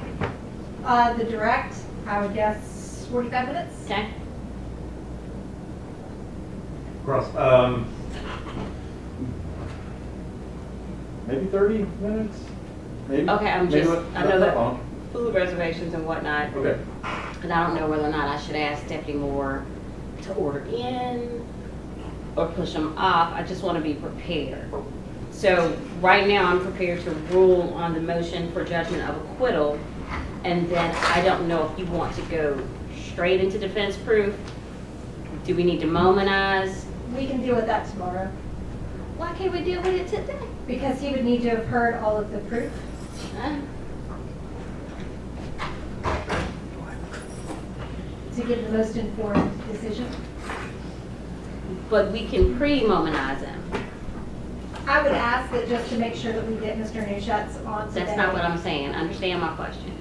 Once we complete the proof and you call all of your necessary witnesses, if I'm going to ask Mr. Isabelle, I want to ask Mr. Isabelle, as I do most people in similarly situated situations, I want to ask him if he will spend the evening weighing his options. I am not in the business of sending him away. Now, it's not that I don't completely trust you and Mr. Massey, that he's been fully apprised of everything that is coming for him. Everything that's due him due to his constitutional rights. But for the court, what makes me feel better is if I look him in his eyes and say, we're going to pick back up in the morning. I need you to spend some time with your thoughts and your family. You just did that conversation in the back. Did you understand what I'm saying? I need to have it myself. I don't doubt that you had it. I don't doubt that you'll continue to have it. I don't doubt that you've had it for months and months. But I've not had that conversation with him. And he'll tell you, we've not talked about you testifying, have we? Ever. I want to be able to say that to him before he leaves. Is that okay? Absolutely. All I wanted. Oh my God. How hard was that? Let's go back on the record. Go back in session.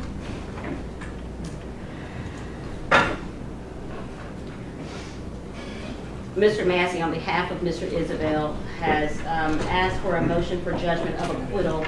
Mr. Massey indicated that the state of Tennessee has failed to meet their burden on 2 counts of first-degree murder,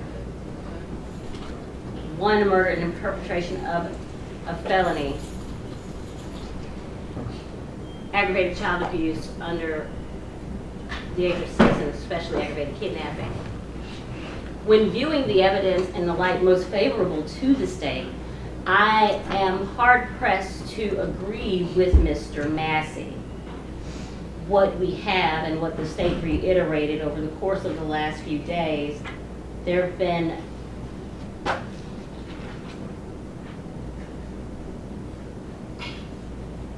$193 exhibits. There have been 29 witnesses, all of which testified under oath independently relating to events that occurred between January 30th and February 2nd. We have some certain admissions. We have what purports to be what the state is pointing to as a motive, multiple motives. We have forensic information. We have biological information as just testified to by these, I don't know if he was a special agent, so I'm not going to call him that, but Agent TBI, from TBI. We have certain information that, and I think that Mr. Massey's, the crux of his argument was relating to the abuse and neglect, and what the state failed to prove in that vein. I disagree wholeheartedly. Based on what I've heard so far, the state of Tennessee put on 3 witnesses early on to discuss the element that evening. And I say evening, like February 1st, February 2nd. It was a rain event that was testified to, so it was pretty wet. We saw the body cam on Levi and Sedgwick, which showed water in the ditch. So there was some rain event, which was testified to, I'm not making that up, and then the search had to be suspended due to inclement weather. I don't know if you all remember where you were during that ice storm, but I do. And it was not in the comfort of my own home because I didn't have power. It was a heavy ice storm, and that was confirmed by all who, was it Braden? Braden pre-Shelby County deputies. The divers, Sergeant Klein, Sergeant Smith. I'm going on memory, not my notes, but respectfully, I'd have to deny your request, Mr. Massey, for a judgment of acquittal when viewing the information that we've received, the evidence, in a light most favorable to the state. Does the defense wish to put on any proof? Please, may I ask you, and I may have missed it because we came in, we were speaking to Mr. Isabelle in the back, but did you address also the especially aggravated kidnapping? I addressed, no. What we have. I did not, I think I stopped at, you're not wrong, especially aggravated kidnapping. I'm ready to get into it. You want to hear it? As it relates to baby Kennedy Hoyle, and I know you hate that, as it relates to Kennedy Hoyle, the less than 48-hour-old infant, he had no legal connection to her. He had not executed a voluntary acknowledgement of paternity. A DNA test was not done at Regional 1 Health. For all intents and purposes, he was a non-relative, and he did not have her mother's permission to remove her from that car. And I think we know why we didn't. So I do believe that the state has proven, especially aggravated kidnapping, as under indictment number 2203799, which goes with, I think, and we'll figure this out when we get to our instructions. No. Either way, we have a felony that's attached to that murder in the perpetration of one of the other. But you do not have a parent. Now you know I got to put on my other hat, Mr. Massey. I think there was testimony that he's the father. Tested legally, pursuant to statute, I think it's 36.2 or 36.6303. The child born out of wedlock custody lies solely with the mother. These parties weren't married. He wasn't married to her. So she would have been the sole parent. I'm going to give you the right statute. So I don't like giving you the wrong statute, but I know it's 36-something-303. Custody, I was right. It's under the parenting chapter. Oh, look at me. I'm right for a second. 36-2303. Absent in order of custody to the contrary, custody of a child born out of wedlock is with the mother. He had not executed a voluntary acknowledgement of paternity. He had not gone to our local juvenile court and established parentage. He was a non-relative. By your own client's admission, he was 70-30 on the fence. By Artisha Stewart's testimony, he needed a DNA test. He did not have effective consent to have that child in his physical custody, what could have been in the back of his car, for over an hour and a half. Anything else? Let's talk about where we are now. We're ready to call Mr. Neuschatz. He's present. He is present. Call him on. Is this your soul? Well, this is where we're starting today. Yes. Do we want to wait for the jury to come in and call us forward? That'd be nice, wouldn't it? See, I'm out of bandwidth. Let's get that jury in. I need more Give coke. us a heads up at the end of the day when the jury's out about the lesser for the cases you Will I give you a heads up about what? Like the lesser included offenses you intend to instruct the jury on. I'm not instructing the jury on any lesser included. You got to file that. You have it. By statute, you need to file. Once all the proof, you haven't filed that. I've been looking for it. You not seen me up here with the files? I've been looking, he's been looking for it. We've been looking for it for the better part of 2 weeks because we start our instructions early. Require, we just never have done it. No. In Division 5, you want me to consider lesser included, you need to put it in writing by statute. And then we get to argue about it. Under State v. it's State v. something, and we get to argue about it. I'll tell you what it is though. And it'll be multiple rounds of us going through it, us not liking it, Mr. Christensen doesn't like the way his name's spelled, you don't like the font. We'll go back and forth. I won't not ask for your input. You got a juror in the courtroom?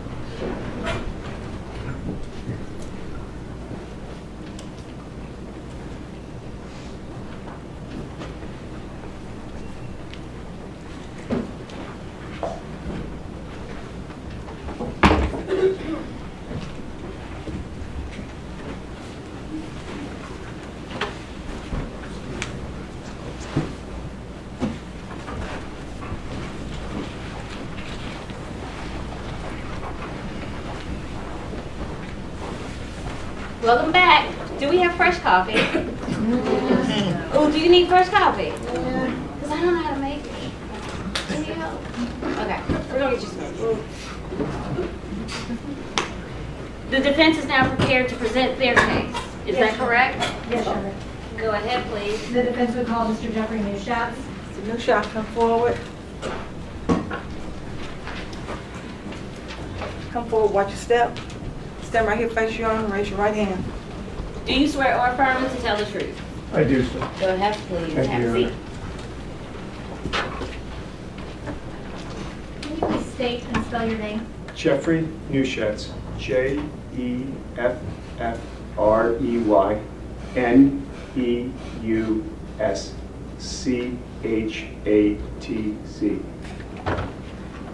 Mr. Neuschatz, what's your occupation? I'm a professor. I'm a core faculty member at Fielding Graduate University. Okay, and what is your educational background? I got my bachelor's degree at Roger Williams College. I then got my master's degree at Cortland College, which is part of the SUNY system, State University of New York, in general experimental psychology. And then I got my PhD in cognitive psychology from Binghamton University, which is also part of the SUNY system. And do you have any particular specialty within psychology? I'm a cognitive psychologist. Okay, and what does that mean? Cognitive psychology is the study of all brain processes, pretty much. Problem solving, judgment, decision making, memory, language, perception, sensation. And after school, did you proceed to work in that field? I did. Okay, what is your work history? I worked 1 year at St. Mary's College of Maryland as a visiting professor. Then I moved on to the University of Alabama in Huntsville, not along with the football team, one of the schools related to it. And then I just this December, I moved on to Fielding Graduate University. Okay.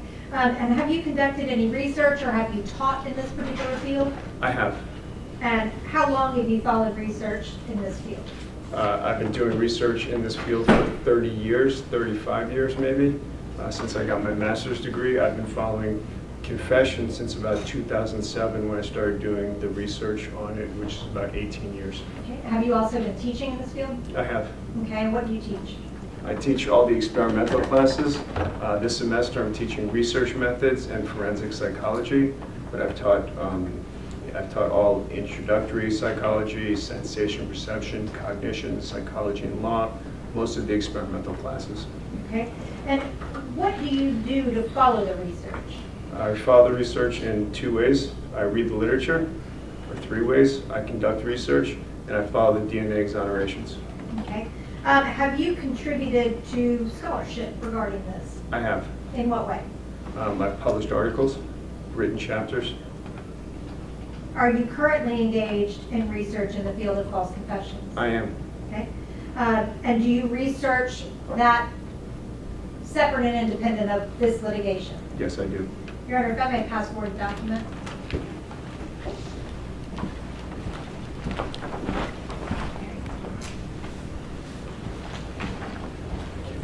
Do you recognize that? Give me some of the cheaters. This is my curriculum vitae this evening. Your Honor, I'd ask that that be made the next numbered exhibit, number 194.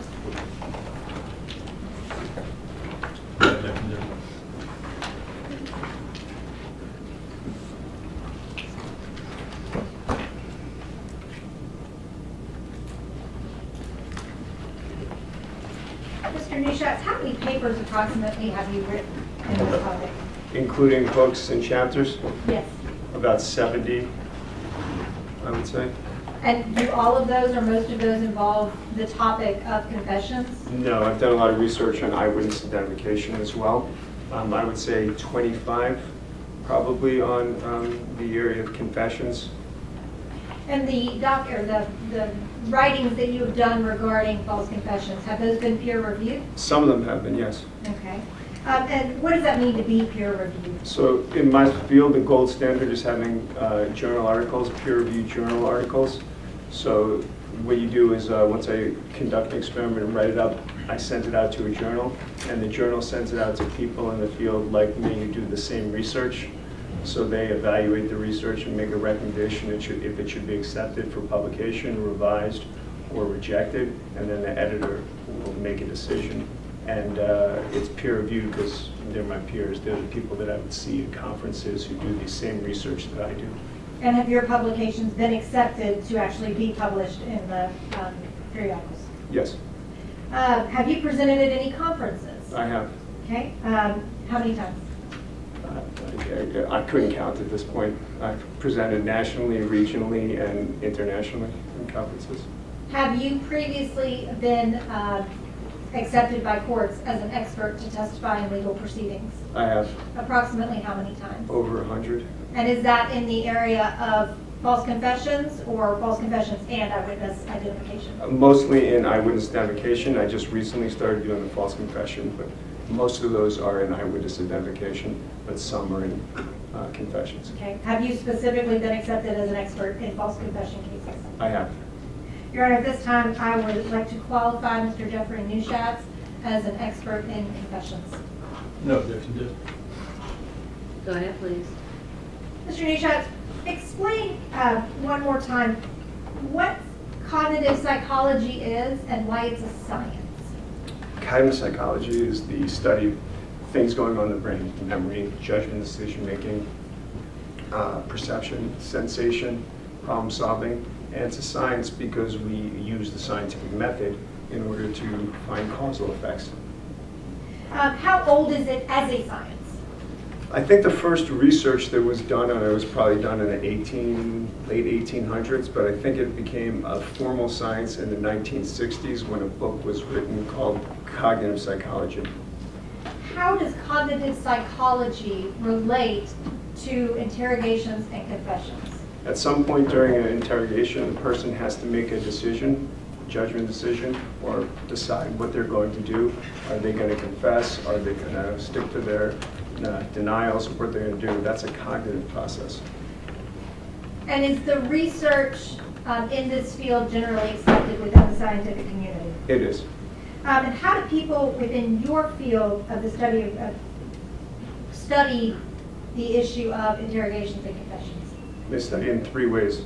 They look at actual confessions, actual interrogations. They look at the DNA exonerations where people falsely confessed and were convicted, and then they conduct research. Are there any particularly influential sources relating to interrogations and confessions for you? For me, there are three. The first one is the scientific review paper, which was written by Casson and colleagues. And basically what a scientific review paper is, it's a review of all the research in the field. And then they give recommendations of how best to apply those to whatever issue it is, in this case, confession. There's the Drizzen and Leo law review paper, which outlines the factors that are involved in false confession cases. It's probably the most comprehensive look at false confessions. That's D-R-I-Z-I-N, Drizzen. And then the other one is the book that was written by Richard Leo on interrogations. Okay. How does this research match what regular lay people believe about confessions? It indicates that there are two myths that people have about confessions. The two big myths are that no one would confess if they didn't commit the crime. They would only confess if they did it, so people don't falsely confess. We know from the research and the DNA exonerations that's not true. And the second one is people think that they would know a false confession if they saw one. Like they're good at detecting when these things are false, and unfortunately that's not the case either. Are you trained as an interrogator? I took the Reed interrogation training. What is the Reed interrogation training? The re-interrogation training, it's probably the oldest interrogation training that I'm aware of. It's probably been around since I think the 1960s. They've trained tens of thousands of police officers worldwide. It's one of the most popular training techniques for interrogations and interviewing.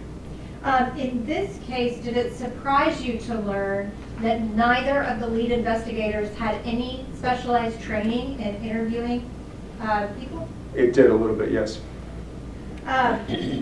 What would you say as far as how do we know when a false confession occurs?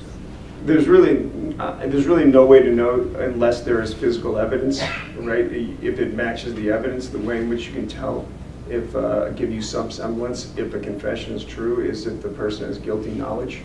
If they know something about what happened that hasn't been in some way leaked to them during the interrogation or some other manner. Can a confession that is derived from a coercive interview have both true and untrue parts to it? Yes.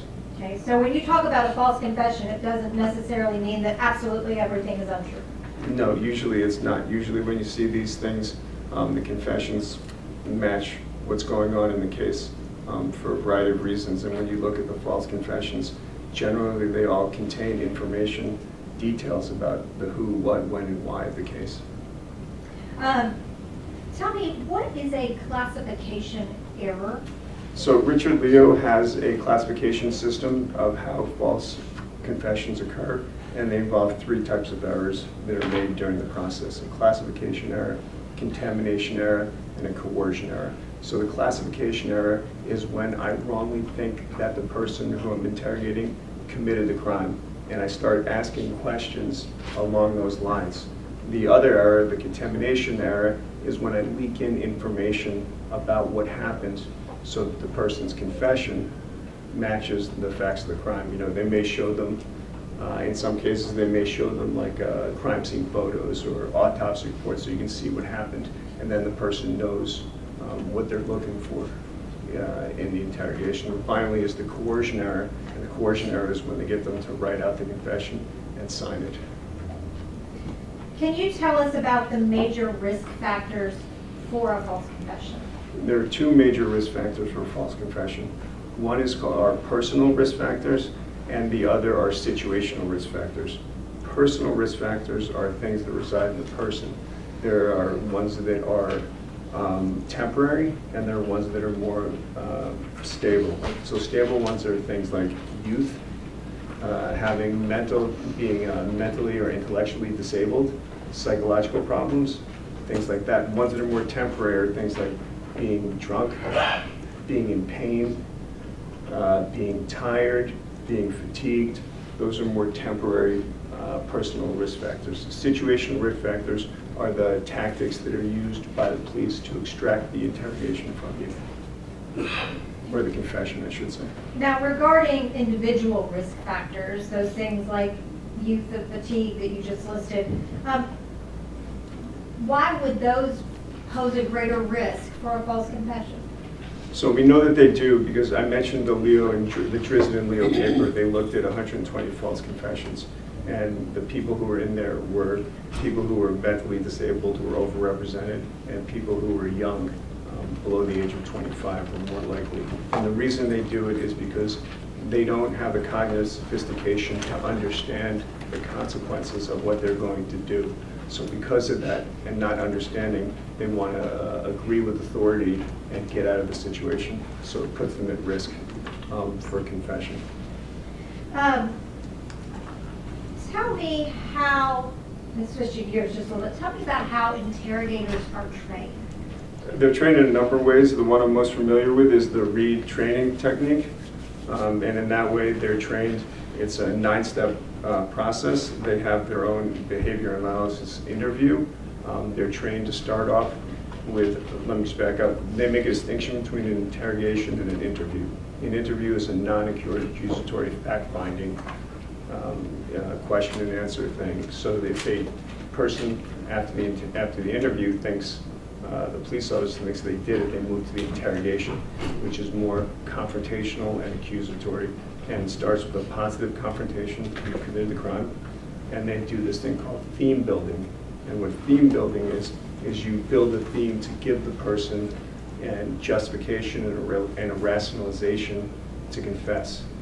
And they're told to present lots of evidence, right? Bring big stacks in and say, look how much evidence, and they're taught to refuse denials. Because in the training, what they say is that if people deny, it's harder to get them to confess. Tell me why investigators are trained. You want to train investigators so they can do the best job interrogating and interviewing people. And the best job is extracting as much honest and truthful information without getting any false information. And what is a guilt presumptive technique? A guilt presumptive technique is when you assume that the person has committed the crime. The problem with doing this is it directs all the questions in line with that, sort of in a confirmatory way, to try and get the person to agree with your point of view. And are those tactics effective in getting confessions? They are. What happens when those tactics are applied in situations where maybe the person didn't do something? There's a lot of social influence and persuasion going on, so it sometimes can also lead to people who falsely confess. What happens when they're applied to a situation where the police have already kind of framed out their narrative? It can be extremely persuasive and influential to the person they're trying to get the information from, if that's what you're asking me. So why wouldn't a person just maintain a denial? It's very difficult in that situation, right? You're in a situation, you don't know what's going on, you're being told that the only way to get out of the situation is that if you confess, you're told over and over and over again that you're lying or you're not telling the truth. It's very hard to get out of there. In some situations, you're told the only way you're getting out of this room is if you tell us that you did it or something like that. It's not as easy as people might think to just say, hey, I'm done. And the problem with the Miranda warnings is that people understand that they have a right to an attorney. They don't understand the second part, that they can end the interview at any time and ask for an attorney, so they don't realize that they have the opportunity to just stop the interview and get relief or help. I want to talk to you about the psychological impacts of interrogation tactics. Tell us about self-regulation. Self-regulation is a process where you have to maintain cognitive, physical, and emotional control in order to achieve some goal. So if you want to lose weight, right, you have to maintain your cognitive, you have to maintain your emotions, and you have to stick to whatever physical exercise you're doing. In the case of confessions, right, you have to maintain your composure in order to not confess if you in fact haven't committed the crime. And does fatigue weaken your ability to do that? Yes. How? When you get tired, it's hard to maintain and continue to be vigilant in these things. I mean, you know from your own experience that when you're exercising, when you get tired, it becomes harder and harder to force yourself to do whatever exercise you're trying to do, to lift the weights or to do more push-ups. It just becomes more difficult as you become worn down. The same thing happens in the interrogation situation.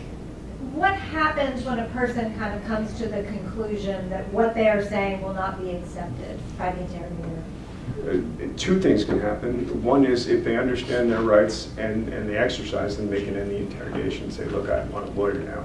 And at that point, the interrogation will end. So the other opportunity is they can just give in and confess. It's particularly a problem for people who are innocent, because if they're being shown evidence, people who are innocent will think that that evidence will then exonerate them because they didn't commit the crime if that evidence actually exists. Are you able to give an opinion about whether a confession is true or false? I am not. Can there be parts of any confession that are true and parts that are false? Yes. And is it your job to say which of those are true and which of those are false?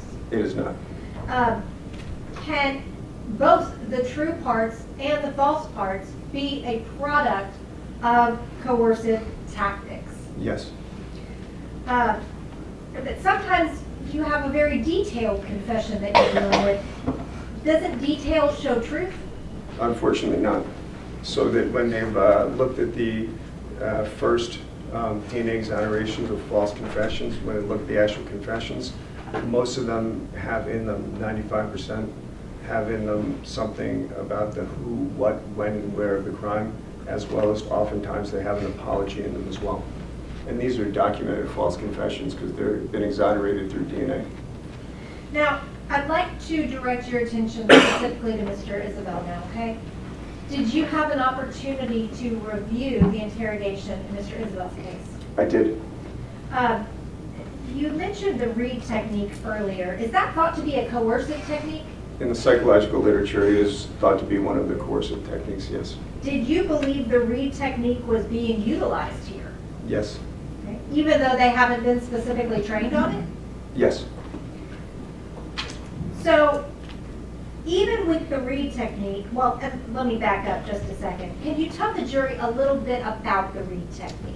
It's what we talked about before. To do the Reed technique, starts off, it's a 9-step process, and the police in this case didn't do all of it. It starts off, they train you in a behavioral analysis interview, which is supposed to help you determine if these things are true, if they're not true. And then you use the tactics that we talked about, like refusing denials and presenting evidence. Is it thought to be a coercive technique? It is. Even with a reputedly coercive technique, are there certain practices that are frowned upon within the Reed technique? So the Reed techniques published unacceptable, a list of unacceptable practices. And 2 of them, the most ones they talk about the most, are making threats of inevitable consequences, and then promises of leniency to get someone to confess. Did any of those happen here? They did. I'd like to direct your attention to a quote from Sergeant Boyd, okay? He said, because the story, and I'm gonna paraphrase some of the language, okay? Because the story that you're running with right now, and I'm gonna say that with all effing honesty, the story that you're running with right now, you will be effing dodging dicks for the next 50 effing years with that effing story. Do you understand what I'm saying? That shit ain't gonna effing fly, Brandon. I'm just being real with you. It ain't gonna effing fly, bruh. You know that, and I know that. What's problematic, if anything, about that quote? It's a threat of inevitable consequences, and in the Reed material, they expressly state that you shouldn't threaten someone with rape in order to get them to confess. Is there a reasoning behind that? There is. Cases have been overturned because that tactic was used, and the court decided that doing that made it an involuntary confession.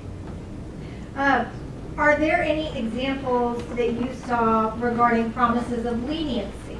There were implied promises of leniency. Sergeant Winbush said, I'll tell you like this right here. I'm almost through with my cup of coffee.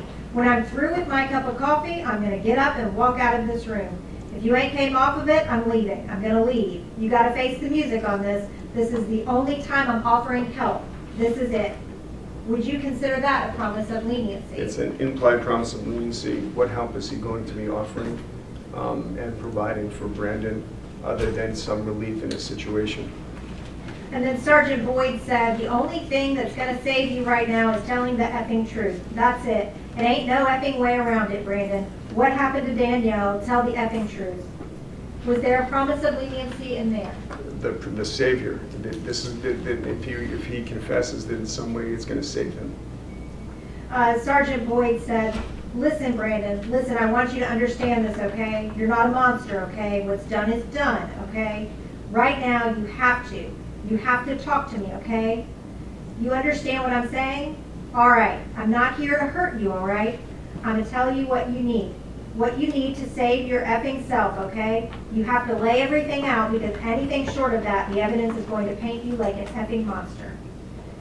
Why is that problematic? Again, he's going to save him, right? This is going to save him in some way, right? The implication is that if this is going to save you, his situation is going to be better by virtue of him telling the truth as Detective Boyd sees it. Can you tell me about your process when you review these interrogations? Sure. So that I use with my people who evaluate stuff with me, my students, We use the IIAI survey or coding scheme. It's the Interrogation, Interviewing, Analysis Instrument. It's a lot to say. And basically what it is they've broken down all of the tactics that have been used throughout the literature in psychology, and they've combined them into like a checklist of 5 different categories to look for to see if these tactics occurred. The 5 categories, one is rapport building, sort of like small talk. The other one is there's an evidence tactic. There's a social psychological manipulation tactic, and these have individual tactics within them. These are just the categories. There's a consequential tactic, and there is what we call minimization tactic. And then we also look for what we call contamination, like who said the information about what happened first. Did it come from the suspect, or did it come from the police? So you can see if the information in the confession is based on what the police said or what the person gave voluntarily. Did you determine, based on your expertise, whether you believe this was a coercive interrogation? I did. What did you determine? It was a coercive interrogation. Brandon was told, Mr. Isabelle was told several times that he wasn't leaving. He was called a liar. He was accused of committing the crime 17 times. It's pretty coercive. How many coercive tactics did you count when you coded this particular I interrogation? think 165 maybe. Is that a lot? That's a lot. Okay. Now I want to talk to you about what you found, okay? How long was this interrogation? So the interrogation starts when they detain you. It doesn't start when they put you in the room. It starts when they detain you, because that's when you have to start thinking about, the situation that you're in. The amount of the interrogation that I saw, I don't know exactly when he was detained, but the interrogation videos that I saw were over 10 hours. Is that a long interrogation? Yes. What is the recommended length of time for an interrogation? The Reed technique recommends not over 2 to 4 hours. And the reason they do that is because, in my opinion, if you look at the false confessions, DNA exonerations, most of them occur when you have extremely long interrogations because people get very tired, and it's very tiring having to continue to fend off the accusations and the accusations. So even the Reed technique, which you described as a coercive technique, does have parameters that it sets out for length of interrogation? They do. And this one was more than 2.5 times that length? Yes. And you talked about fatigue. Why is that a major risk factor?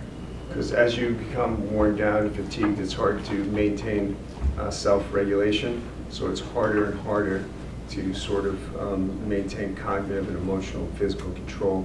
And when you stop self-regulating, right, when you no longer can, you act impulsively. In the case of confessing, that means you confess to get out of the situation. I'd like to talk to you for a minute about youth as a personal risk factor, okay? Did you find youth as a personal risk factor for Mr. Isabelle? I did. Why? Mr. Isabelle was 25 years old. If you look at the Drizzen and Leo paper, and you look at the age of the people who falsely confessed, 65% were under the age. Yeah, I'm going to object. If you have an objection, stand and state it. I'm going to object to him. He's done it once already, to indicating other cases and when other people were exonerated and this sort of thing. It's not this case. We're specifically here to talk about this case.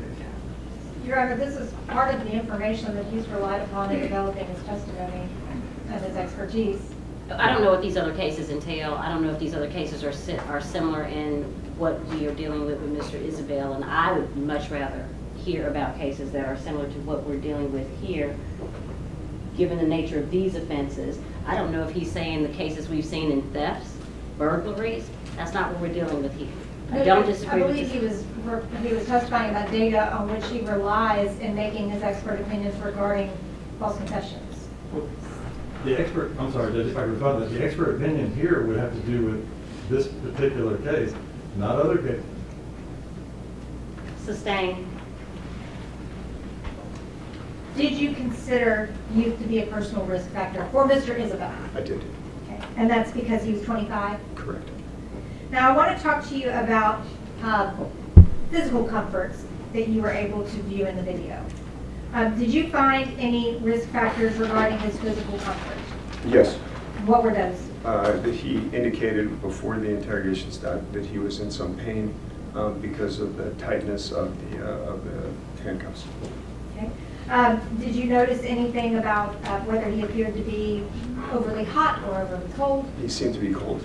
Okay. Why is that a problem? Because you can imagine when you're trying to do something, like take a test, if you're in physical discomfort or if you're cold, it's going to impair your ability to do it. Same when you're trying to defend your freedom. Now, I'd like to kind of focus in on some of the tactics used, okay? Starting with misrepresenting their roles by the police officers, okay? What does it mean by rapport building? So rapport building is something that every interrogation technique probably says that you should do. It's sort of like a little small talk to start the interrogation. There's nothing wrong with that. It becomes problematic when the police misrepresent their role, when they say they're there to do something other than their legal obligation, like I'm here to help you, or if they show sympathy for the person because that's not their role in an interrogation. Did that happen here? It did. I'm going to read you a quote from the statement, and I want you to let me know if that is an example of a misrepresentation of the role. Sergeant Winbush said, I'll tell you like this right here, I'm almost, and it's like the cup of coffee. I'm going to get up and walk out of this room. If you ain't come off it, I'm leaving. I'm going to leave. You got to face the music on this. This is the only time I'm offering help. This is it. Is that an example? Yes, because he's offering help. And as Officer Boyd testified, Sergeant, I'm sorry, I'm not sure his name, their job is just to collect evidence. It's not to offer help. They're trying to find out information about the case. And Sergeant Boyd said, I'm not here to hurt you, all right? I'm going to tell you what you need to save your effing self, okay? You have to lay everything out, because anything short of that, the evidence is going to paint you like an effing monster. Was anything wrong with that baby when you left her?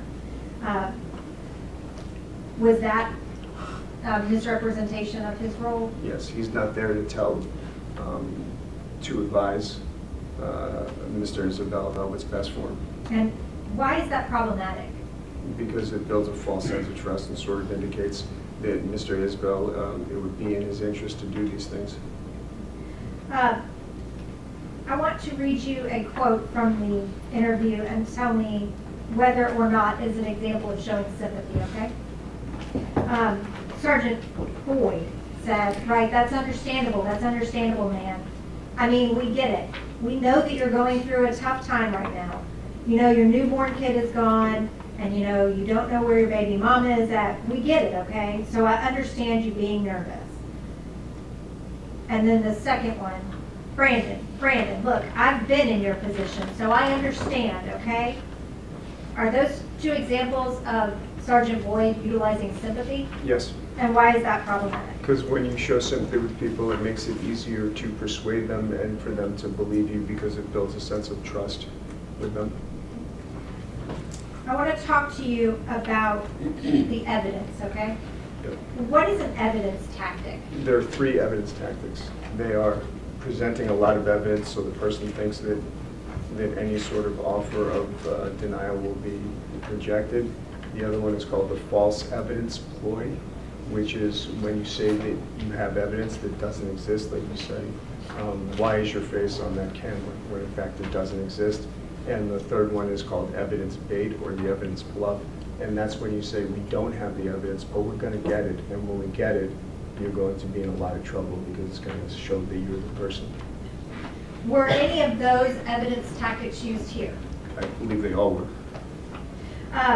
I want to talk to you specifically about the presenting evidence tactic, okay? Sergeant Winbush said, when you took her out of the car, did you pull some of her hair or some of her extensions out?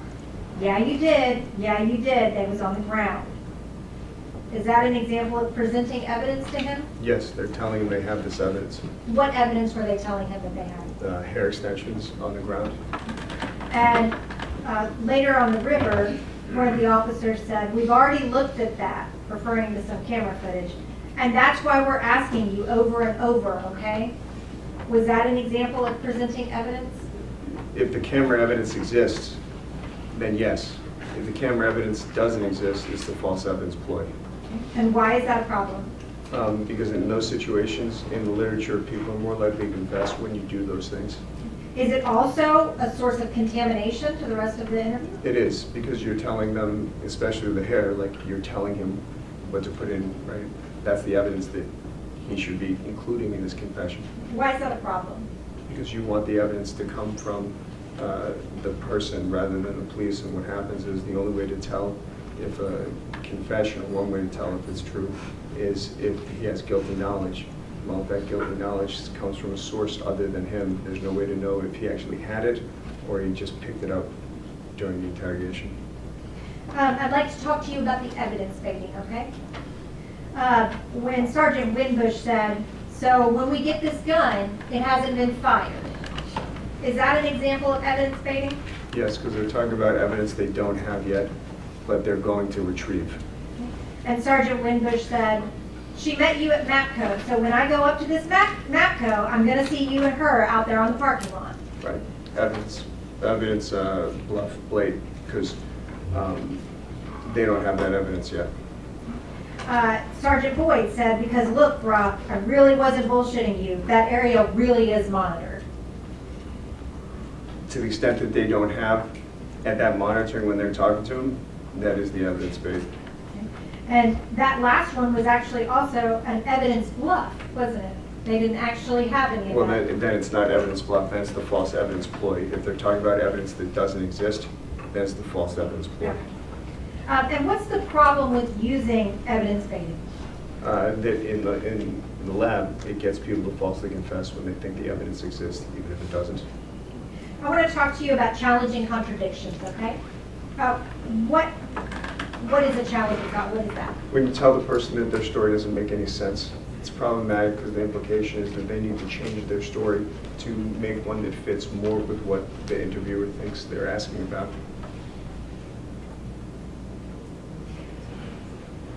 Did you see examples of challenging contradictions in Mr. Isabelle's case? Several times. Are these, I'm going to read a couple of quotes, and let me know if these are examples of challenging contradictions. Sergeant Boyd, Brandon, let me tell you something, okay? You had to walk on rocks to get down there, didn't you? Yes, so they're telling him that his story doesn't make sense. And then Sergeant Winbush, well, if you're holding her like this, her hat and her head is pressed against your arm. How did it come off? Right, so they're telling him whatever story he's telling doesn't make sense, so that here's a story that makes more sense and has to be true. Sergeant Winbush, if you placed the baby where you say you placed the baby, then we would have the baby, Brandon. We would have the baby. That's challenging his story, his contradictions, yep. From the picture you're painting, you had to be a whole lot closer to that water when you tossed that gun in. Yes, another example.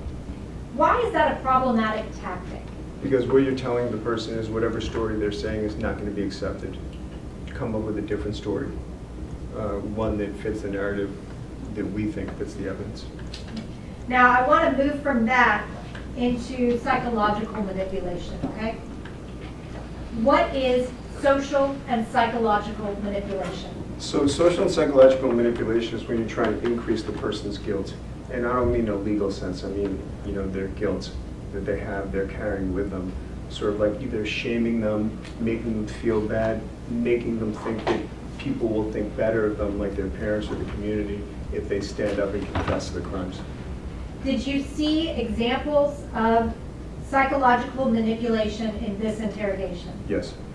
I would like to give you a quote and let me know if that's kind of an illustration of what you're talking about. Sergeant Winbush, are you a monster? Sergeant Boyd, are you an effing monster? Brandon Isabelle, am I a monster? Sergeant Boyd, are you a monster? Sergeant Winbush, are you a monster?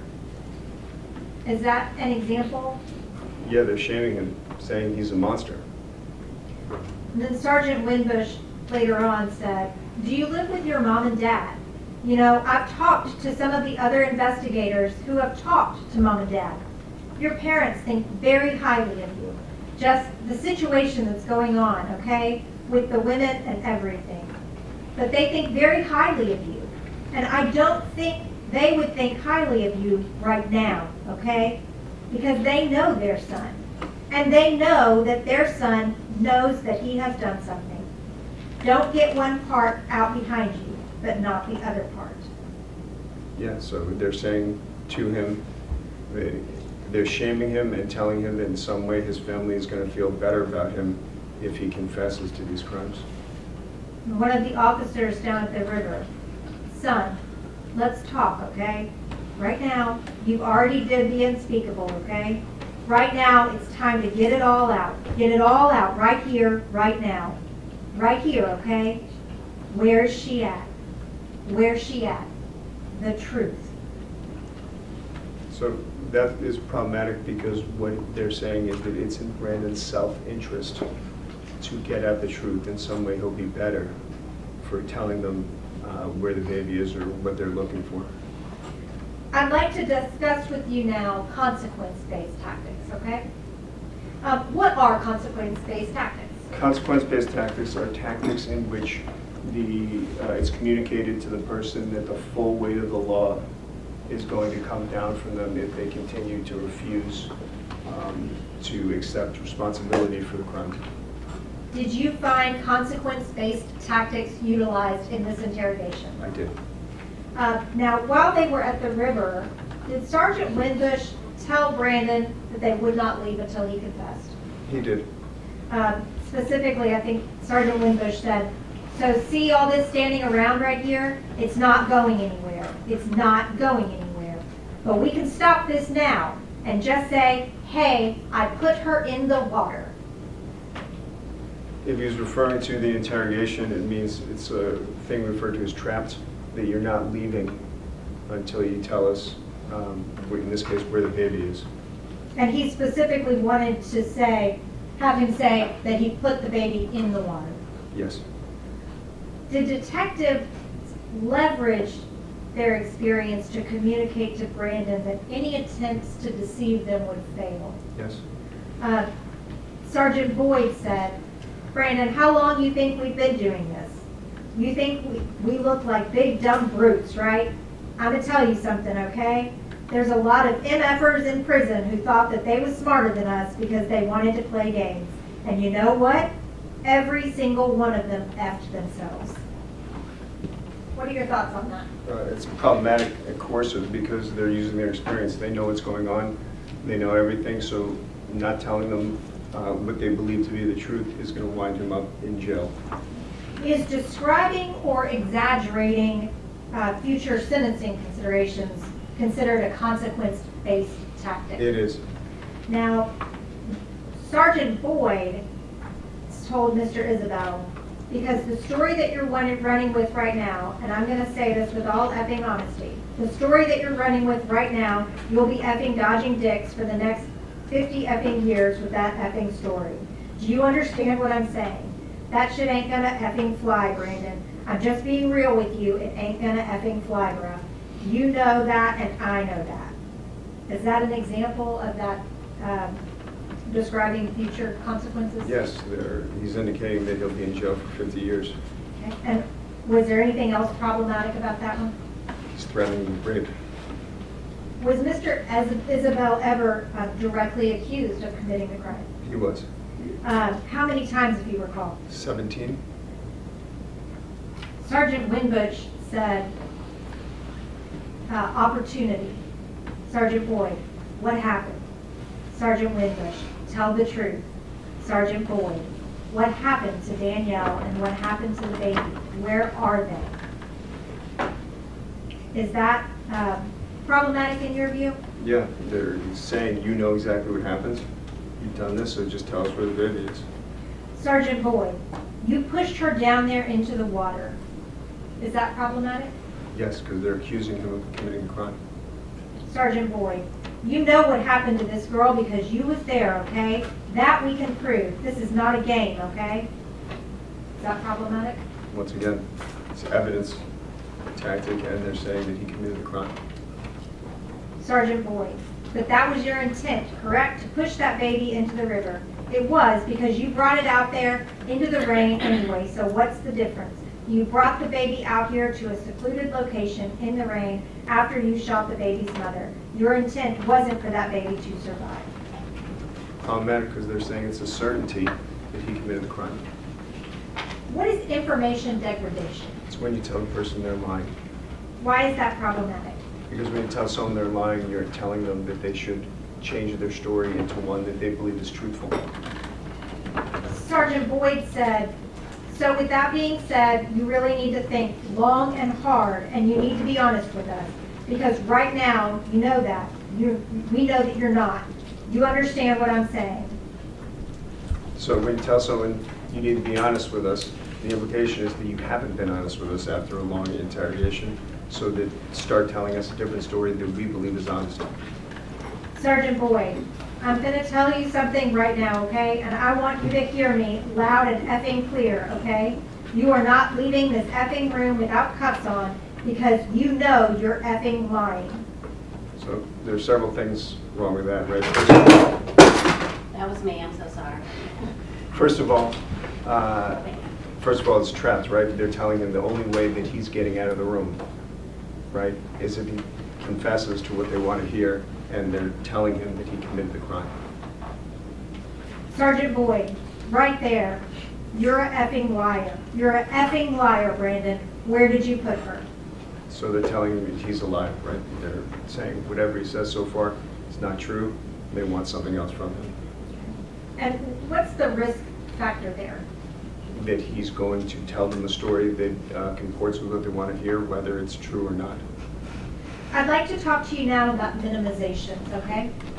What are minimizations? Minimizations are when you say that the crime is not as bad or the punishments aren't going to be bad. So you minimize the severity of the crime and the severity of the punishments. Can you give an example? If I say to you, listen, everybody gets drunk, they get into fights, it's not such a big deal, don't worry about it. So I'm saying that whatever you did when you got into the fight when you were drinking, it's okay because it's not your fault, it's the drinking's fault, the alcohol's fault. Did you see that minimization utilized here? Yes. Why are minimizations problematic? Because they can lead to false confessions. Sergeant Winbush told Mr. Isabelle, what you have to do, you have to think about where we go from here, how you're going to be viewed, what's going to be done to you. The thing is, your timeline is off. Those places you went that night is off. You haven't told us everywhere you went. Is that an example of the officer minimizing the situation? It sounds more like an example of the officer challenging a contradiction, telling him his story is not correct, and then he has to tell him the true story. I'm sorry. Is that an example of him appealing to Mr. Isabelle's self-interest? Yes. And then, what minimizations did you see here with Mr. Isabelle? Appealing to the self-interest, giving rationalizations why he committed the crime. I think Detective Boyd said, look, we've all been there. We've all had problems with women or something like that, so that in some way it's understandable what's going on. I'd like to talk to you about contamination. What is contamination? Contamination is when information about the crime is leaked in by the police officers, either voluntarily or involuntary, and then can be used to make a confession. Did that happen in this case? Yes, Did police provide Mr. Isabelle with certain details? they did. Did police tell Mr. Isabelle that this was a homicide investigation? They were the first to mention that, yes. Did the police tell Mr. Isabelle first that the baby was left somewhere? Yes, Did the police introduce the information about the Adidas slides? they did. Did the police introduce the information that the baby was left in the car seat? Yes, Did the police introduce the fact that the baby was put or tossed into the river? yes, Did the police introduce the evidence of the hat? they did. Did the police introduce the fact that Mr. Isabelle changed clothes? Yes, Did the police introduce the fact that the car seat was taken to another location? they did. Did the police introduce the fact that the slides were placed in the trunk? Yes, Did the police introduce the evidence regarding the specific placement of Danielle Hoyle's car? they did. Why does that matter? Because you can use that information to create the confession, and now you don't know if it comes from his memory of actually committing a crime or if it came from what he deduced that the police wanted him to say in his confession. I'm getting close to the end here, okay? So we gone over a couple of these examples that we've talked about, specific examples. Did you have other examples in each of those categories? I did. So those were just kind of highlights. If you could call them that, yes. Are the tactics that we've discussed risk factors for a false confession? They are. Can a false confession include true information? It can. How many tactics were used in this interrogation? 165, thereabouts. Is Mr. Isabelle at a greater risk to falsely confess to some things because of the length of the interrogation, his cognitive ability, or his fatigue? I would say the length and his fatigue. And in your expert opinion, was this a highly coercive interrogation? It was. And that can increase the risk for a false confession? It can. And a false confession can include true information? It can. That's all I have. State of Tennessee, you have the floor. Thank you, Jeff. All right, Doctor. Sir, can I trouble you for a glass of water before you start? Oh, Let's get the deputy report so that we don't spill water all over that thing. Thank you. Thank you. If that's okay with you. Everything's fine. I'm not saying that, I just. I'm kidding, I'm joking, I'm joking. We'll get you some water, it'll be in a bottle. That's great. Thank you. Thank you. thank you, Jeff.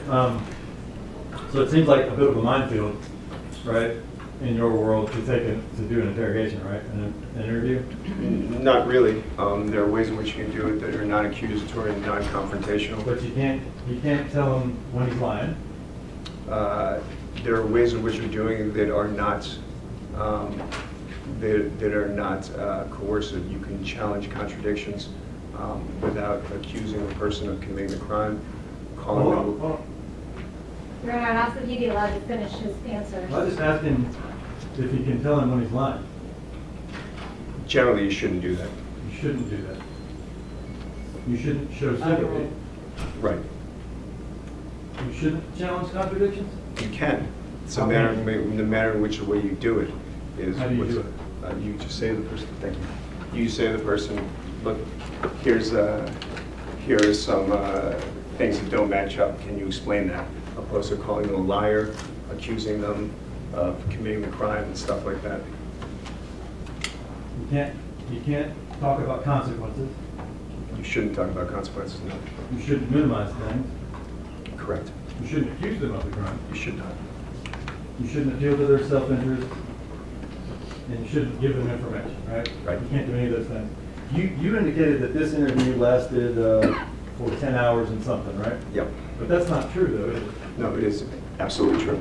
Do you remember the 7-minute 52 mark of the state? Yes. What happened after that? I'm sorry, I don't remember. Is that when it? You reviewed the interview, right? Yes, You're here to testify about the interview. I am. So you don't know what happened after the 7-hour and 52-minute mark? I don't remember every minute of the interrogation. So Well, you just said it lasted over 10 hours. it did, because the times that I had matched up for over 10.5 hours. At the 7-hour and 52-minute mark, the interview did what? It ended. You remember that? No. What does he do after 7 hours and 52 minutes? I don't know. And the interview? He sits in there by himself. Yeah, the interview is still going on at that time. They didn't talk to him after that, in the next 2.5 hours. The interview doesn't end until he leaves. So you're saying that things that he said before he's left alone for 2.5 hours and they never talked to him again, that affects the things he said? He doesn't know that it's over. But It doesn't affect his confession before that, but the interrogation is still going on. In fact, it doesn't affect anything he said before that point, but the interrogation is still ongoing. How is the interrogation still ongoing if they're not talking to him? Is he still in cuffs? Is he still in the interrogation room? Does he know that the interrogation's over? I'll ask the question. I'm answering the questions. To the extent that he doesn't know the interrogation's over, They haven't said, look, we're done. It's still going on for him. But if he doesn't say anything after that, that can't have any effect on the overall interrogation, can it? I said it has no effect on the things he said before. But he doesn't say anything after the 7-hour, 52-minute mark. That's what I'm telling you. Okay. So the interrogation can have gone on for over 10 hours, right? It did go on for over 10 hours. You're That's what sticking I'm- with, we're going with time after the interrogation. You're including that in the interrogation. answer. Sustained. Okay. The time that he's sitting in there by himself before they ever start talking to him, do you remember what he was doing during that time? Sleeping. Sleeping. That's helpful, right? How does that help? Sleep. It's helpful, right? Yes, I guess. I'm not sure. I'm not an expert on sleep. Do you sleep? I do. Do you feel better when you sleep? It depends. We're getting outside of my area of expertise. I'm not an expert on sleeping. Well, you said that sitting there causes fatigue and it causes them to maybe confess to things they didn't do. Yes. So if you sleep, you have less fatigue, right? Not necessarily. No. Not all sleep is restful. Again, I'm not an expert on Okay. sleep. You said that he was cold. He appeared to be cold. Right. Did you ever talk to him? I did not. You have no idea if he was cold or not, right? I believe it was asked during the previous hearing, and it was agreed to that it was. It was asked during what? A previous hearing in here. You've been involved in a previous hearing? I read a transcript of a previous hearing in here. It was asked and somebody said he was cold? I believe so.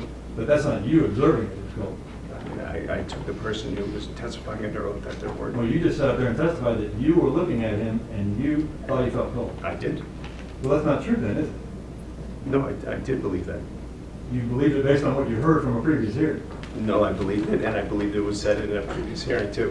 When you put handcuffs on someone, what do you, when you have someone in on a suspected double homicide, right? What are you supposed to do with them? I'm not an expert on police procedure. I can't tell you. What do you think you should handcuff that person? My expertise is on what happened during the interrogation, not what should or should not happen when someone commits a double homicide. Well, you commented on the handcuffs, right? Yes. So, do you understand why they have to handcuff someone that's accused of double homicide? I do, but it's not really my expertise of why they handcuff people or what they do to collect evidence. My expertise is what happened during the interrogation, and during the interrogation, before they start questioning him, he indicates that they were tied on. What did they do? They loosened him at that point. Okay, and that's all they can do at that point, right? That's all they can do at that They point. can loosen them. You said at some point, false confessions in the lab. What did you mean by that? So we conduct experiments in the lab. They do them in a number of ways, and you can get people to falsely confess to things in the lab that they didn't do. But that's not real life, is it? No, It's in a laboratory. it is. That's what makes it so scary, right? If you can get people to false confess under those situations, imagine what it's like in a situation when you're fighting for your life. Well, there's no real consequences when you're in a lab, are there? Right, and people still falsely confess. That's my point. But they know they're not accused of anything. They don't. They feel like during the experiment that they've made an error and that there are going to be consequences to what they do. So people go into a lab knowing that they're part of an experiment, Yes.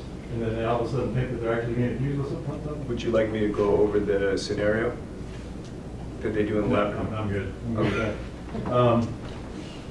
What is the best way, honestly, though? All this stuff we're talking about here, right? All these factors, all these risk factors, things you shouldn't do and you should do. You can't look at a statement, can you, on the four corners of the statement, or just view a statement and tell whether or not it's false? No. You can't do it, right? What do you need? What do you need to really determine whether or not a statement is false or true? We talked about it earlier, the guilty knowledge. If the person has guilty knowledge of the crime that was not contaminated in there, it gives you more evidence that what they're saying is true. What do we need to determine whether or not the interview is false or true? I can't speak for what you need to determine that it is. I said, what do we need? I can't speak to what we need. I can tell you what I do when I look at the interrogations, and the way in which we determine if it's true is we look to see if they have guilty knowledge that has not been leaked in through any other form. How about facts? Yes, we look to see if what they're saying matches the facts that they have. That's what I'm saying. Guilty knowledge is the facts. So if what they're saying matches facts that are in evidence, then the statement is less likely to be false, right? Yes. So if the defendant, in this case, indicated that he went to Le Bonheur Surgery Center that day, that he went to the Regional Medical Center that day, and then he came home that day, and all that is confirmed by the GPS on his phone, that would give us comfort that what he said was true, right? Depending on what was happening with GPS phone, if he had it, I mean, there's a lot of factors, but yes. Depending on what? I'm sorry. There's a lot of factors involved. Does he have his phone? Does somebody else have his phone? I mean, I'm not an evidence expert. Okay. What about a motive? If he said he had a motive, if we knew he had a motive. That has no influence on whether the interrogation is true or false.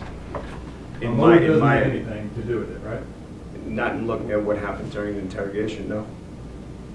So if he said that he didn't want to have the baby, right, in the interrogation, and that's confirmed with the text message that we saw earlier that he wanted Danielle Hoyle to abort the baby, that doesn't help you with the idea that that statement might be true? No. What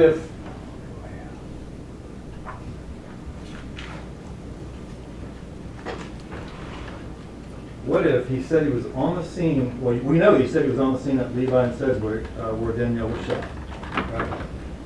He said this a number of times, correct? Yep. What if the GPS on his phone put him right there at the area of Levi and Sedgwick from 9:02 to 9:17 p.m.? What if, I think you're misunderstanding my role. I'm not here to determine whether what he said was true or false. And I said that during, I'm only here to tell you what happened and what the psychological impacts of the interrogation are. I'm not asserting that anything is true or false. I don't make that determination. You keep asking, does that give you more confidence in this being true or not false? I don't determine that. They'll determine that. But you just got there answering a bunch of questions about things that might make the statement false, did you not? And I didn't say the statement was true or false, right? But you're answering questions about what might make it false. You kept saying, yeah, that's a problem. That's a problem. It's a problem when you tell him he's lying, right? Right. It's a problem when you tell him about consequences, right? Right. All these things are problems. Right. What we're talking about now are things that mitigate those problems. You came in here prepared to answer those questions too, didn't you? I'm answering your questions. Well, here's the question again. If he said, well, he did say, right, that he was at Levi and Sedgwick. He said he went there, right? He said he went there, yes. If we have information from the GPS on his phone that he was in fact at Levi and Sedgwick from 9:02 to 9:17 p.m., that's a good thing, right? That's a non-risk factor, right? A non-risk factor, what do you mean? The opposite of a risk factor. How? I don't understand. All right. If his GPS of his phone was there, that makes it more likely that he was there too, right? Yes. Okay. If he indicated that he took a 9mm gun and he fired it at Danielle multiple times, and we know that she was shot 5 times in the head, does that make it, I'll call it a non-risk factor, that's false? Not exactly. It depends on how we came to that information and what information we used to get it from. Well, do you remember who the first person was to say they shot Danielle? I don't exactly. It was him. Okay. He was the first person that said he shot Danielle. So if he's the first person that said he shot Danielle, and we know that she was shot, that makes that less likely to be false, right? Yes. If he said he used a 9mm gun, and there were 9mm shell casings found right out where the shooting occurred, makes it less likely to be false, If right? he's the first person to mention those facts, then it makes it less likely to be false. If he said he used a 9mm gun and there were 2 9mm casings found in the front seat of her car, that makes it less likely to be false, right? As long as there was no contamination, yes. If he said that her car rolled back after he shot her, okay? Rolled back from where he shot her. and we find that the car, in fact, did roll back, that makes it less likely that that's a false statement. Right? Again, if he's the first person to say those things, then yes. He was the first person. You don't remember that he's the first person? No. He was. Does that give you comfort? You telling me that he was the first person? No. No. I'm telling you that he was in fact the first person. Okay. So if he was the first person that said the car rolled back from where the shooting initially occurred, that would make that less of a false statement, or less chance of it being a false statement. To the extent there was no contamination, yes. Well, if he's the first person to say it. I'm agreeing with you. If the shell casings that were found where the shooting occurred and the shell casings that were found in the front seat of the victim's car also match live ammunition that's found in this defendant's car, does that make it less false or less chance of being false?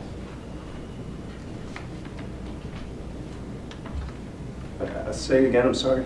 If live ammunition was found in his car that Yes, sir. matched Yes, sir. those things, not necessarily. So you're saying if the exact same ammunition that was found in his car matches the shell casings that are in her car and the shell casings that are at the shooting I'm not scene? assuming in any way how the information, how that stuff got into his car or what happens. Right. So I don't know. If all those things match, though, it makes it what? It makes it what? I don't Less know. likely that it's false. The statement is false. We're talking about the statement, right? You're here to talk about the statement. Right. How much did they pay you to come in here and talk about the statement? I get 150 an hour. How many hours have you spent on this? I don't know. You're not going to do a bill? I mean, I am. I just haven't tabulated the whole thing. You just have no idea how many hours you spent so far? I've spent a lot of hours. I don't know exactly how many. It's been a But in lot. all those hours you spent, it doesn't sound like you reviewed the evidence of the case. I don't review the evidence of the case. I only review the interrogation. I mean, How? it sounds like that because it's in fact true. Well, when we talk about the DNA exoneration, right? What exonerates the person in the DNA exoneration? The DNA? The DNA. What is the DNA? Evidence? Is that what you want to say? It's a fact, right? Okay. So you have to look at the facts to exonerate someone or to work to see if it agrees with the statement they made, right? Yes. It's not somebody in a lab looking at the statement that exonerates them, is it? No. It's the facts that exonerate them, isn't it? Yes. That's why I'm talking to you about facts right now. Okay, but, okay. You get it? Yeah. All right. He was the first to say he shot her. We've already talked about that, right? Right. We talked about the gun that he said he used, right? Right. And he said he used a 9mm gun, right? Right. And we've already talked about those shell casings, though. So that makes it less likely to be false if the shell casings match each other and match the ammunition that's in his car, right? That one we didn't agree on. We agreed on the other two. Let me ask you this. He said in his statement that he threw the gun in the river, right? Yes. Now, I know you didn't review the evidence on this case, but does it make sense to you or make it less false that he threw the gun in the river if, in fact, we know that he Googled, he searched, do shell casings, can you trace shell casings to a gun after it's fired? Only a day before the homicide. No. That doesn't indicate to you that he might try to get rid of the gun? Searching, what was he searching? He was searching, just before the homicide, whether or not bullets fired from a gun can be traced back to that gun. That doesn't have any impact on Your this. Honor, I'm going to object. This doesn't have anything to do with the tactics employed by the police officers, which is where Mr. Neuschatz' expertise is. I mean, we're entitled to cross-examine him with respect to the facts of the case. He's up here saying that all these things are risks. States on cross, overruled. Thank you. So it doesn't mean anything to you if you actually search, just the day before the murder, if you actually researched on Google, can shell casings be traced back to a gun? Does it mean anything, or does it in some way affect his statement? Yeah, does it it make doesn't it- mean anything to me. It means nothing to you. No, it doesn't mean his statement is true or false. No. It doesn't? I mean, what, Motive? Planning? I mean, again, those aren't the things I looked at in the tactics. I don't look at motive, I don't look at planning, I don't look at the evidence in the case. That's not my Yeah. role. Maybe you should start looking at the evidence in the case. Maybe. Is there a question? No, I'll move on, Judge. What about an empty holster in his car? That doesn't mean anything to you? No. Now, he said that he put the slides he was wearing when he shot Danielle in his trunk. That they found the slides in his trunk. Does that make his statement less false? Same answer. If he's the first person to mention it without any contamination, then yes, we talked about guilty knowledge. He said that the blood on the slides that were in the trunk of his car would be Danielle's blood, right? Yes. And the fact that the blood on the slides that were in the trunk of his car was in fact Danielle's blood, does that make it less likely to be false? If that is in fact, if he said it first, then yes. Well, does it really matter if he said it first? Yes. You don't think that having a murdered person's blood on the slides in the trunk of your car It matters. is a bad thing? It matters that he has guilty knowledge that it wasn't contaminated. What about blood on the socks? What's the question? If there's blood, Danielle's blood is also on his socks that he's wearing during most of this interview, which we know happened, but I don't know if you're here for that.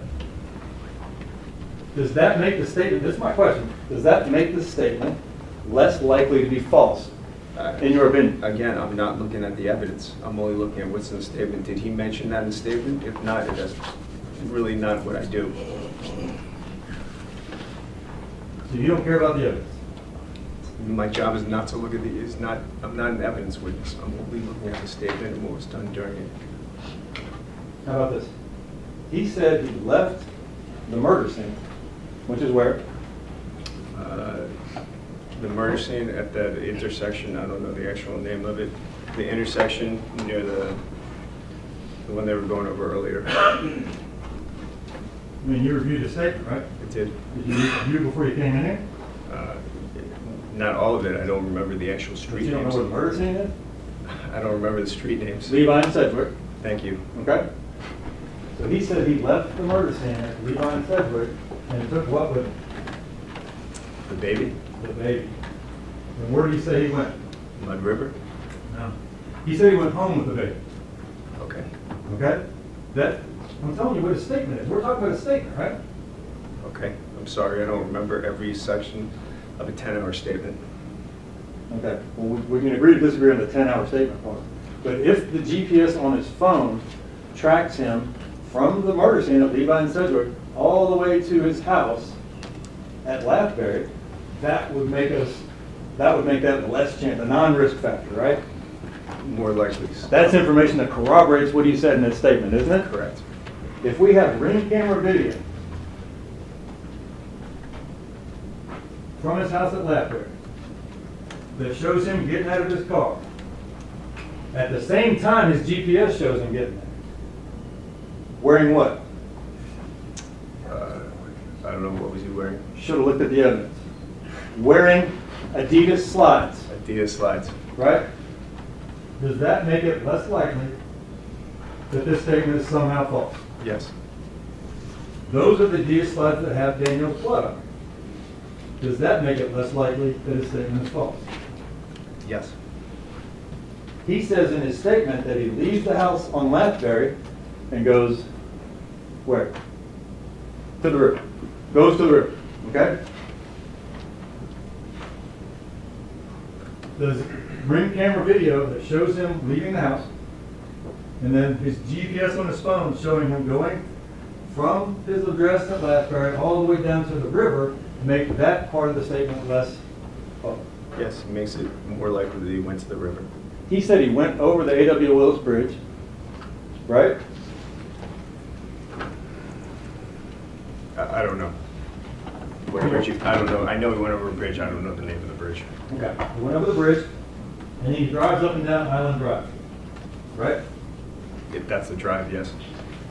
If we have a license plate reader that shows his car going over the A.W. Willis Bridge, does that make that statement more likely to be true? If he's the first to mention it without any contamination, yes.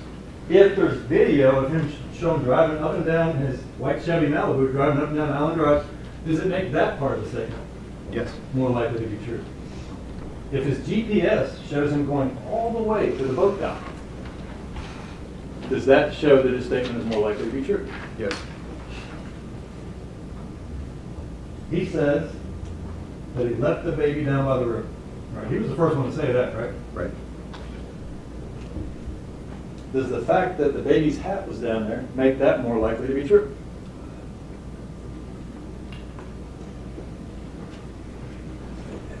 Yes.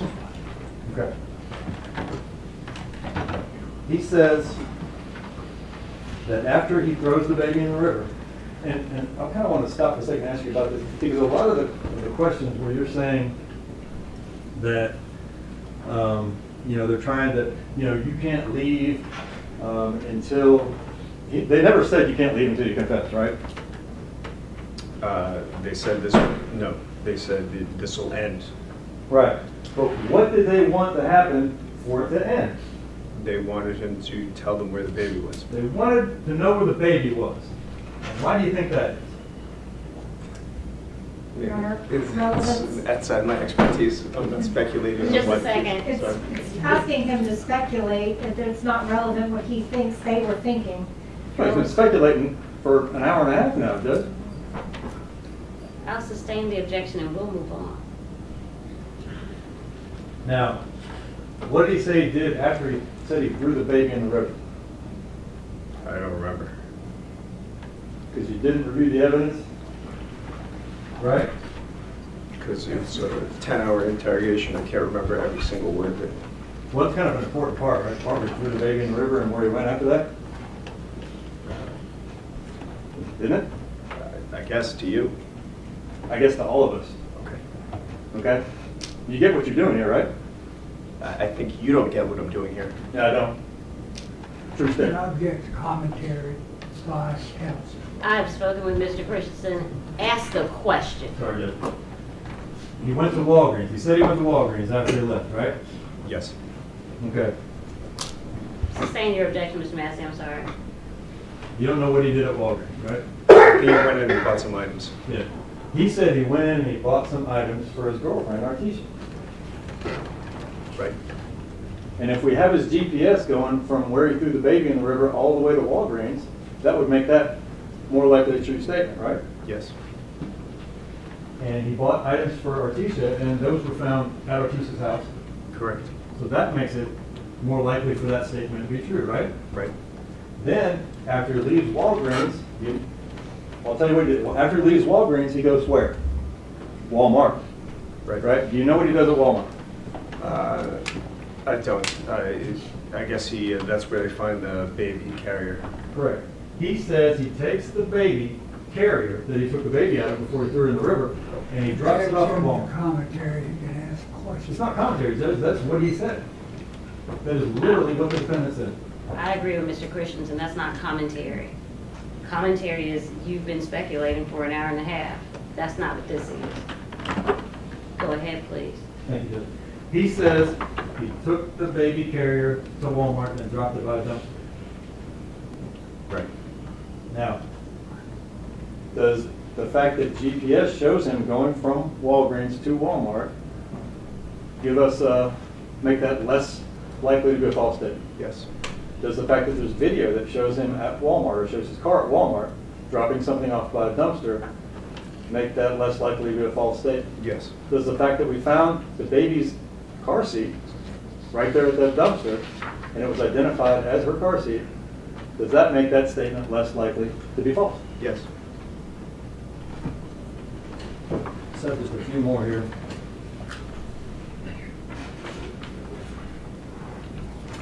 Now, I want to ask you, because we've been talking a little bit about, let me ask you a couple things about, do you remember the first version that he gave about how and why he shot Danielle? Yes. What was it? I believe it was, he said he didn't want to have he wasn't interested in having a baby. Correct. He said he shot her because he didn't want to have a baby, right? But he changed it a little bit later on, actually a couple hours later. Do you remember what he changed it to? I don't. Well, he changed it to, I accidentally shot. Do you remember that? I do. Okay. Well, what does that mean to you, an expert in these things?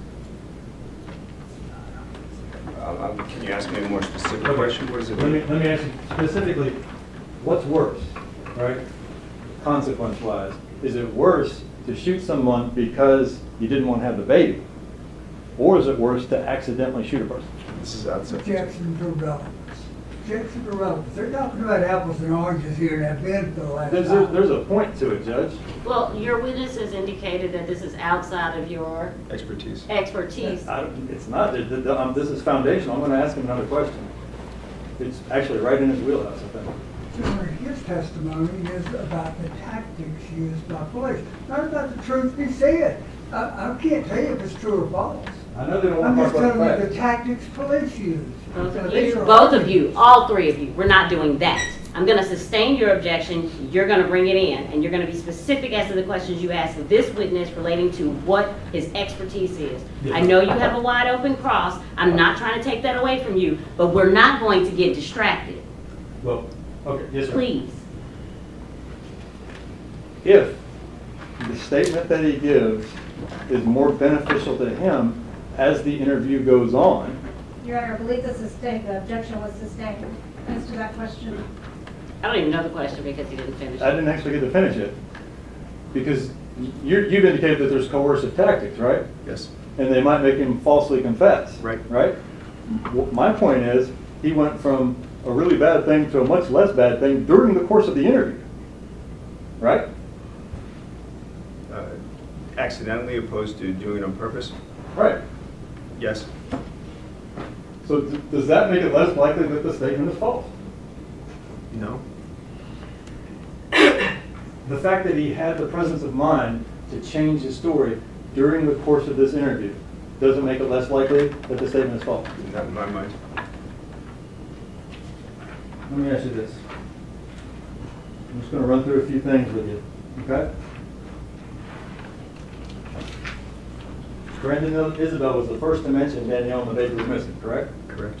Brandon Isabelle was the first to give a timeline.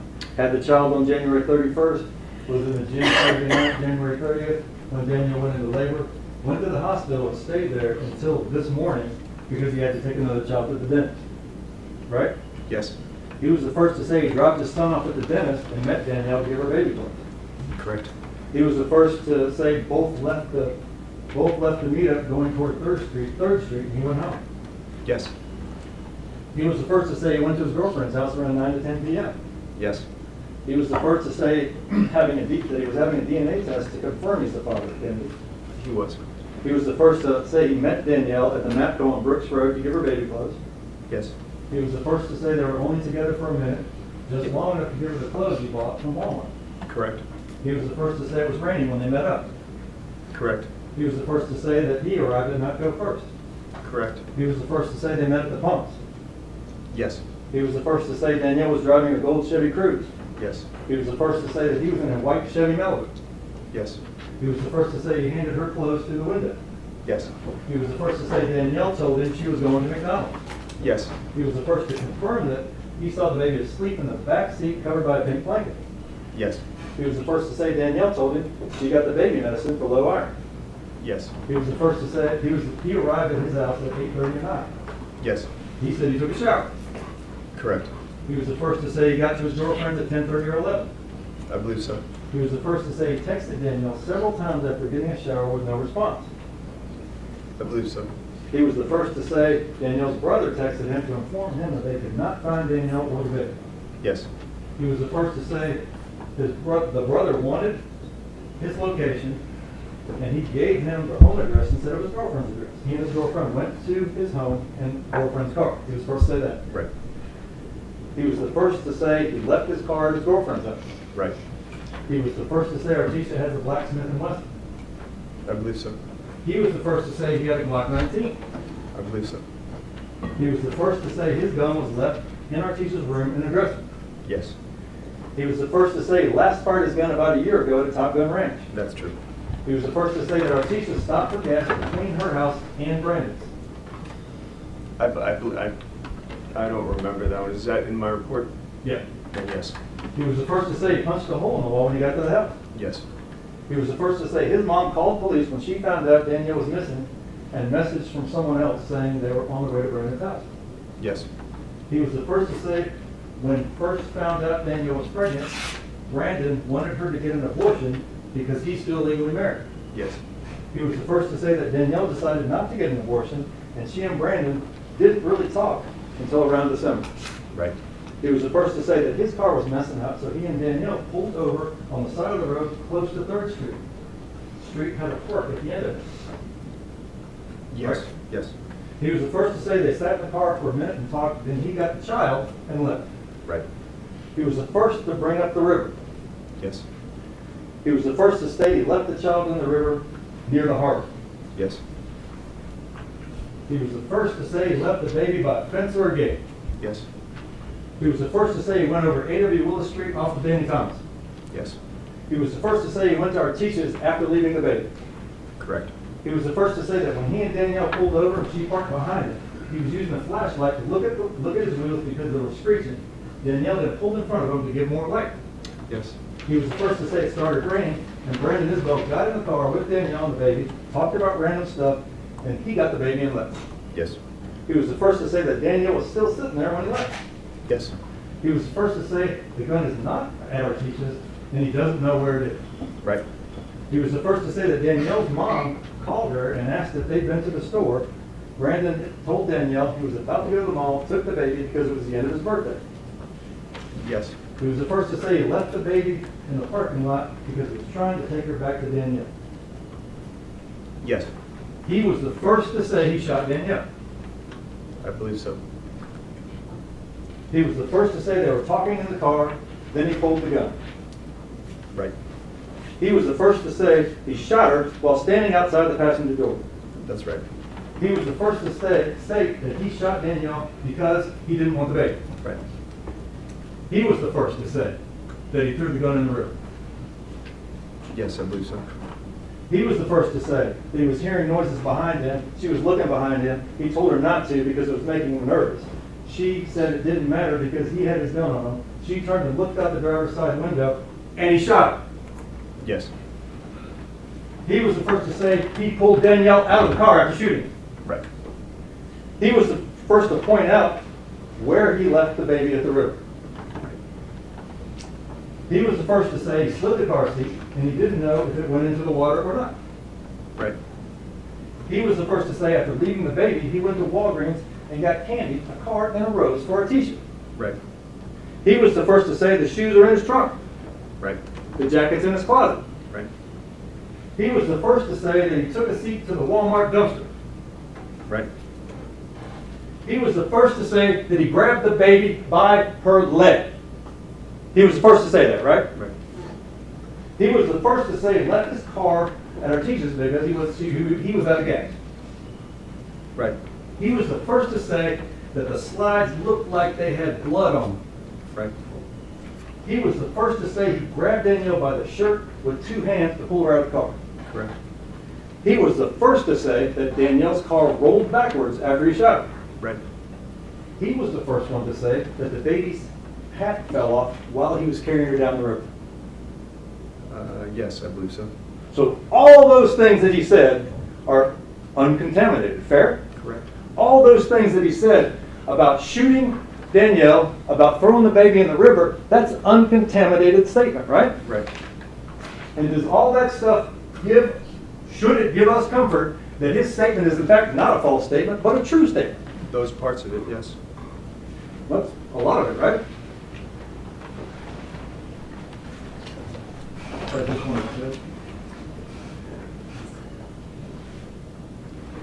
No further questions, Sid? Any redirect? Yes, please. Do you recall when you reviewed the interrogation, Sergeant Winbush telling Mr. Brandon Isabelle, you had that baby by her leg? Yes. And that was before he said anything about holding the baby by her leg? I'm not exactly sure when they said which. And that was when they were talking about the way he carried the baby down. Yes. Do you remember that being before Brandon ever said anything about grabbing her by the leg? Do you have my report? Can I look at my report? I can't remember now, the timeline of all this stuff. I'm sorry.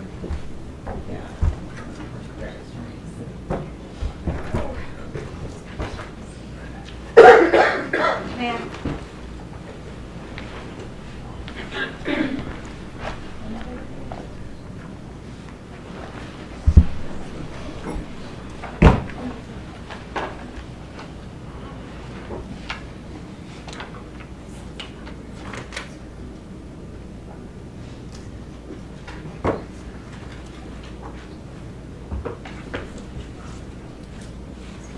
I'm sorry, I don't remember that.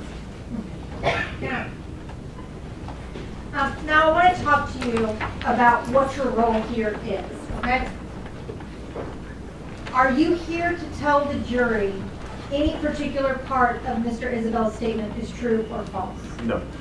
Are you here to testify about the tactics utilized by police? I'm here to testify about the psychological impacts of the tactics used by police.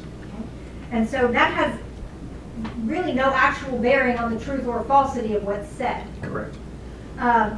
So what you are discussing with the jury is the way that the police interviewed him and how that can affect the product of the interview. That's right.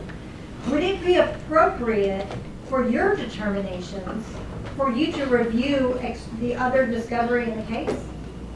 No. Why not? Because it has no bearing on what I'm doing. I mean, I could review it, but I try to be a good steward to the state, and I would just be charging them for stuff that I would not consider, in my opinion. Okay. And does the other evidence have anything to do with what you look at in your particular field? No, only to the extent that the evidence is either the false evidence or the evidence-based questions. And when we talk about the false evidence or false confession, what you're testifying to is really the coerciveness of the interview, right? Yes. That's what you are opining on, whether the interview was overly coercive. Correct. And you look at the tactics the police utilized to do that. Right. And the police utilized overly coercive tactics here. They did. So whether certain details are true or false is completely outside of that purview. Right, you can coerce people into giving a true statement, that's true. Okay. What you are here to do is to just kind of help the jury understand the psychological processes happening during the interrogation. Yes. And to look more closely at parts of the statement that are not corroborated by other evidence. Correct. Judge, where do you object to the leading, by the way? I can rephrase. Oh, heavens. Sustain. Can coercive tactics influence details? Yes. Can coercive tactics affect the reliability of a statement? Yes. Can coercive tactics result in a confession that has both true and false components? Yes.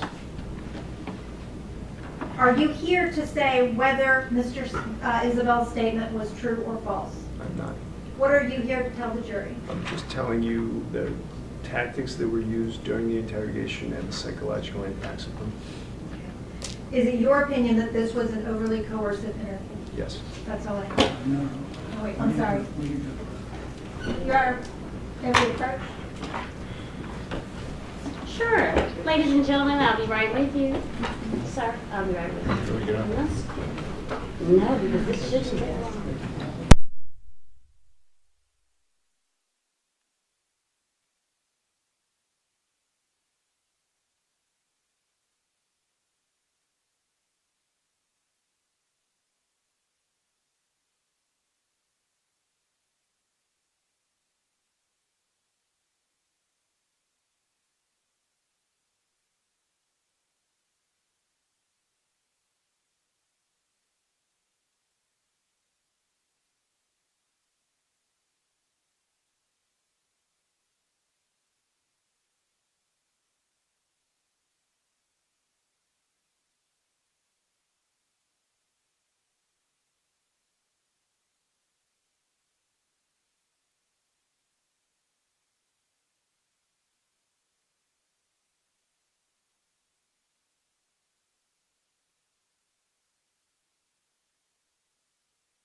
So I don't know if you were stopping or starting back. If I could have just 1 second. Yes, ma'am.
Mr. Neuschatz, when you were talking with the state about the fact that in your report it says that Mr. Isabelle was the first to grab the baby by her leg. If the video that we watched showed the officers have that exchange with him first that I mentioned with you about carrying the baby down there by her leg, could that portion of, could that inclusion in your report have been an error? I mean, it's possible.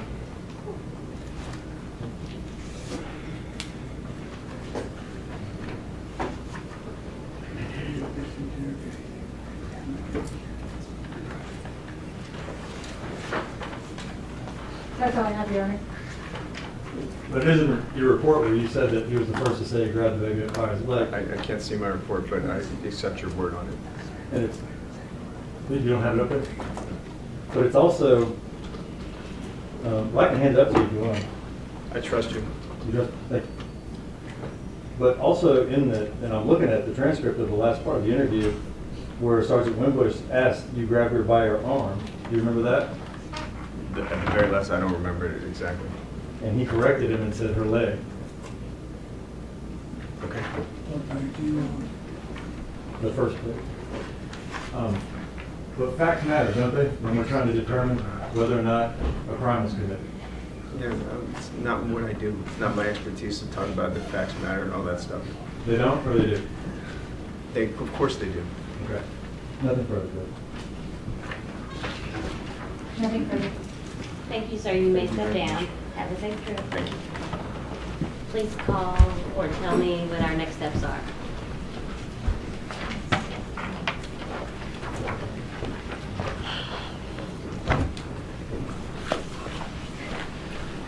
All right, well, we've had a day. Let's get on out of here. You guys done a tremendous amount of work today. I'm super proud of you. Do not discuss anything that we have covered. I will let you know when you can. Otherwise, get some rest, have a good night, don't overdo it.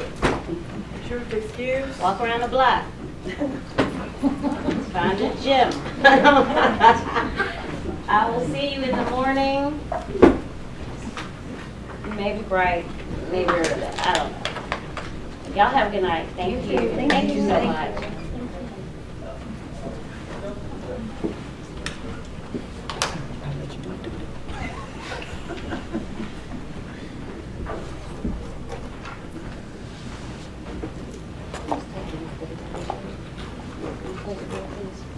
All right, you may be seated.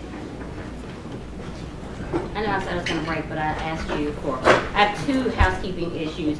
I need to refer back to Mr. Massey, especially aggravated kidnapping. I went back to review the statute and looked at that language, and it specifically provides where the victim was under the age of 13 at the time of the removal or confinement, which is, I think, a part of the state's prima facie case. So I wanted to add that, okay? I went into a different part of my brain for that statute I gave you, although I still believe it's relevant. I just wanted to go back to that and clean that up. Number two, I asked you about whether or not we were going to have a hearing. Ms. Fuchs has indicated that she wants to do that tomorrow. You still want to do that, which I highly encourage. Nobody knows what I'm talking about? We do that. You're still okay with it in the morning? Yes, Your Honor. So is it okay with you if I speak to Mr. Isabelle? I will not take up much of your time, and he doesn't even have to respond to me. But I want him to hear it from me. Yes, Your Honor. Absolutely. Mr. Isabelle, you have the right to remain silent. You have the right to testify. Ultimately, anything you say can and will be held against you in this court of law.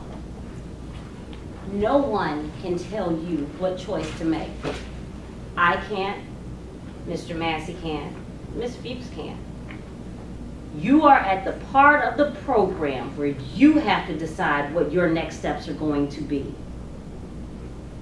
Either you're going to spend some time that I asked you earlier, you know what I expect you to do. You need to spend some time with yourself. You may need to reach out to someone to talk to. You got two right here that'll be happy to speak to you. But we're here now. This is your day in court. And you've got to figure out what you're going to do. No one can tell you. Do not let anyone take this from you.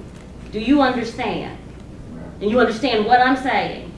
And you understand what I expect to hear from you tomorrow? Spend time with your team, yourself, and whoever else, your trusted advisors. I don't know. But you're going to have to talk to me in the morning. Are we clear? Recess. No. Adjourn. All right, this court now adjourned to 9 a.m. tomorrow morning. Your Honor, will we be starting back at 9? I don't know why she said that. I don't want to start at 9. Can we